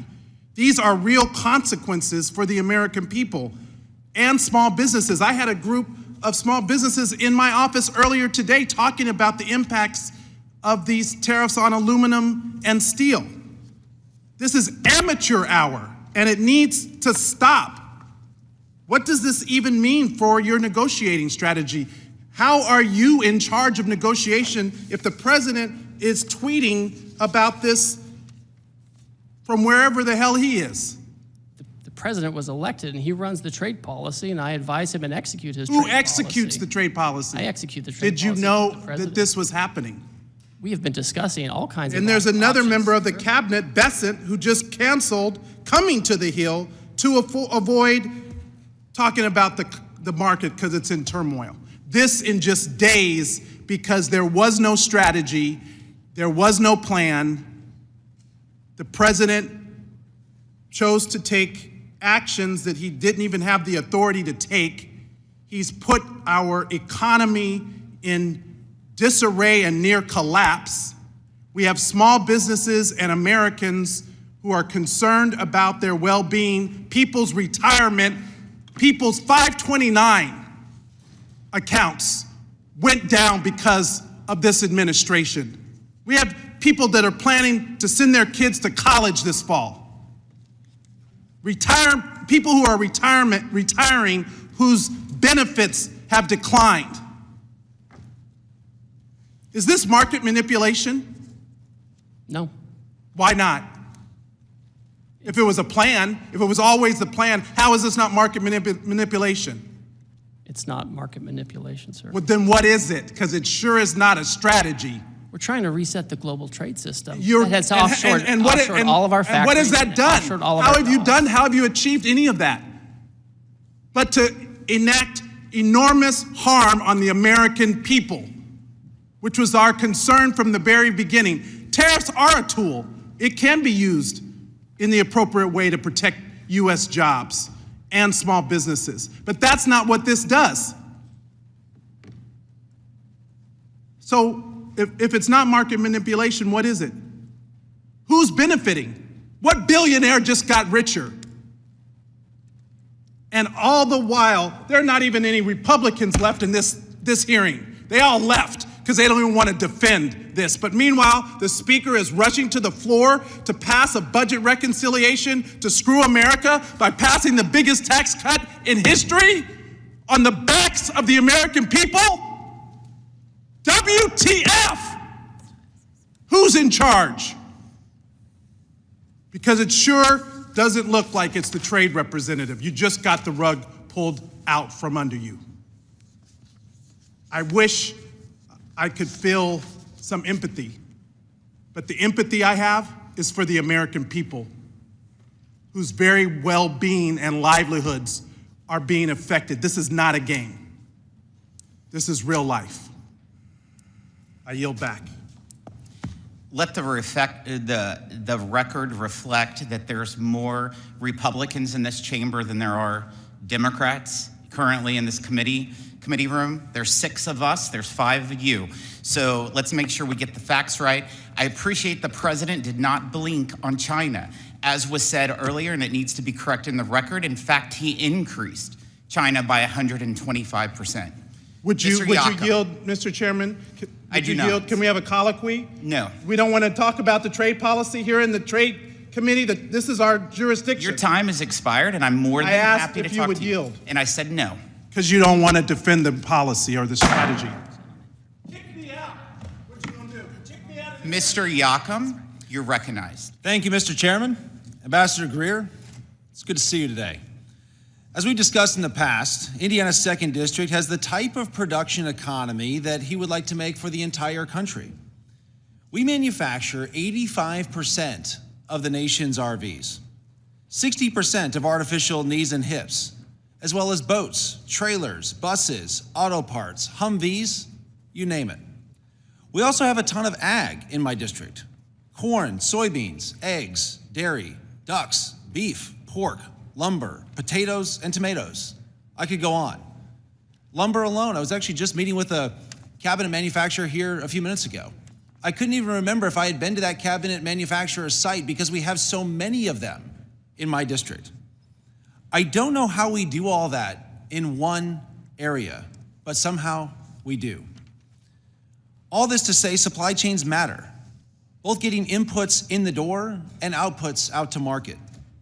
Small hangups can create expensive backups. A drip of price hikes can turn into a stream, and that stream can turn into a river for something with thousands of components. I hope we can get some good deals quickly. It probably won't come as a surprise to you, Mr. Ambassador, when I tell you that when an RV or boat is exported, it tends to not go very far. In fact, 90% of RV exports are to Canada. However, Canadian retaliation tariffs against RVs begin today, and boats are on the bubble. Are you consulting with industries and companies being targeted by these retaliatory tariffs? So, Congressman, in many cases, yes. I understand that the retaliatory tariffs by Canada are related to the steel and aluminum tariffs. And so that would be the Commerce Department. But we certainly, we meet with all these folks, right? Whether it's covered by the Commerce Department or someone else, they want a meeting, we take it, we listen, and we provide the feedback that's necessary. You know, and obviously we're talking to all of these countries to get to a position where we have better terms of trade with them, where we can ensure that we have domestic steel and aluminum manufacturing and the other critical sectors that are so important to our economy. Thank you, Mr. Ambassador. I also want to get your thoughts on a recent New York Times article titled, "The Tsunami is Coming." China's global exports are just getting started. It reports that Chinese state-controlled banks lent an extra $1.9 trillion to industrial borrowers over the last 4 years. But all those factories aren't just churning out to gizmos and gadgets destined for their domestic consumption. China's promised shift to a consumption economy remains just that, a promise. Increased production paired with low consumption just means that China continues to double down on overcapacity. And these numbers bear that out. Exports rose 13% in 2023 and 17% in 2024. It seems like there's a global recognition that the threat posed by China's overcapacity is real. The EU, Brazil, Indonesia, Thailand, and others have also imposed tariffs on China to counter the flood of cheap exports. It's not just us. Reports suggest that Canada and Mexico are open to coordinating with the United States on China's overcapacity. Are you able to comment, Mr. Ambassador, on reports that Canada and Mexico are open to coordination on Chinese overcapacity? And if they were to coordinate with us, would that potentially create an off-ramp for Canada and Mexico on the U.S. tariffs? So in the first instance, I appreciate you highlighting that. And overcapacity in China, it infects the whole world, right? It can displace products in third countries that come to us indirectly. And that's often why we do a global tariff action, because the Chinese actions are not just bilateral. They cause a problem for the whole economy. And so we have to take global actions to make sure there aren't loopholes or Swiss cheese. With respect to Canada and Mexico, I won't get into the details of our negotiations with them. I'll defer to their public statements. But for my part, I would say we have encouraged, we being American policymakers, we have encouraged for years our close trading partners to take stronger action against China of the types of actions that we are taking. Right. What about other countries and allies? Do you think there's room for them to coordinate with us on some of these tariffs as it relates to China? So I think there's room for that. Some of these economies are closer geopolitically and economically to China. It makes it a harder choice for them, Southeast Asia, that kind of thing. But in my own view, it's in these countries' own interest to, frankly, manage their trade with China so that they don't become victims of a second China shock. Great. Thank you, Mr. Ambassador, for being here today. I'd also like to thank you for your patience that you've certainly shown with us today. And with that, Mr. Chairman, I yield back. Thank you, Mr. Miller. Thank you, Mr. Chairman. Ambassador, it's good to see you in a different capacity. I remember last time we were together in the last administration, I was seeing you for a visit, but it's good to see you and welcome. Thank you, Mr. Chairman, and thank you, Ambassador Greer, for your time and testimony today. From day one, this administration made it clear through his America First economic agenda that the United States will no longer tolerate unfair trade practices or accept the chronic trade deficits that have hurt American workers and industries for far too long. The farmers and manufacturers I represent depend on strong, enforceable trade agreements that ensure their crops and products can compete and thrive in global markets. They are not asking for special treatment, only a level playing field. As you noted in your testimony, under the Biden administration, we saw consecutive years of agricultural trade deficits, a deeply concerning trend that reflects a broader lack of urgency to fight for American farmers, empower our workers, and focus on advancing U.S. economic interests abroad. Additionally, the prior U.S. Trade Representative's retreat from efforts to negotiate critical market access from the American leadership in digital trade has created a dangerous vacuum, one that China and other adversaries are incredibly eager to fill. Without a clear, assertive economic strategy, we risk losing ground not just in agriculture or manufacturing, but also in innovation, technology, and long-term economic security. Now is the time to advance a bold, pro-growth trade policy that restores American leadership, defends our producers, and sets the terms of tomorrow's economy. Ambassador Greer, as you know, there are certain goods critical to supporting the United States manufacturers and consumers that are either not readily available in sufficient capacity or cannot be produced at all domestically due to geographic and climate limitations. Coffee and cacao are clear examples where small-scale production exists in places like Puerto Rico and Hawaii. However, this production comes nowhere near meeting domestic demand within our country. Given their importance to both consumers and domestic food manufacturers, could you please speak to how the administration is working with industry stakeholders and international trading partners to maintain secure, reliable access to these essential imports? Certainly.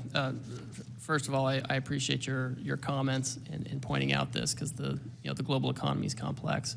Among some of the countries that I have coming in to speak, I'm meeting, for example, with Madagascar within the next day or two, and as has been mentioned here, vanilla is sourced from Madagascar, among other things.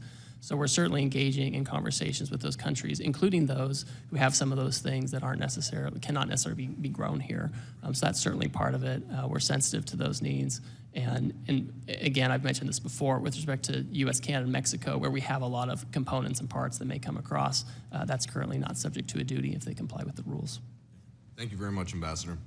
In your comments yesterday to my colleagues in the Senate, you mentioned that roughly 50 countries have reached out in recent days to negotiate with this administration's following last week's trade action. I'm particularly interested in the engagement with countries of the Indo-Pacific and Africa, where many American businesses compete with companies subsidized by the Chinese Communist Party.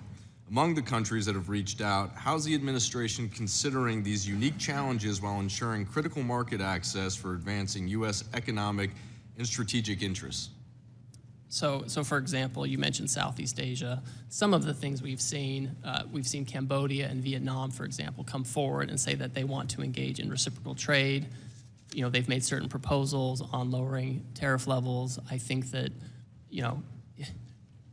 it can be challenging because they do have Chinese businesses operating there too. So I think if you're going to get to a situation where you're having to deal with some of these folks, one, you want to make sure it's real market access they're giving you, not just tariff levels, but also the non-tariff barriers. And you also want to make sure you're not giving a benefit to Chinese companies operating in those countries, right? We don't want some deal with them only to have it become Chinese companies, pushing product to the United States through Vietnam or Cambodia. So that's something we're looking at in terms of rules of origin, et cetera. Well, thank you very much for your attention to detail on this matter. It's big in our district, and so that's why I bring it up, and thank you for your answer. And if I may, and it's a little bit of a tough one, but on what timeline do you expect these negotiations to move, and the outcome, what should we be watching for as the trade commitments from our partners across the globe? Certainly. Well, before the action even went into place, trading partners knew action was coming, right? They heard the president, as everyone had, and so they came in advance to talk about possibilities where they could have more reciprocal trade with us.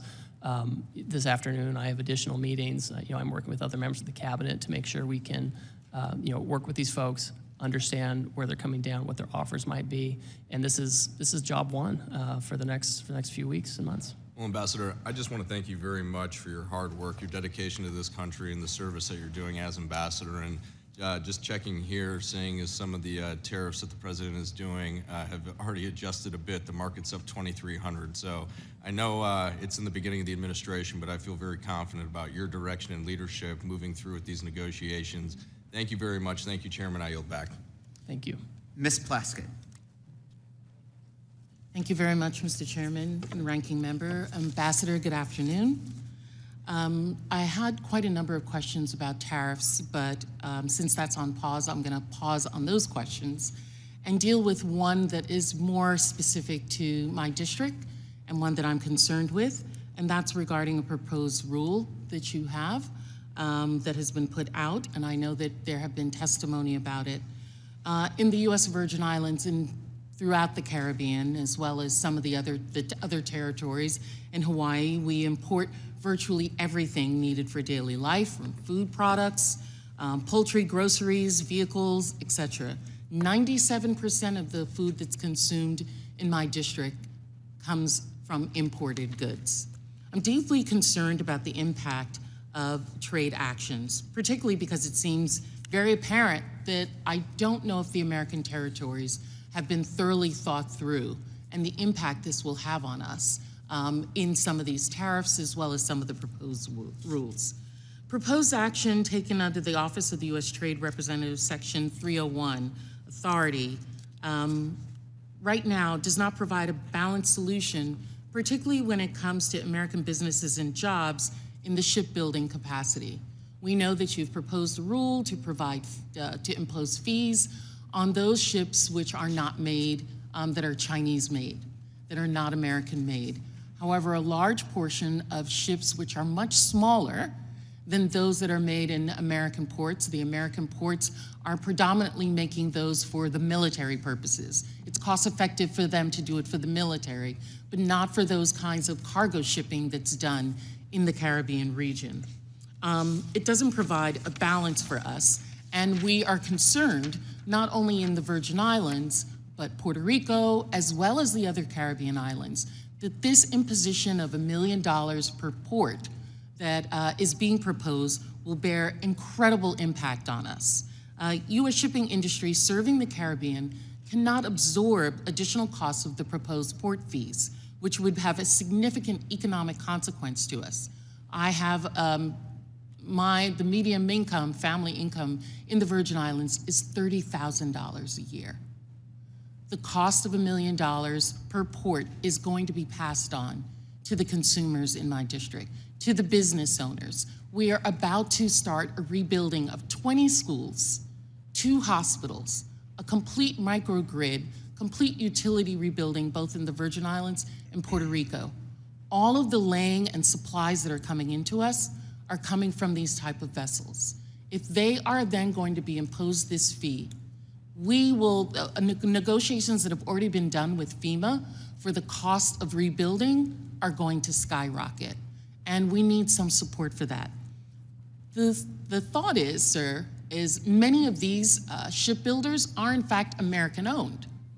They're American shipping vessels that are American-owned. They are just Chinese-made. Has there been discussion about having some exemption for American-owned, American vessels that are coming out of Florida, going into the Caribbean? I have a chart up here.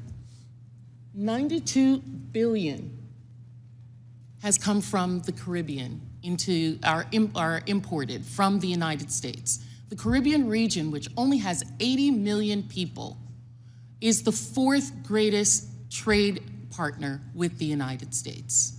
Have you thought about exemptions for those individuals who are in there? Thank you for your thoughtful comments and feedback. We've also heard from other territories that have expressed similar concerns, and so we've had a process going on with hearings and collecting comments, and this is certainly something that we take on board. I think it's very important. We have 2 things we're trying to thread here, right? One is the Chinese make all the ships, mostly, besides Japanese and Koreans, and we don't make any ships, and so we need to change the incentives there. But then we have the issue you're talking about is, we're not gonna make 25 ships on April 18th, the day after we put in any kind of measure. So I certainly think that there has to be accommodation made for circumstances, because we're not gonna have all the ships on April 18th. So this is helpful to me. No decision has been finalized yet. I would also put this out. The other concern is one that has been mentioned by my colleagues as well, is national security. We cannot have Caribbean nations moving closer to China, who is already on the shores of these Caribbean nations, to try and do increased trade with them. If we are having a trade war with China, if we want to ensure that America is first, America needs to be first in its 3rd border, which is the Caribbean. That was said by President George W. Bush. That is the 3rd border. That is what we need to secure. And we're not going to do it if we are pushing American shipping companies outside of the Caribbean, and they have to go to China to do that. So I want to thank you for your consideration of this. Thank you. Mr. Bean. Thank you very much, Mr. Chairman. A very, very good afternoon to you, and good afternoon, Ways and Means Committee, and a special welcome to our special guest, Ambassador Greer. Thank you so much. As I look at the clock, you have sat in the hot seat for 4 hours. And the hot seat is gotten hot. I know it's gotten hot. It's gotten hot because you and this president, President Trump, have chosen to not ignore a problem anymore. It would be so easy just to ignore it. It would be so easy to ignore our collapsing manufacturing base. It would be so easy to just ignore that we're subsidizing the rest of the globe right now, but it's not how you roll. It's not how this president rolls. We're determined to make things better. The problem is, as you know this already, since 1994, we've lost 5 million manufacturing jobs, 90,000, I'm looking at a camera somewhere. I want the American people to know what's at stake. 90,000 manufacturing plants have closed. You have said enough. You have said enough. This President Trump said, I'm going to fix it. I'm going to leave it better than I found it. And for our kids and grandkids, no more. Ambassador Greer, can you tell the American people what's going to happen if you just ignored it? If we just ignored it, how long? Is it unsustainable? If we just ignored the problem, what happens to our economy? No, thank you for your comments. I agree completely with you.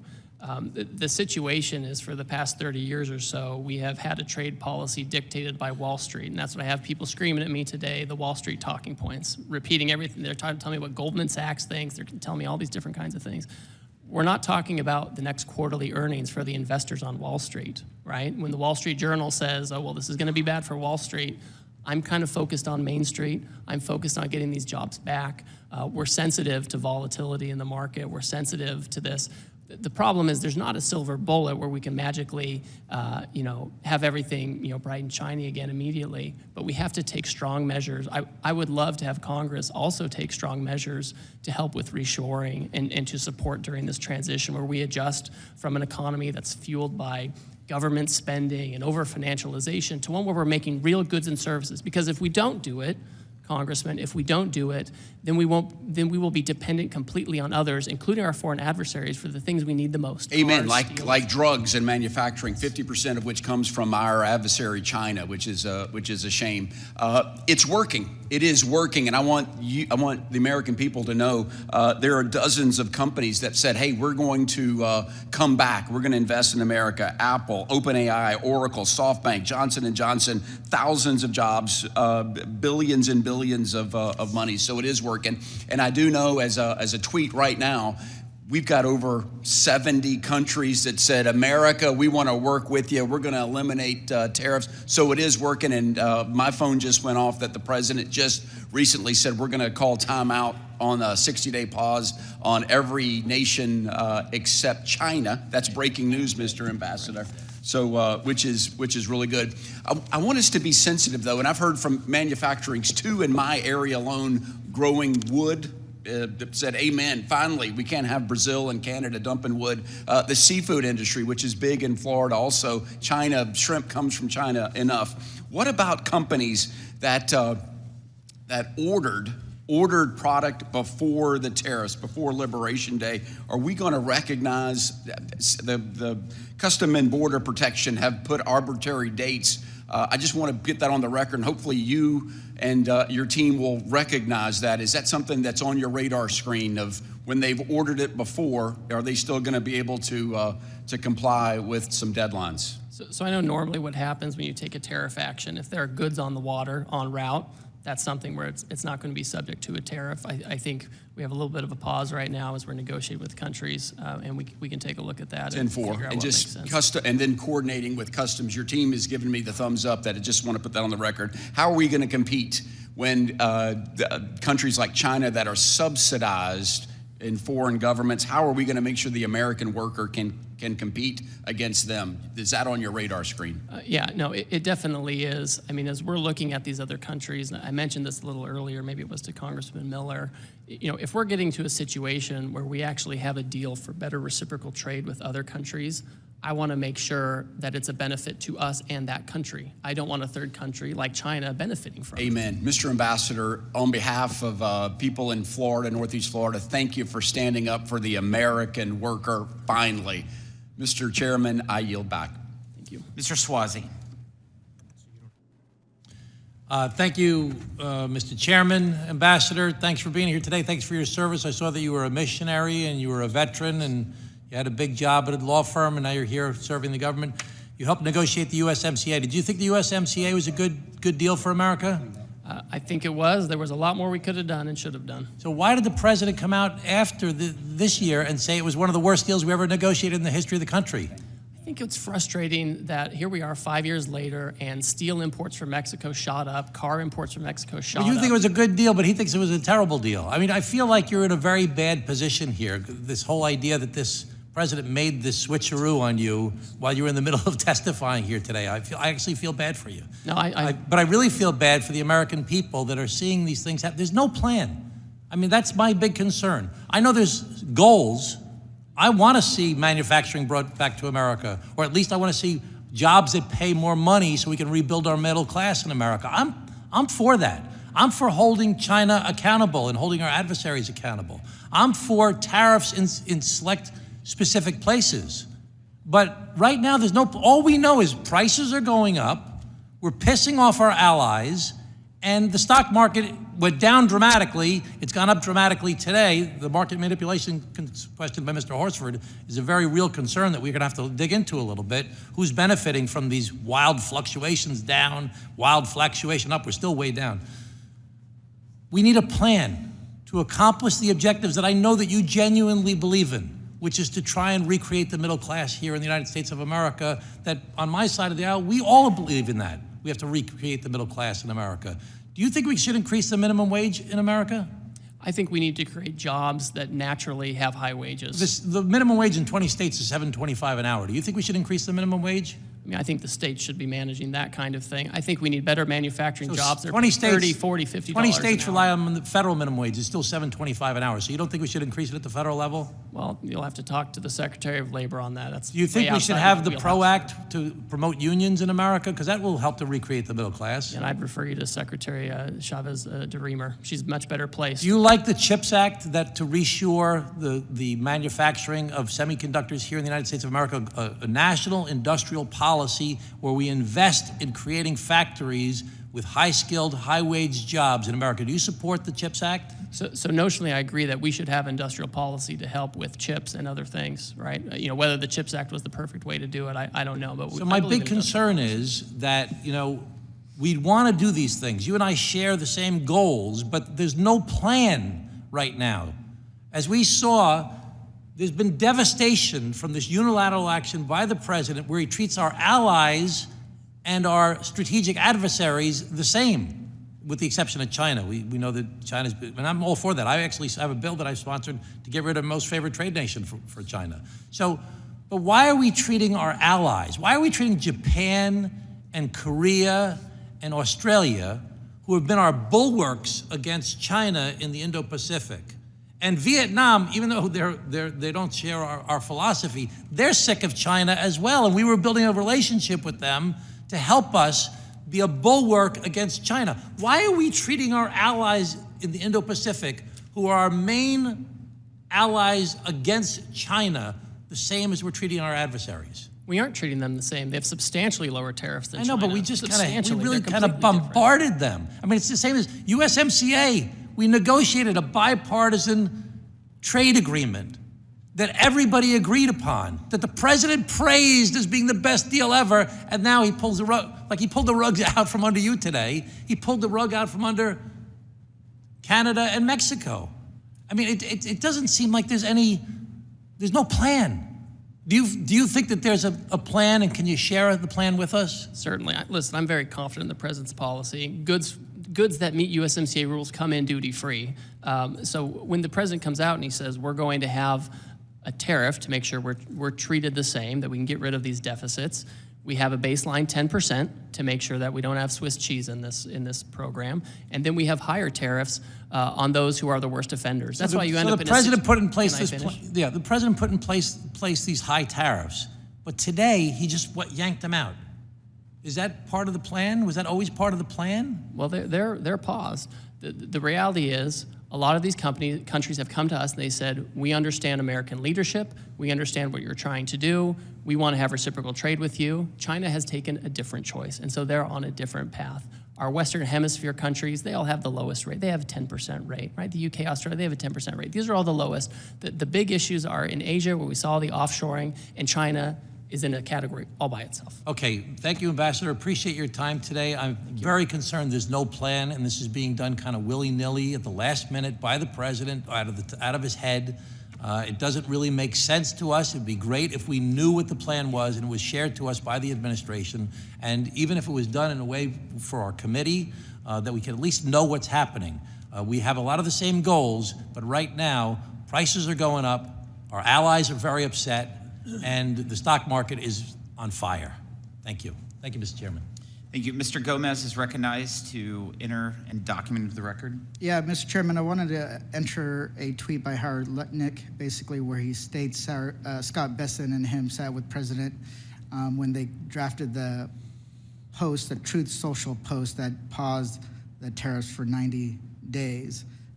This is just to emphasize that we don't really know who's running things over there. So ordered. Thank you. Mr. Moran. Thank you, Mr. Chairman. Ambassador Greer, thank you for your time today. Sincerely appreciate you coming down to answer questions during this week. I know your time is busy. I want you to know that I support President Trump's effort to achieve trade reciprocity and equal treatment for the United States on the world economic stage with those countries that are strategically aligned with the U.S. As a short-term negotiation strategy, I am hopeful that the current tactics of the administration will restore trade disparities and imbalances around the world, to induce our friends and allies around the world to reduce or eliminate their tariffs on the U.S. and eliminate anti-American non-tariff trade barriers like quotas, subsidies, sanctions, unreasonable regulatory restrictions that are there against and on American products, not to mention currency manipulation and intellectual property theft issues. If President Trump is able to achieve this worthy reset, it will have a material long-term benefit for the American economy and the American worker. I'm confident about that. I'm confident that his strong leadership can achieve these results using this tool. But I do think it's also important for you to hear from me that I urge caution and express my hesitation on the use of tariffs as a long-term economic strategy rather than a short-term negotiation strategy. In my opinion, freer trade practices traditionally have helped spur economic growth, technology innovation, and cooperation of economies. Freer trade also helps to keep consumer prices lower, in my opinion. I want to come back to and visit this idea of China, because I think China really is the big problem here. When we're looking out on the world stage, I was glad to see that we even went up today from 104 to 125% on the tariffs, according to the tweet that was put out just a little bit ago. And China, I think, needs to be our focus on where we put our efforts in the next few months.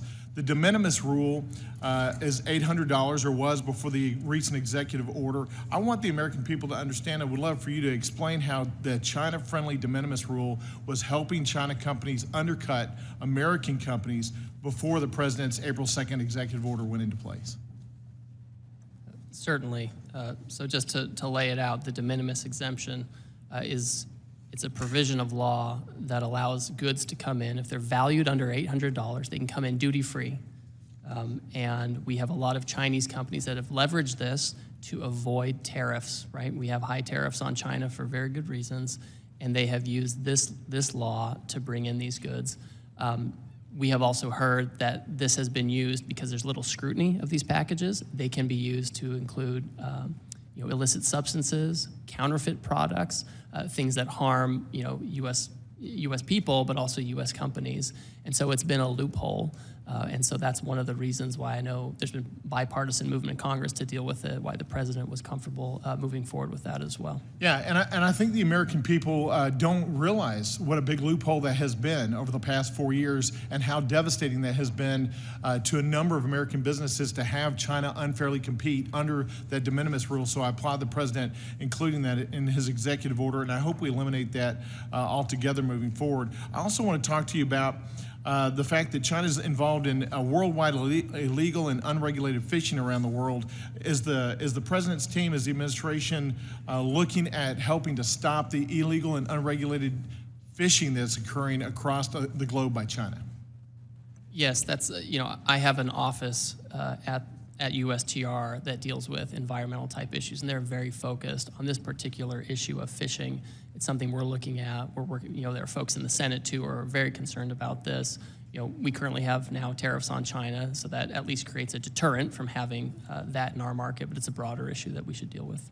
Yeah, it not only hurts American fishing, but it actually undercuts particularly the global South from being able to have a revival of their economies in their fishing waters, which makes them more dependent on China as China comes in and invades effectively the global South, as you know. The U.S., moving on to a different topic, the U.S. has now imposed, as of today, 125% import tariff on China. China hasn't indicated that they're really willing to come to the table yet. I was glad to see that all these other countries have come to the table. I think that's because of the strength the president's leadership is showing across the world stage, that he means business, that we're going to have a reset where American businesses are not taken advantage of. But what is the administration planning to do to make China come to the table and actually engage in freer trade or fairer trade and cut out these unfair trade practices? Well, China doesn't believe in free trade or fair trade for that matter. We had an agreement with them under Trump 1, and they started to comply with some of that. In the Biden administration, there was no enforcement. And to some degree, they've chosen their own path. And when they're ready and when they want to talk about how to have a better approach, obviously, we always have an open door. Ambassador, again, I applaud the president's efforts, particularly as it regards China, to push hard on China already and to make them understand that we are not going to lay over and let them run this world, that the United States is going to reset the economic stage. Thank you, and yield back. Thank you. Thank you, Ambassador Greer, for appearing before us today. Please be advised that members have 2 weeks to submit written questions to be answered later in writing. Those questions and your answers will be part of the formal hearing record. With that, the committee stands adjourned.